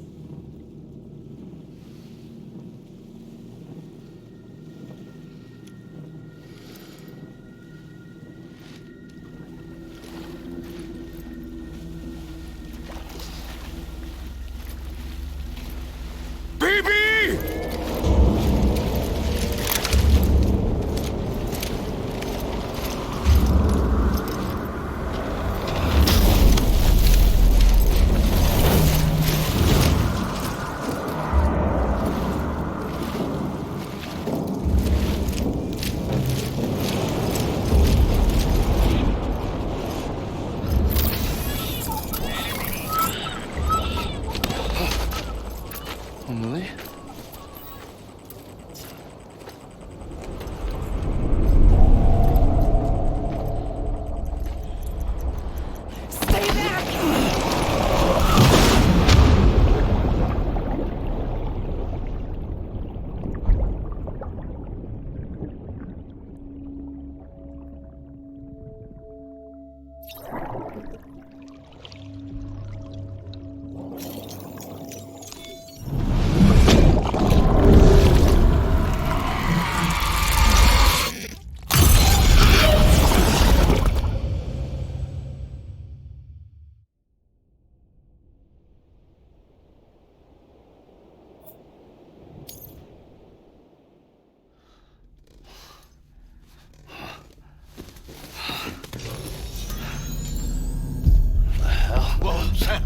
It's me. Sorry, didn't mean to startle you. Where am I? Back east of the tar belt. Your private room. You have Amelie to thank for that. Where is she? We don't know. She didn't head back east? No, but after she saw to you, she contacted HQ and left us a message. Saying what? I'm going to finish what Bridget started. Just that, and then... gone. Bridget. I saw Bridget on the beach. Sam, please. You yourself burned her body, remember? She wouldn't have remained on the beach. Couldn't have. Not even if it was her daughter's beach. Check the logs. You've got them, don't you? Sorry. We didn't get any of it. The only record we have is the one in your head. What else do you remember? That guy was there too. Cliff. He took Die Hardman hostage. The director? That part you believe? Well, it would explain why we haven't heard from him for so long. I always suspected him. But now I'm starting to piece together a different narrative. Something's been bothering me, you see. We've been operating on the assumption that Higgs was controlling Cliff. But that can't possibly be correct. Because Higgs is gone, and Cliff is still causing trouble. You think Cliff is the mastermind? Yes. He's likely holding Amelie and the director captive on the beach. And that's where I'm going. Wait a minute. Where's Fragile? She's safe here with us. But so long as you're over there, she won't be able to send you to the beach. What? You must understand, Sam. While you were unconscious, the situation changed quite a bit. We'll explain everything, I promise. But first, you should rest. All right? Fuck rest. I'm going back to that beach. And little Lou doesn't need a break either, I take it?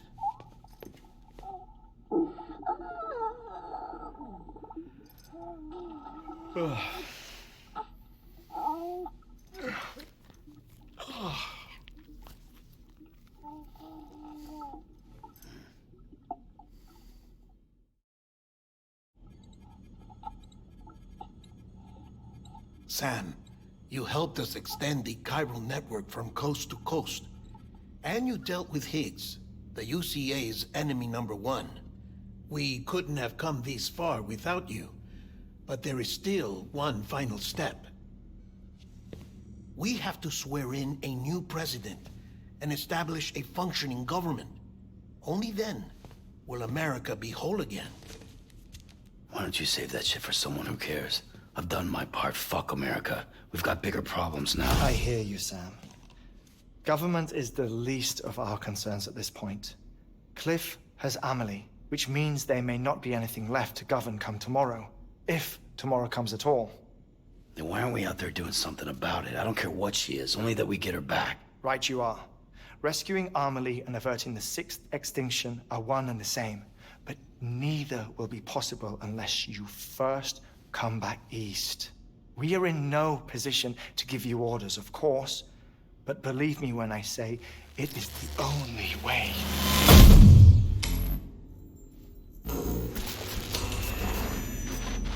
Sam, everyone's here but you. Fragile transported us back to headquarters. You okay? Never been better. Oh. Delivering so many people in such a short amount of time is new. Mama. No, Lochner. Yeah, I'm here too. Figured I should lend a hand. We're all waiting for you, Sam. No way in hell am I hauling myself all the way back there. Come on, Fragile. Let's do this. I can't, Sam. And not just because I'm a wreck.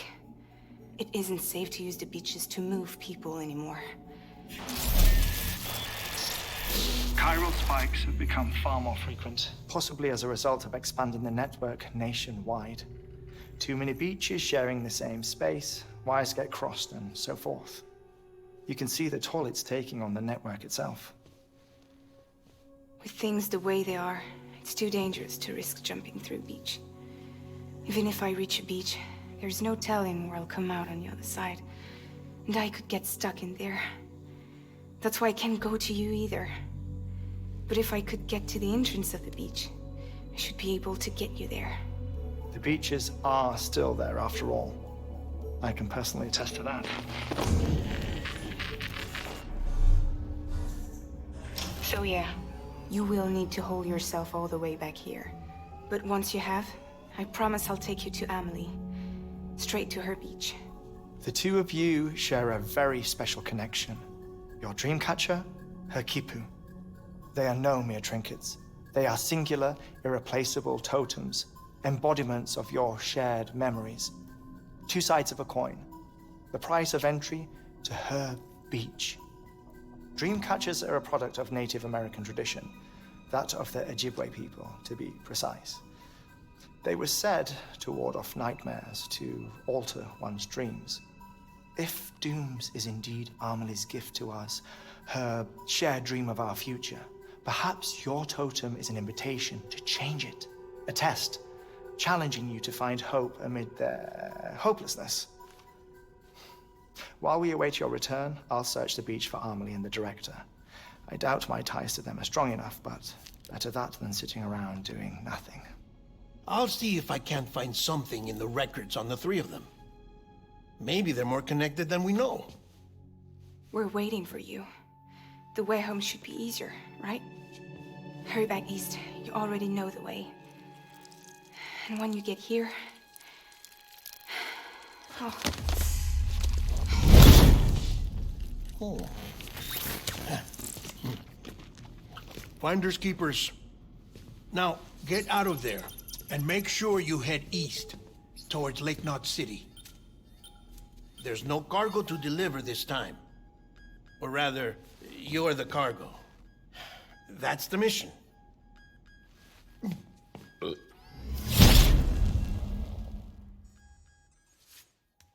Gross.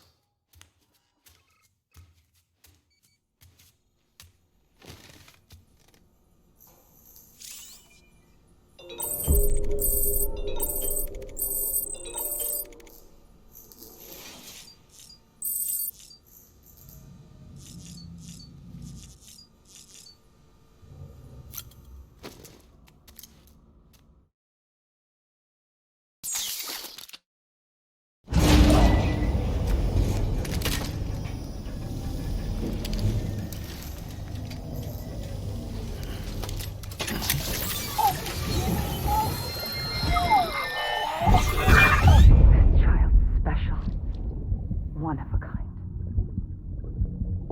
A BB candidate. Either that, or... a sacrifice.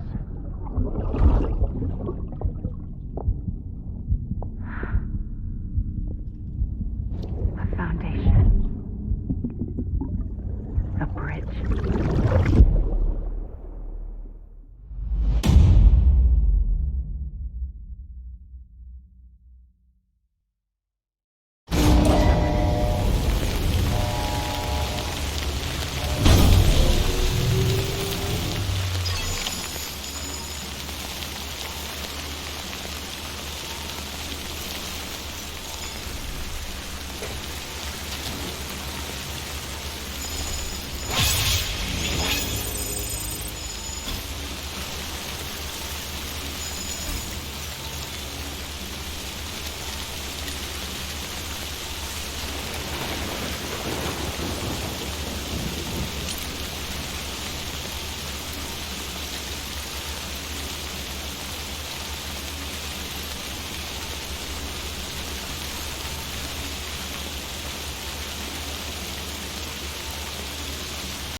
Welcome to the underground, where the love is free and the music's playing too loud. Every night you'll come around, you won't wanna leave till the moonlight starts to fade out. Know you've been heartsick, we got your remedy.